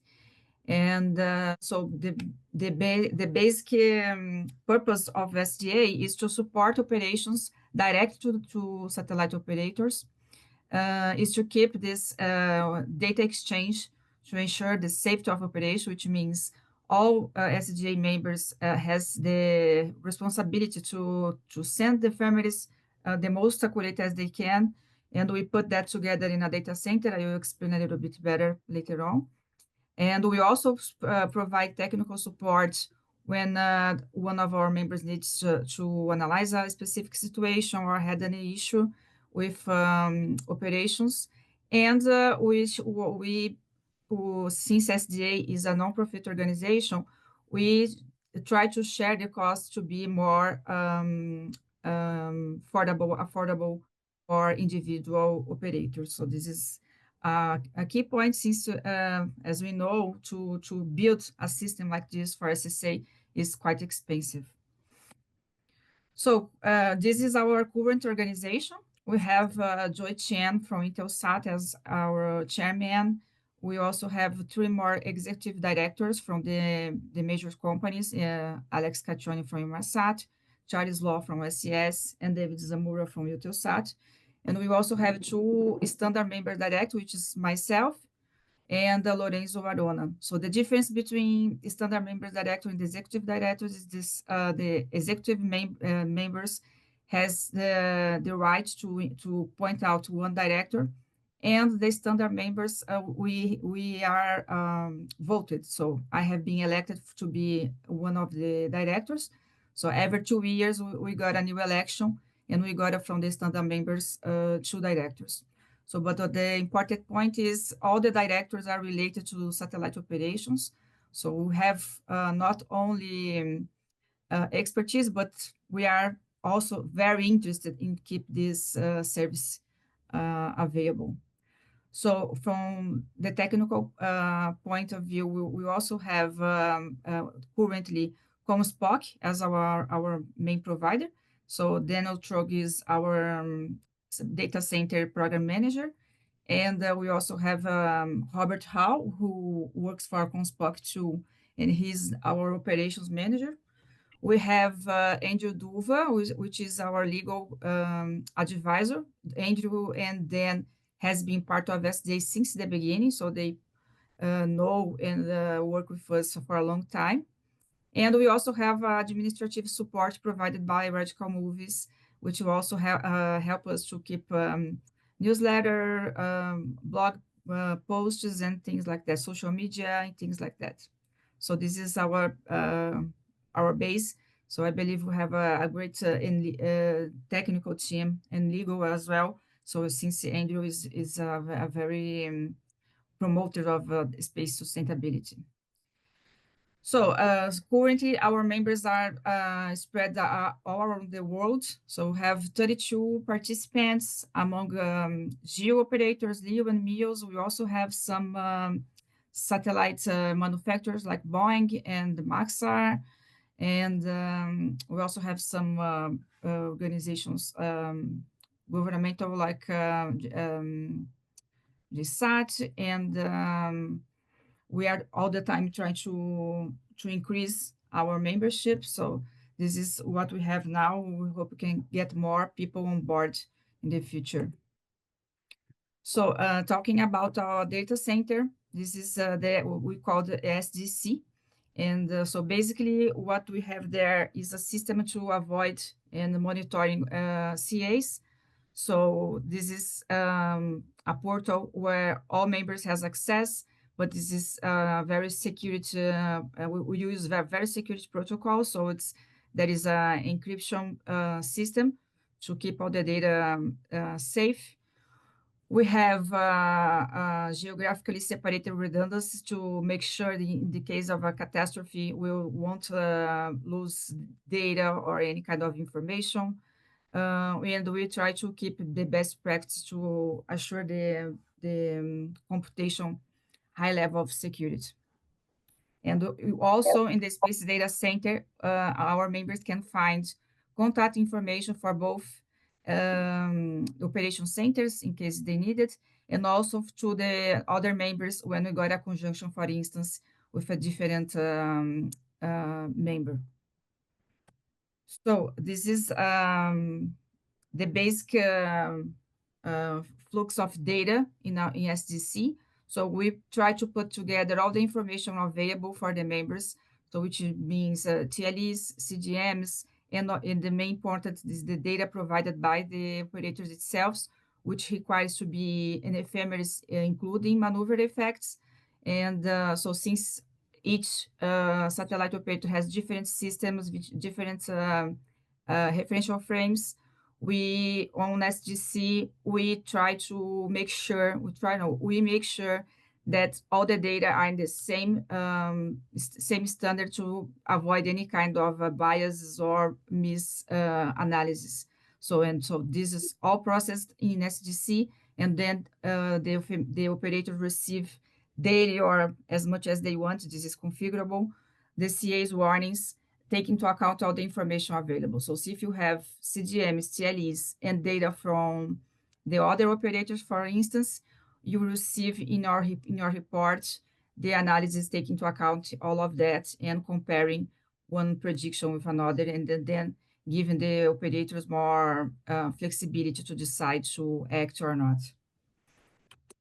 So regarding the services that we can provide, one of them is this help support to identify errors or bias in the orbit determination process. So this is an example when the operator has an orbit solution, which seems very good, but then when we compare with the data processed in SDC, we could realize that there was a bias for this satellite. So this kind of analysis is done from time to time, and then the operators can try to identify where this error is coming from. So usually it's just a matter of position of the sensors, so they can correct that and make sure the orbit solution is as much accuracy as they can. So as I said, we receive daily these conjunction reports. So basically what we have here is all the information provided for my fleet. So I have the miss distance, if it's in the case it's a operational satellite associated to SDA, we also have the contact information for the secondary object. When we got a CGM, the CGM is also processed using the ephemeris provided by the satellite operator, which is very helpful because usually the CGM doesn't take into account the maneuvers. So in this case, you can make sure that your future maneuvers has been analyzed, and then you can be sure if it's a real conjunction assessment or it's a false alarm. So this is one case when we can analyze also a specific case. So you can have plots and additional tools to analyze all the CAs.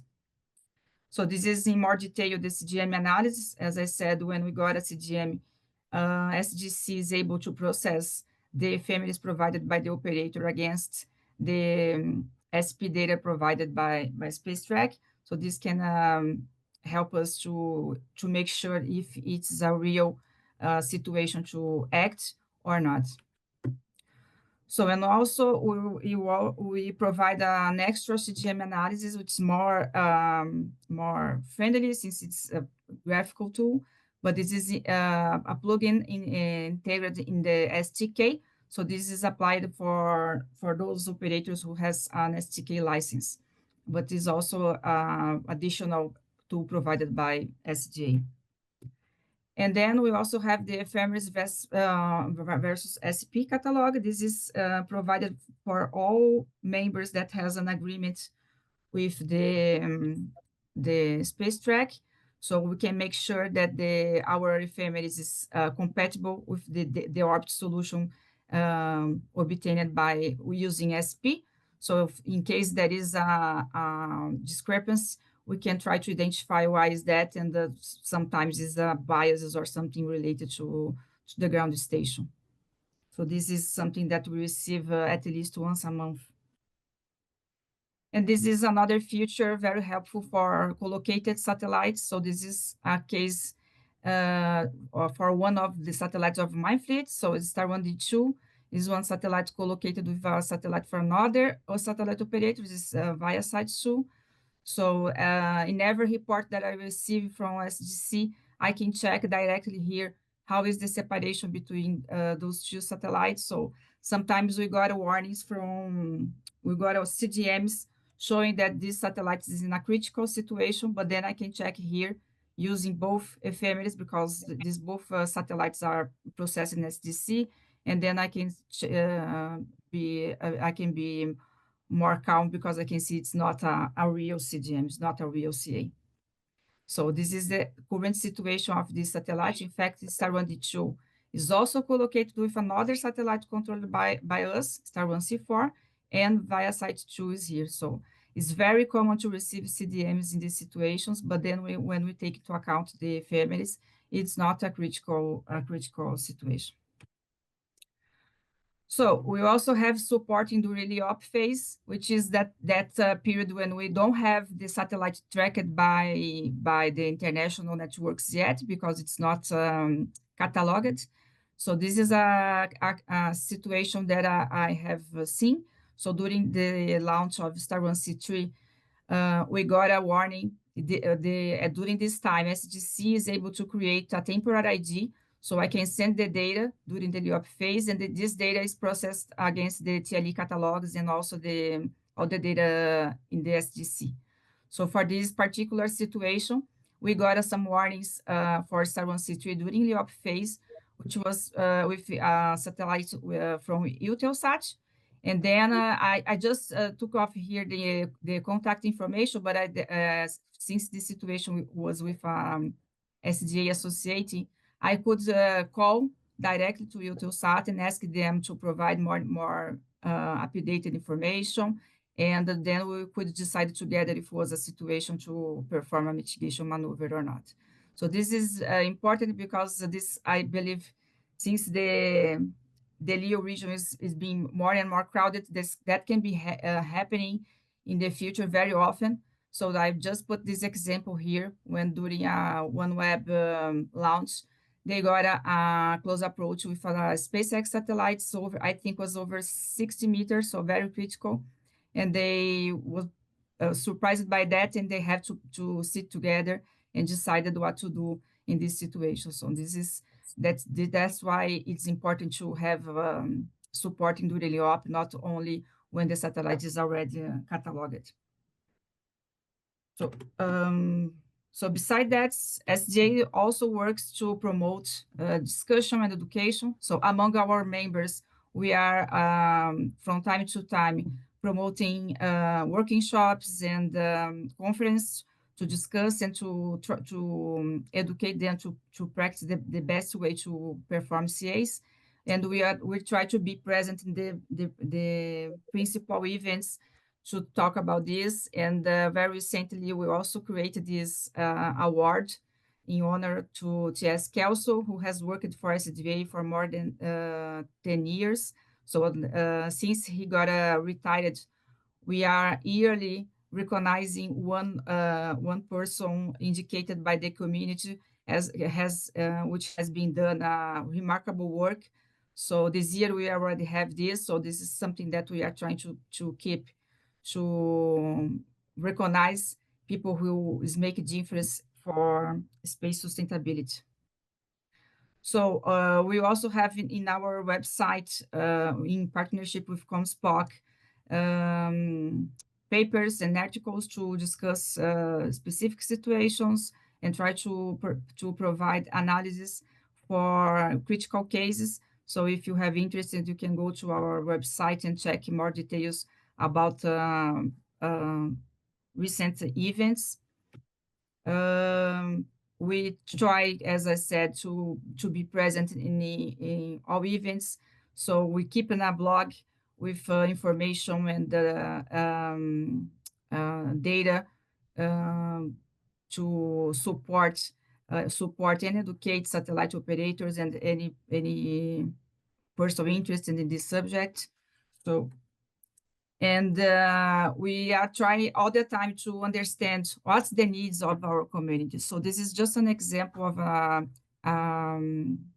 research that we have done last year. So we try to identify what kind of information is the satellite operators is missing. So and then when we ask this only for the SDA members, we found out that almost 40% is missing more information, which means that they are not so confident about the data they have available to analyze CAs. But then when we go to ask the same question for non-SDA members, more than 8% said they are not confident with the information they have available. So this is something that can make us think that SDA makes a difference for the satellite operators, since we have this system to provide reliable and concentrated information in the same system. So we have also participated in all initiatives related to SSA best practices. So this is an example of the TREX pilot project, when they asked for information from different voices. So we have prepared an extensive report to provide them. We also has provided data from our database for more than 100 satellites I think so. Richard is here. I think he can confirm that helped to develop the system. We will also have been in contact with the COPUs and all the main organizations to be participating in the discussions and providing support and the expertise that we have aggregate along this almost 15 years. So in summary, so I believe SDA is the only SSA organization formed by satellite operators. And what we try to do is to encourage all the operators work together. So which means share the data, make sure the data is in the same in the same reference frame, the same format to avoid any kind of misunderstanding. We try to provide the most valuable service as we can and in balancing with the cost of this servicing. We keep all the time promoting educations and discussions to help the community to create a safer environment. And we all the time advocating and promoting the best practices for SSA. So along these years, SDA has improved the system. I think we have a great heritage since we work with the previous system provided by Celestrak, and we are all the time working to improve as much as we can and keep our services more reliable for the community. So that's all. If anyone has any questions, I'd be happy to answer. Thanks so much, Erica. I think in the interest of time, because I don't want to run out of time, I'm going to say for people to put questions in the chat. It's flagged a lot of questions for me, and I'm going to start putting them in the chat myself. Here, thank you very much. It's a pleasure to present you what we are doing with the EU SST system, where indeed you will see that we are working a lot with Richard from TRAX, with our colleagues from the US. So here, in few words, what it is, EU SST.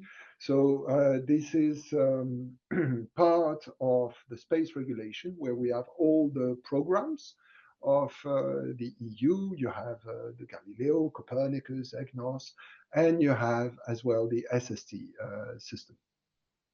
So the goal is really to protect, of course, the European space infrastructure, but as well to play a certain role in the SSA burden sharing. Once again, a certain role. We don't want to be the one handling the entire SSA burden sharing. This is not at all the aim from EU SST, but we want to bring our brick, if you want, to the system protecting space. So the EU SST partnership is really operational with sensor network, database, service users. I will come back to it. We are doing as well a lot of research and innovation, and this is very important because when you want to share data, when you want to have data, you need to invest on new sensors, new capability, new software as well. Of course, you have a security part because each time that you share data, you have a heavily part on security. Therefore, it's security relevant, I would say. And just one word, which is something important, which is that I need to say that the EU SST partnership is a successor of the EU SST consortium. It's why so many things has been achieved, because otherwise you will think, okay, it was adopted in 2021 and you managed to develop all these. No, you had the first system in 2014, and then it was developed, and then now it is a full-fledged program of the EU with the EU SST partnership. So what is the governance? And it's very important for me to underline this point, is the EU SST partnership rely on member state capabilities. So this is very important. You have the list of the 15 EU member states. So it's thanks to them that we managed to produce all the service that I'm going to present to you. and they are in charge really of the system. The Commission is overseeing the system. Then you have, is done in cooperation with the EU Space Agency as a front desk. This is USPA, which is based in Prague. And then we, as I said, is overseeing the program by the EU. So how does it work? First, you have a set of national census, which could be public or private. We are working a lot with now private census as well. We are launching calls. It could be, of course, radars, it could be telescope, it could be lasers. And then these sensors, what they do, they basically produce data. These data, it could be, of course, surveillance data, it could be tracking data. And all these data in LEO, MEO, and GEO are gathered, and they are gathered within the EU SST database and the EU SST catalog. And this data processing is meant to produce the three services that I will present to you. You have the front desk. This is what I told you regarding the front desk. And you have as well the users that are receiving this information.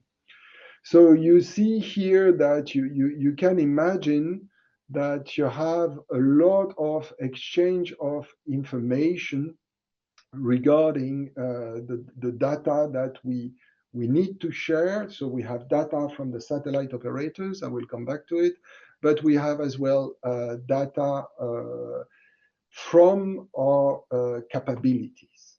And our capabilities, so this is not an up-to-date list, but it's to give you an idea. You have lasers, radars, telescopes all over the world. Once again, it's written that it's from 2022. It's meant in purpose. It's just to give you an idea that of the coverage, but not of the full current coverage.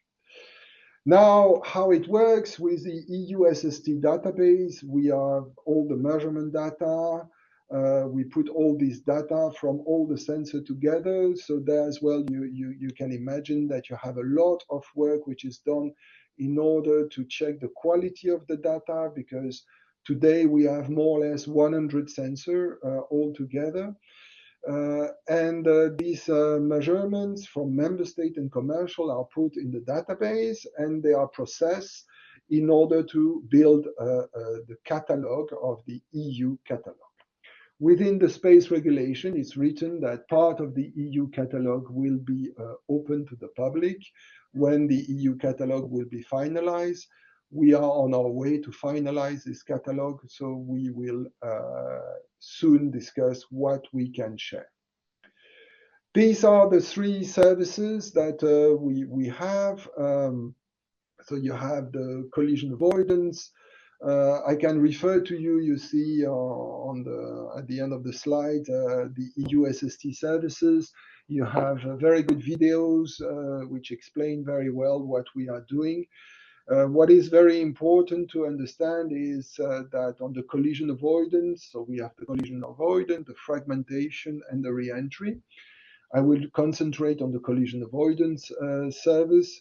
This is done in hot redundancy between the Spanish and the French National Operation Center. Why in hot redundancy? Because if you want to make sure that you can deliver a service 24/7, you need to have that. There we are using, of course, for the EU SST catalog, the national catalog, but of course, the US catalog with the public US catalog. And we are producing for a satellite operator covariance estimation, HBR estimations, as well probability of collision sensitive analysis. We are doing as well collision avoidance maneuver support. So we have a full range of services for our users.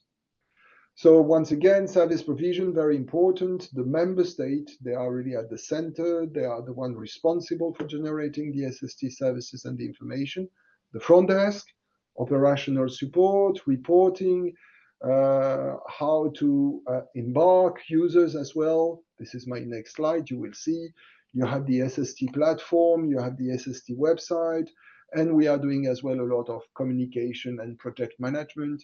Like, for example, we are doing some capacity building with the UN in order to explain what can be done.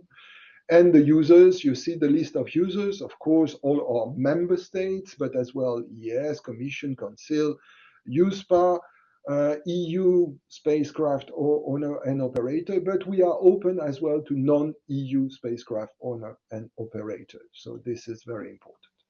So what are the steps? So on the side now of the satellite operators, this you can find it on the website. Once again, I put the link and how it works very quickly. You go for the registration, then you have usually a bilateral in order to explain the nitty-gritty of the registration, which is a quick exchange. And then we have a document which name is service configuration document, which is a very important document where basically the satellite operator will give all the necessary information regarding their satellites that we need in order to perform the collision avoidance. And then, of course, we are asking the granting of access to US CDMs for the satellite operator. And we have the regular and uploading of ephemerides, but not only, we ask operators to have orbit determination capabilities, to have, as the one who had that, of course, to have as well their maneuvers plan, to have all the information which will help us to produce our services. And this is nearly my last slide to give you an idea of our current users. So this is up to date of the 2nd of October. Since then, we have now 9 new satellites. So because of course the number change with new users where their satellite re-enter or are decommissioned. So the number, of course, vary. But just to give you an idea of the number of satellites, you have 351 from the EU and 168 from the non-EU. This is really, the idea is we are in LEO, MEO, and GEO. So really, we try to cover all the different regions. So just to say that we fully operational capability to provide the CA, this imply, of course, a lot of exchange of data, but within the SST partnership framework. But we have as well a lot of exchange with our colleagues from the US. Richard mentioned this very good paper which has been written by some of his team and some of the team of the EU SST. If you are interested, it's a very good paper where you can see the comparison of the two systems and what we are doing. So this type of exchange is very important, and it has to be linked to the presentation that I did yesterday, which is in order to have exchanges between coordination, you need to talk with indeed all the other capabilities. And this is what we are trying to do with the US. We are trying to exchange. That's it. Thank you very much for your attention. Thank you, Rodolphe. There's an interesting question in the chat for you, which I'll draw your attention to and ask Eugene to, thank you, to actually speak about your perspectives on this as opposed to giving Rodolphe his talk for him. May I ask you to join us again? Stop sharing, but I have difficulty. It's fine. We don't see your slides anymore, so you have stopped sharing. Very good. Thank you so much, Rodolphe. Eugene, the floor is yours. Thank you very much. So I feel slightly embarrassed being the second from last speaker. So as you may see, I have not prepared a slide deck because, and it's not by design, but it does point to the fact that activities in SST in the developing world is still at a nascent phase. And that's exactly the point I'm trying to make. So I'm trying to some extent champion the cause of the developing world in this fora. And from my point of view, so I don't have a nice technical slide presentation. I just have a number of hopefully semi-coherent things to say about what we are doing and what our ambitions are maybe in SSA. So once again, so for us, the important issue is the fair access to space for also the developing world. So you may have seen in Pascal's presentation from yesterday just how many space agencies there are, and most of them have large ambitions. They may not have large budgets, but they have large ambitions, and most of them are working on programs to get assets in space as well.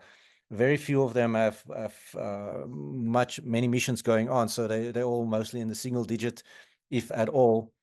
But the awareness that they need to have of SSA is extremely important. So we are currently at SANSA, the National Space Agency of South Africa, which I represent in this meeting. Maybe I should have introduced myself a little better, but anyway, we are currently also working on programs to deploy assets in space in the coming years. So for us to, even with our humble ambitions, we need to be aware of the challenges of SSA. So we need to have access to these fora, and so that's why we participate in these fora to really educate ourselves and move forward to make sure that we stay inside the level playing field, if you can call it like that.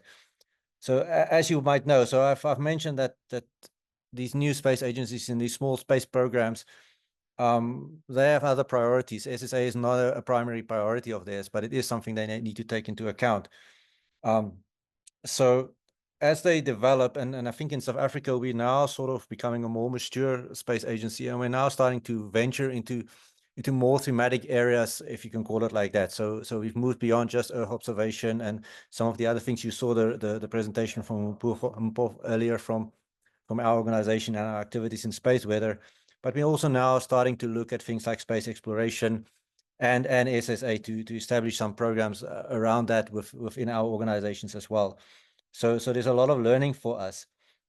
As a second sort of phase of what I'm trying to say is just because we're not active in that in a coherent way at the moment doesn't mean we don't contribute as a country to especially as a data source in this case. So ourselves, our organizations, my specific unit, space operations, we are a service provider to all the operators, and we do participate in the launch and early orbit phase of many missions. So we are a net source of some good orbital data for the LEOP phases and some of the operational phases for many of the operators. So we are already in there. So we also, as a space agency, host at least 2 telescopes for foreign entities that are specifically targeted at generating data for SSA. And in that sense, where Southern Africa is attractive is that we fill a nice big gap on the globe, where we can provide data from one part of the globe to also improve these models and help with improving the accuracies of the orbital determination. SANSA is not the only organization in South Africa that operates equipment or generate data that is useful to SSA. We also have our South African optical observatory, optical SAO optical observatory. We also have our radio astronomy, SARAO, South African Radio Astronomy Organization, which operates the Meerkat telescope in the Karoo, which is the precursor to the SKA, and which we had in the previous presentations. We heard some of the information around both it being a victim of our activities in space, but also can contribute also to the measurements of orbits. Then we have a very strong geodetic community within our radio astronomy group, which operates laser rangers and a lot of geodetic systems, which directly can contribute and do contribute to their respective organizations. Then we hope to also develop our capabilities further, but it will start at academic level and hopefully filter through into our public entities. So yeah, so I think that touches on most of my notes. on where we are at the moment. So as it is, we don't have a central point of collection of data and processing of data, but I do think we can contribute, and I think right now is the best time for us to join the community and basically learn from the community, and then hopefully at some point start to contribute to SSA in general in the global scale. Thank you. Thank you. Thanks so much, Eugene. And if I could invite, we do have a few minutes for Q&A, so if I could please invite Erica and Rodolfo to rejoin us. Unfortunately, Richard has had to shoot off to another commitment, but he has offered up his email address in the chat if people want to flood him with their own individual questions. I did want to, first of all, thank you very much for sharing all of those.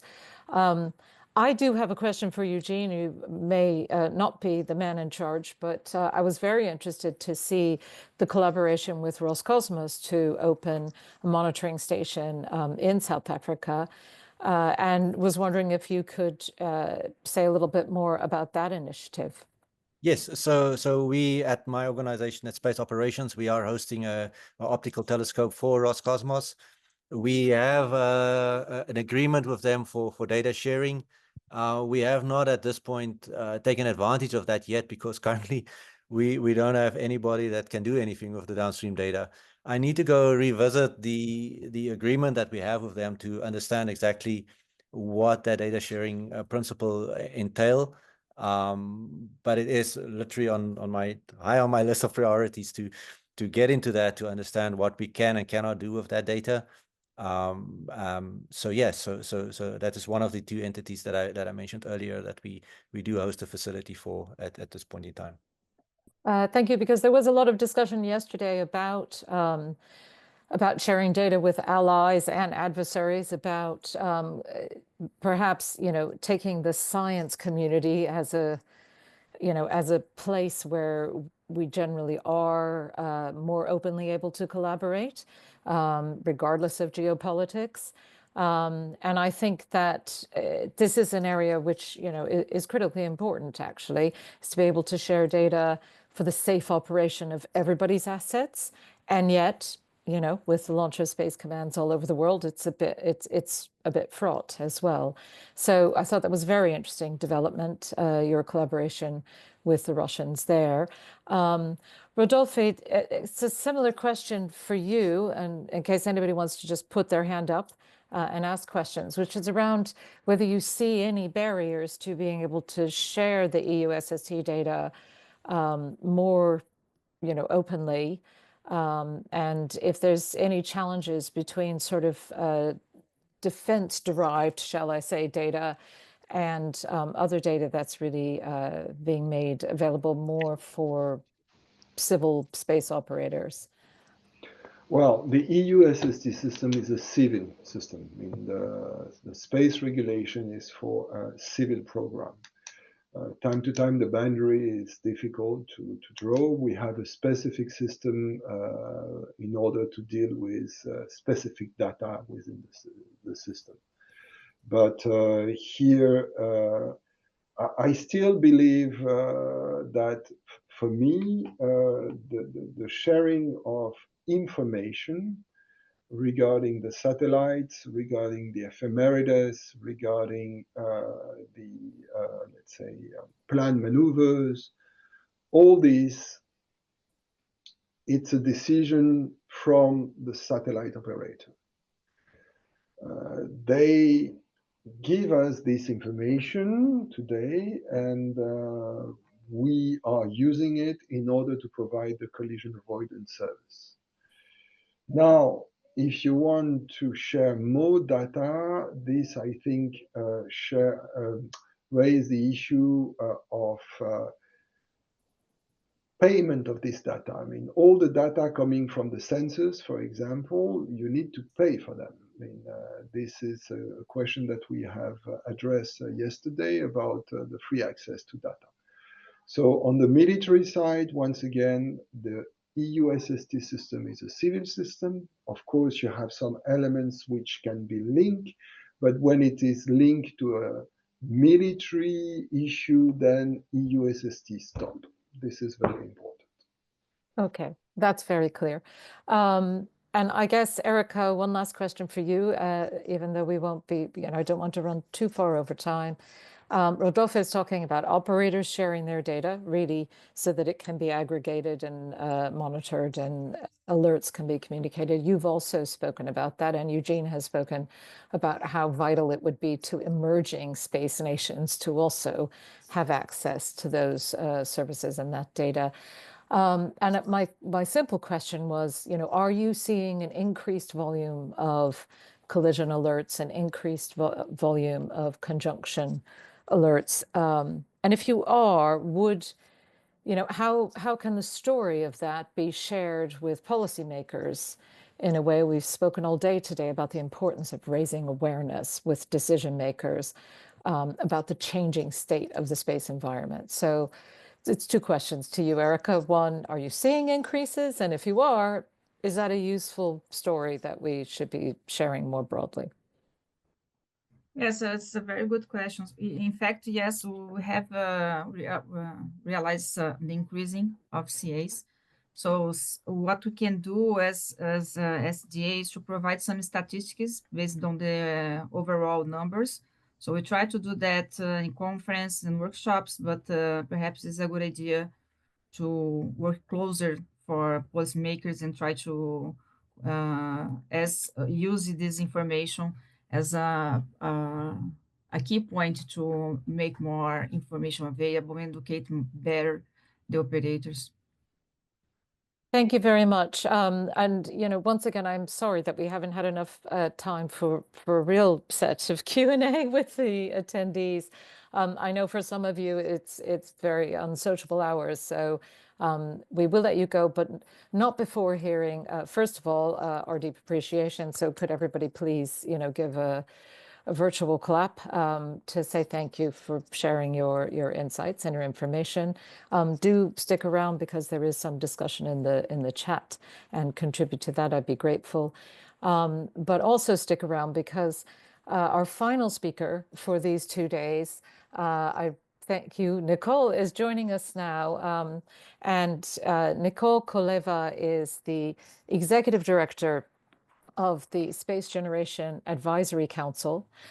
She has kindly agreed to come and speak to us about sustainable space futures, really from the perspective of the young professionals who are going to have to be solving the sort of critical problems we've been discussing over the last 2 days, and why it's so important that we harness their talents to do that. So thank you very much for joining us. Nicole, you have quite a big CV, but I'm going to let people look at the bio link on our speaker page in order not to take up any more of your time. So Nicole, you have the microphone. Thank you so much, and thank you so much for having me. I'm just going to share the slides, and then hopefully you can see them. Perfect.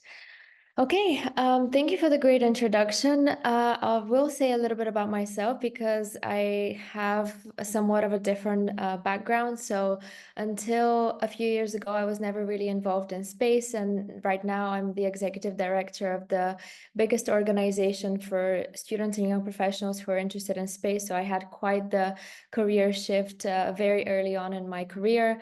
And my background is actually in psychology, but I focused on my research in space psychology. And I had the amazing opportunity of working with astronauts before and after space flight. I was working quite heavily on the overview effect.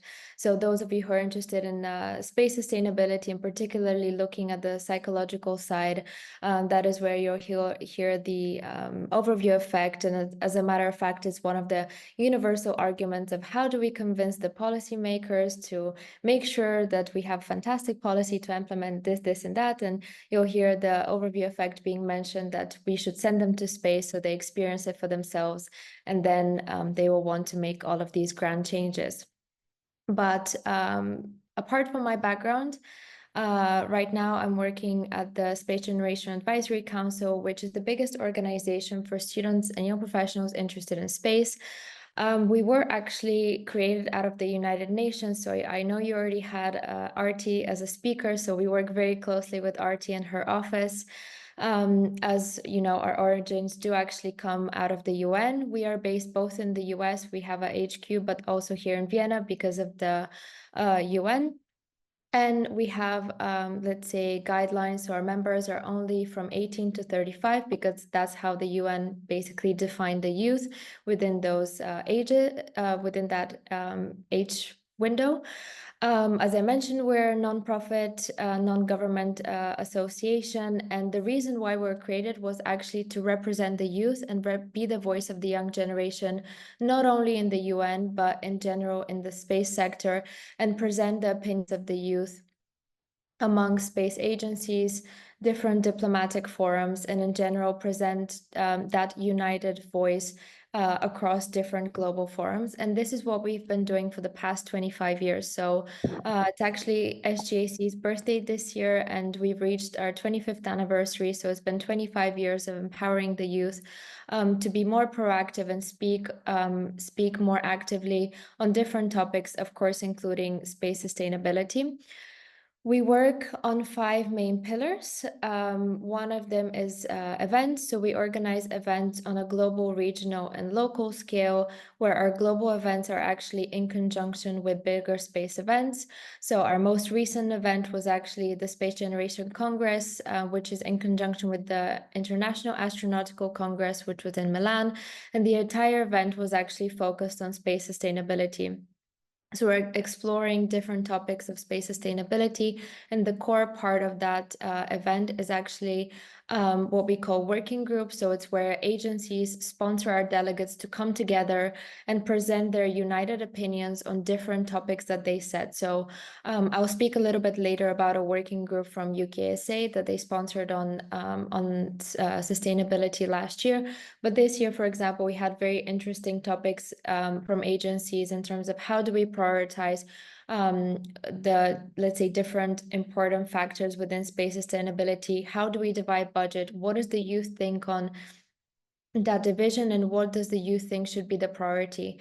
And in fact, how do we empower our members is exactly through that. We give them those important questions. They deliver the work, they deliver their opinions, and then the agency and we go and present it in different forums. So the outcome of that working group actually reached the UK government, is now the description and the entire report is in one of the official government reports for suggested recommendations and potential implementations to mitigate for some of the risks.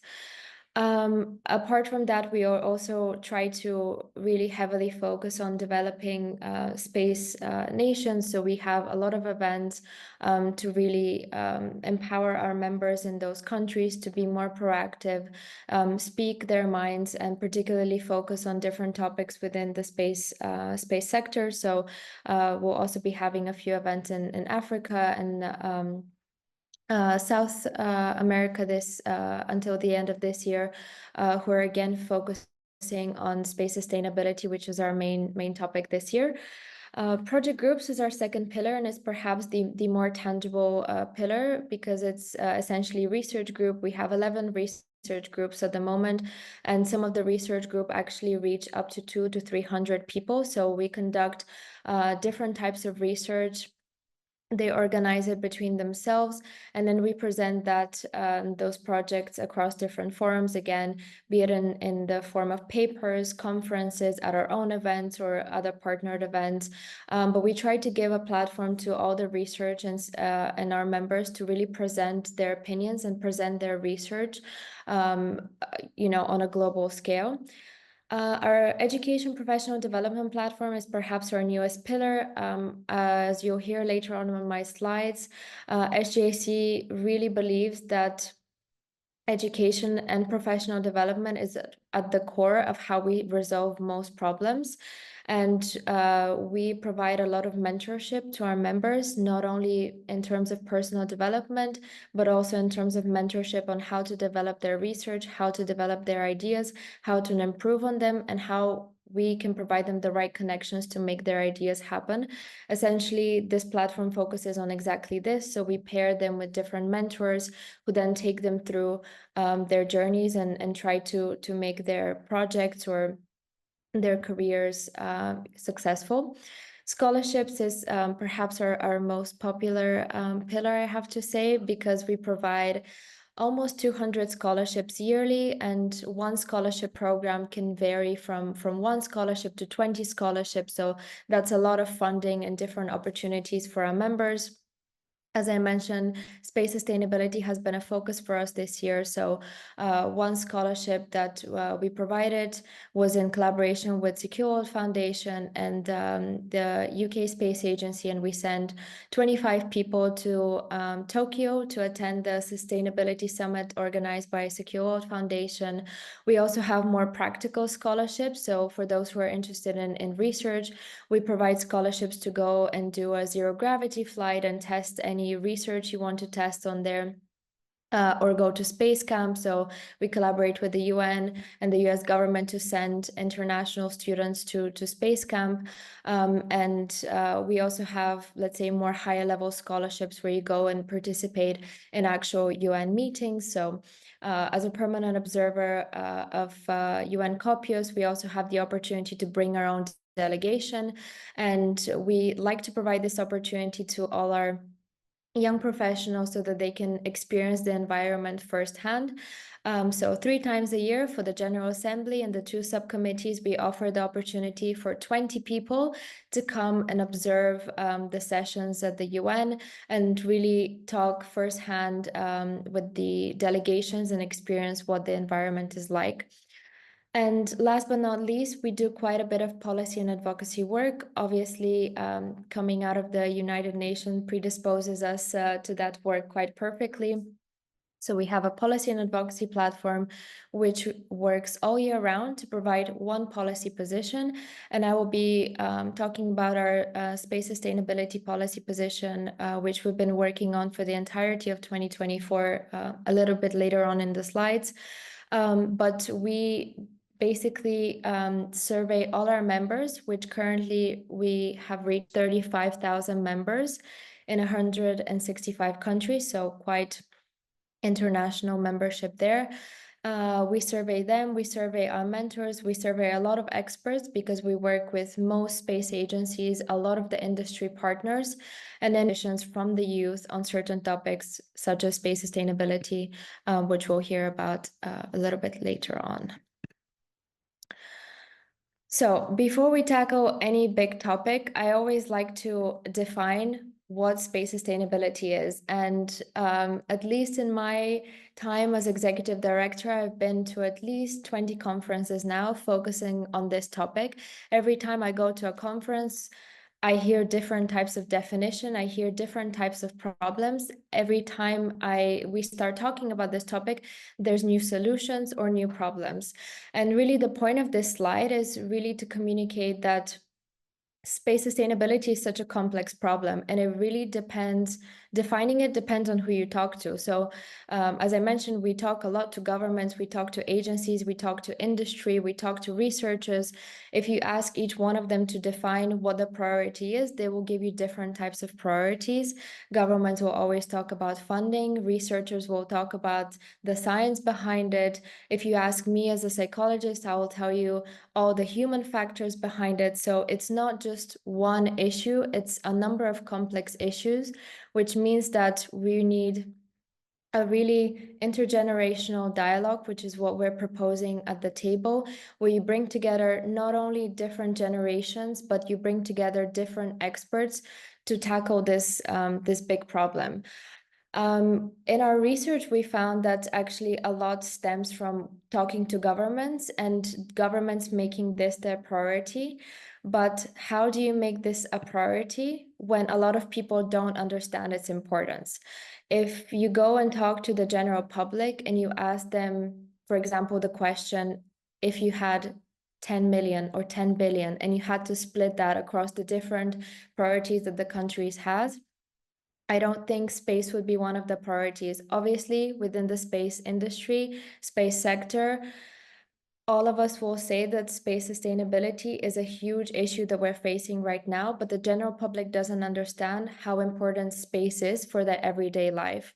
And I don't remember exactly at which conference I watched this, but they had a very, very interesting presentation of a day in the life of a person without space. So if space application was to completely drop out, everything that space is related to in our everyday life was to disappear for one day, you would realize actually how vital it is for your everyday life. Even if you think about it, you go to your phone, you put something into Google Maps, you start searching for something, you're essentially using space applications.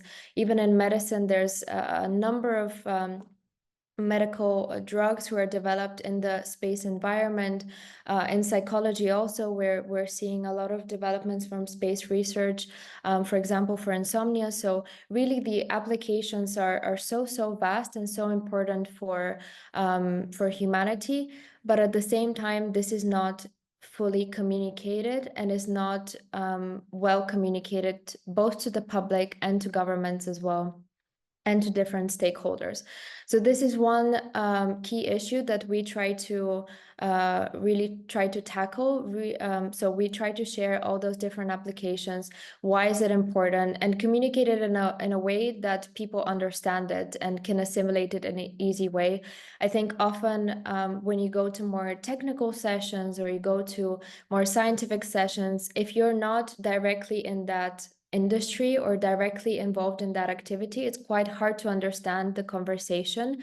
And this is something that we've been focusing on. So breaking it down a little bit, making it easier to understand, and making sure we do our research, we do have the knowledge behind what we're trying to get across to the different governments and different agencies and industry, and make sure this is communicated in an easy way. So one way we've been trying to do that, particularly this year, is through our Intergenerational Pact for Space Sustainability. As I mentioned, this is one of our policy positions which directly tackles space sustainability. The way we conducted, let's say, the SGAPP platform went about this was to first identify the key issues within sustainability, and they basically picked 4 categories for that. They actually interviewed hundreds of experts to identify what those categories are, and then interviewed hundreds and hundreds of our members to see what the youth thinks on those issues and how these issues should be solved. Obviously, being a policy position, we had to tie that with existing or suggested policy positions on how we can resolve these matters. And we interviewed both experts and the youth on how these matters can be solved. So the policy position actually proposes that the youth and young professionals are involved in the policy making, and it's something that we've been pushing for a lot. Both at the UN, but also at other forums. I'm not sure if you're aware of the, let's say, other conferences organized by the UN and in New York, but there's a very, very big meeting in New York, and it has an agenda for, let's say, a number of things, and space is just, let's say, a speck on that agenda. So we've been trying to really promote this and make sure we get young people there to present this policy position. And thankfully, we've been very successful because other countries have supported this and have incorporated this in their own positions, which has been fantastic. So in terms of empowering the youth, we've been really proactively trying to engage young professionals in discussions with different delegations and getting them involved on how they would like to see that change be implemented. For us, one of the key things is that the changes made by the policymakers now will ultimately be affecting the youth and their futures. So it seems almost unreasonable that the youth is not involved in that decision because they will be the ones who are affected by it. And you can see our recommendations here, and there's many more recommendations in the report. Obviously, being a policy position, you can expect that it's a quite lengthy document, but the key there is basically promoting the involvement of the youth, both in decision-making, policy-making, and in general, giving them a seat at the table. We also have a number of other sustainability initiatives. So as I mentioned, this year we've been focusing our events very, very heavily on space sustainability. I think across the board, we've had almost 27 conferences being organized this year. And in every single one, we've had the aspect of space sustainability in space or on Earth being somehow discussed in the conference. We've involved really numerous experts to speak on this. And all of the results from these conferences will be incorporated into our annual report and the event reports.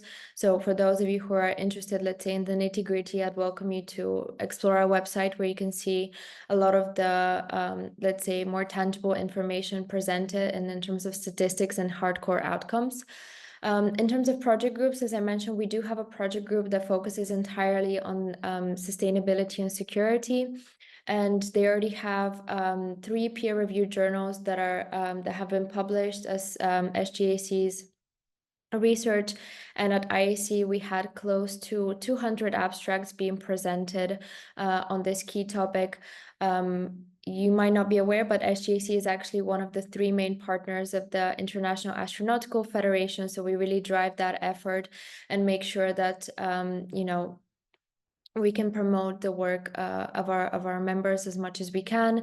Obviously, the research is not just being done in the project groups. As I mentioned, we do also have, let's say, working groups who focus on that type of research. So the one that I mentioned at the Space Generation Congress, which was sponsored by the UK Space Agency, was actually a very, very focused workshop for three entire days. However, the report is then being developed for an entire month afterwards. So the outcomes of those 3 days of working groups, which is not only UKSA, but we also had from ESA and different agencies, can then be developed into very extensive research and recommendations, which are then used by the agency and different governments. As I mentioned, dialogue for us is key. We do keep in touch with a lot of agencies because we organize events in collaboration with them, but also try to promote different topics that the youth finds important. So as I mentioned, space sustainability has been a key topic for us this year, which is why we've been encouraging all our partners, agencies, and industry partners to be discussing that at events. And I have to say it has been fantastic to see so many people come together from different industry and be discussing key issues and how to tackle them. And I think that's also why I have my perspective that every time you talk to somebody, they'll give you a different type of solution, because we've heard numerous solutions and we've heard also numerous problems being brought to the table. And last but not least, empowering the youth. I think this is at the core what SGAC is about, giving a seat at the table and making sure that our members feel empowered, have the knowledge, have the expertise, and have the confidence to bring their thoughts to that bigger table. And we do that, of course, in different mediums, be it at events, different scholarship for events at the UN itself, or even at the government level. Of course, this is everything that SGAC stands for. I did try to be brief because I assume there will be some questions, knowing that we do have a couple young people in the audience. But I do want to say that as a whole, SGAC actually really does so many things across those 5 pillars that it's quite hard to summarize in one presentation. Obviously, I focused on sustainability issues, but if any of you have any interest in other type of issues, even more technical information, how you can get involved, please don't hesitate to reach out to me. Thank you so much, Nicole. That was a great overview of SGAC, but also and thank you for SGAC's efforts in space sustainability. Please, I saw a hand briefly go up. Please do put your hand up. We have time for just a couple of questions. I guess while people are putting their hand up, okay, here's one from Arslan. Let's let you speak. I will have a question myself after you've done that. Can I ask you to unmute? Yeah. Yep. Can you hear me all right? Yes. Yeah. Thank you so much, Nicole. And I completely am aligned with your vision to empower the youth and get them on the policy-making decision table, just like we have done in the EU at the European Economic Social Committee. Our policy first recommendation that we put forward for the 2024-2029 legislative term is to have a youth quota so that more of our voices, because like you said, it is our future. My question to you would be, I've seen the next event in Africa. Do you have any insight to if there's going to be one in the Europe or the UK? Because obviously I'm from the UK. And any tips on how to join? I know there's a website to join, but if there's any kind of like technical, because I'm doing a master's on top of my technology science work in technology. So it'll be great to offer some insight on the latest quantum and AI technologies for the UN. Yeah, absolutely. So, yeah, as you mentioned, we do have 2 events, one in Africa, one in Paraguay coming up.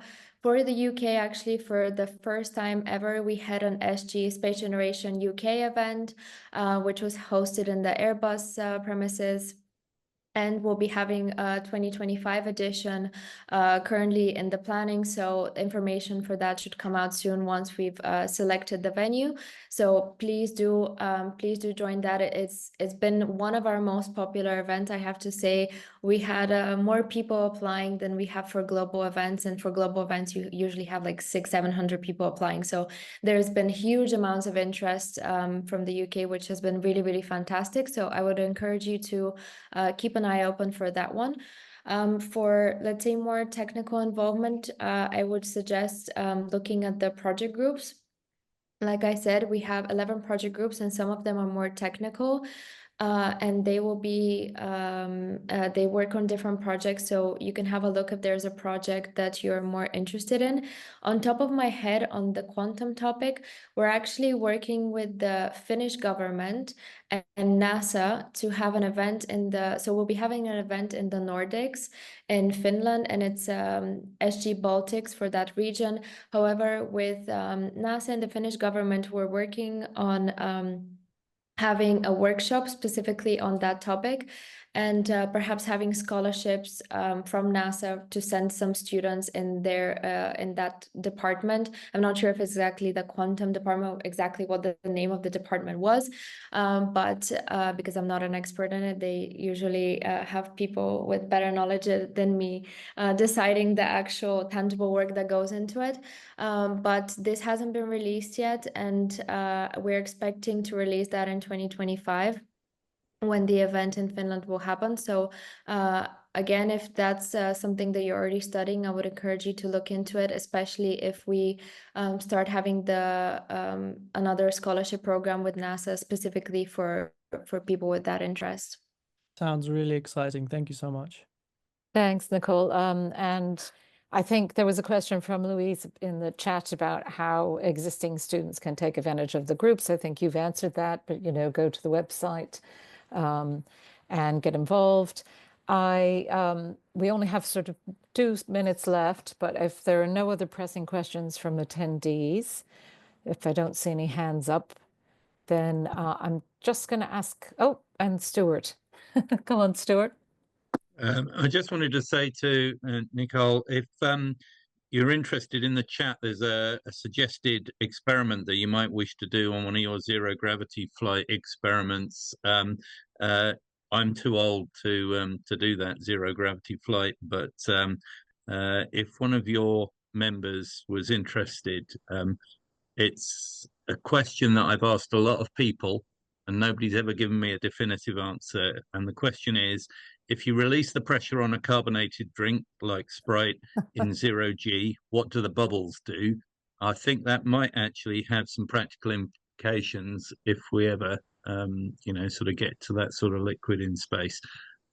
So I can I can't answer the question, but I can tell you why this hasn't been answered yet.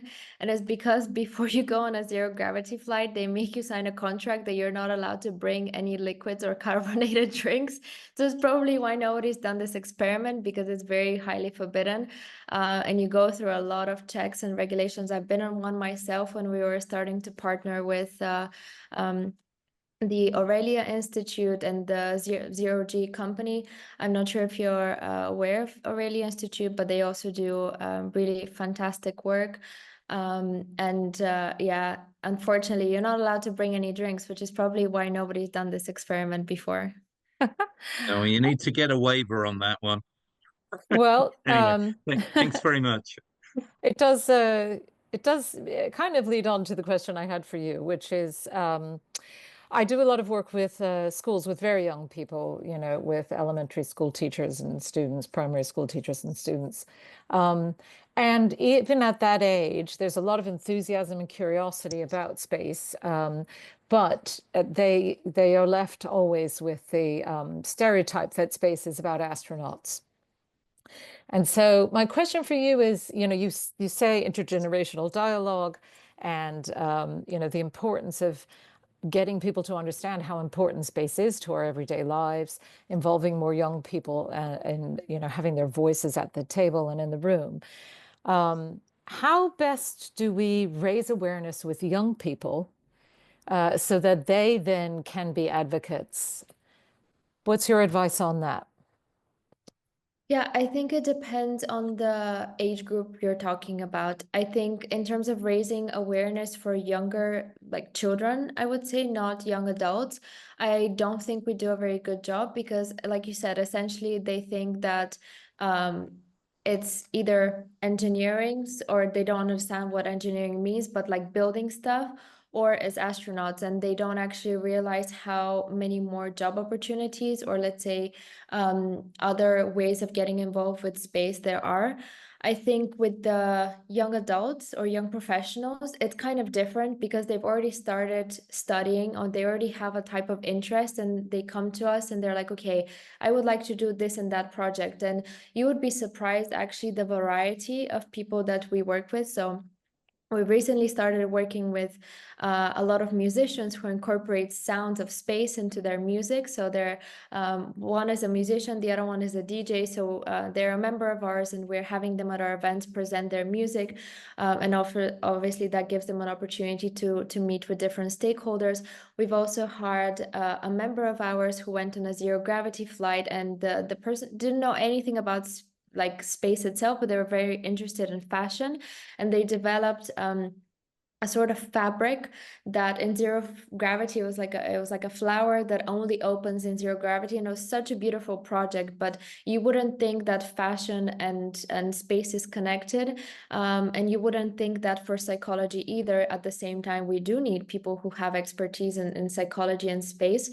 So I don't think we actually do good enough job about actually explaining that you can be involved in space not only through the traditional pathways, and you don't need to want to or have to be interested in engineering or math or so on to have an interest in space as well. I think it gets better as you grow older, but let's say with the younger students, I think we fail to get that point across. And I also see why. I think I mean, astronaut aspect is very, very attractive. Having worked with them myself, you get really excited. It's really amazing working with such a fantastic individuals, especially at the start. So it's easy to have that as the only thing we talk about in space, but obviously that's not the case. I think it's a challenge for all of us in the space sustainability community, to really share our passion and enthusiasm for space and for safeguarding the space environment in order to share all those benefits that we all enjoy from the space environment. So yeah, any advice that you can give to those of us from the older generation, how we can make that a more compelling narrative for younger people and for policymakers, please do share that with us. So it just leaves me to say thank you so much, Nicole, for giving us that introduction to the work of SGAC in this area. It's been a brilliant way to wrap up our 2 days. It gives me hope for the future. Some of the conversation over the last 2 days, as you say, has been a problem focused. But what we try and do at GNOSIS is also bring people together to make new connections, to look for solutions, and to take actions to sort of accelerate progress. So it's been great to have you. Thank you very much. I'll just ask everybody to give you a virtual round of applause. Thank you. And I'm just not sure how I'm going to wrap up all of those conversations this afternoon. I've personally found it a really eye-opening set of conversations. We've started with Stuart's session on sources of orbital uncertainty, understanding that there are different challenges to model orbit determination in LEO and GEO, and how sharing operator data can help improve accuracy and help us to combat the sources of error in modeling. Brilliant sneak preview of the exoanalytics data on the IS-33E incident, shows the importance of data sharing. A call out from him if anybody wants to sort of crowdsource and contribute additional monitoring data, how valuable it would be really for data providers to be free to aggregate information in order to understand events like that. And then going on to Ravi's call for more data in order to understand the space weather environment. Lika talking about NASA having 2 gigabytes of data every 2 seconds, and the fascinating work that NASA is doing with partners using tools from machine learning and artificial intelligence to extract new insights from that. Shyama giving us a great example of cross-border collaboration to develop new instruments for gathering useful new information. Info highlighting the importance of international collaboration to develop expertise, and also for emerging nations relying on data that is shared from other agencies, which was a theme that actually was picked up again by Eugene in the last session of the day. And Richard explaining, the interest that the Office of Space Commerce has in trying to push the envelope on making data more openly available through their track system, and his aspiration to make information on potential collisions also more openly available, which I think the global community would welcome. Erica also talking about how collaborating with other operators allows expertise to be shared, as well as sharing costs of gathering data and sharing data, and the flagging that there has been, or agreeing that there has been an increase in conjunction alerts, and hopefully some conversations to take place there about how to share that information more broadly with policymakers in particular, to make that kind of compelling case for action that RT opened with on the first day. And thanks very much to Rodolphe for joining us as well to give us an overview of EUSST, flagging that is open to non-EU satellite operators. So would encourage people to be involved with that, as with the TRACS program. And again, as I said, Eugene, flagging again that for emerging space nations, fair access to space is critical, and that means sharing capability and sharing data. So with that, impossible summary of what we've done this afternoon, and absolutely impossible for me to summarize what we've talked about over the last 2 days. I just want to, first of all, thank all of you for joining us, and everybody who has joined and participated over the last 2 days. By all means, I know that our membership is spread across the world, so not everybody can be here in every time zone. Please do keep an eye out for the recordings of the talks, which will be made available on our YouTube channel later. I just want to give a big thanks to all of our speakers and also to our sponsors who make it possible for us to continue this work. I also, in particular, want to give a shout out and a thanks to the GNOSIS team who have worked really hard to pull this together and to make this run in spite of my occasional brain fog sharing to make this run very smoothly, hopefully for all the speakers and the participants over the last 2 days. So Teresa Harrison, James Blake, and Stuart Eves, please take a virtual bow, because I think you guys have done an amazing job. This just leaves me to flag up that we do have a future program of events, knowledge sharing events. Would be delighted for people to join GNOSIS and to participate in those. Keep an eye out. We will be advertising the dates and the registration for those.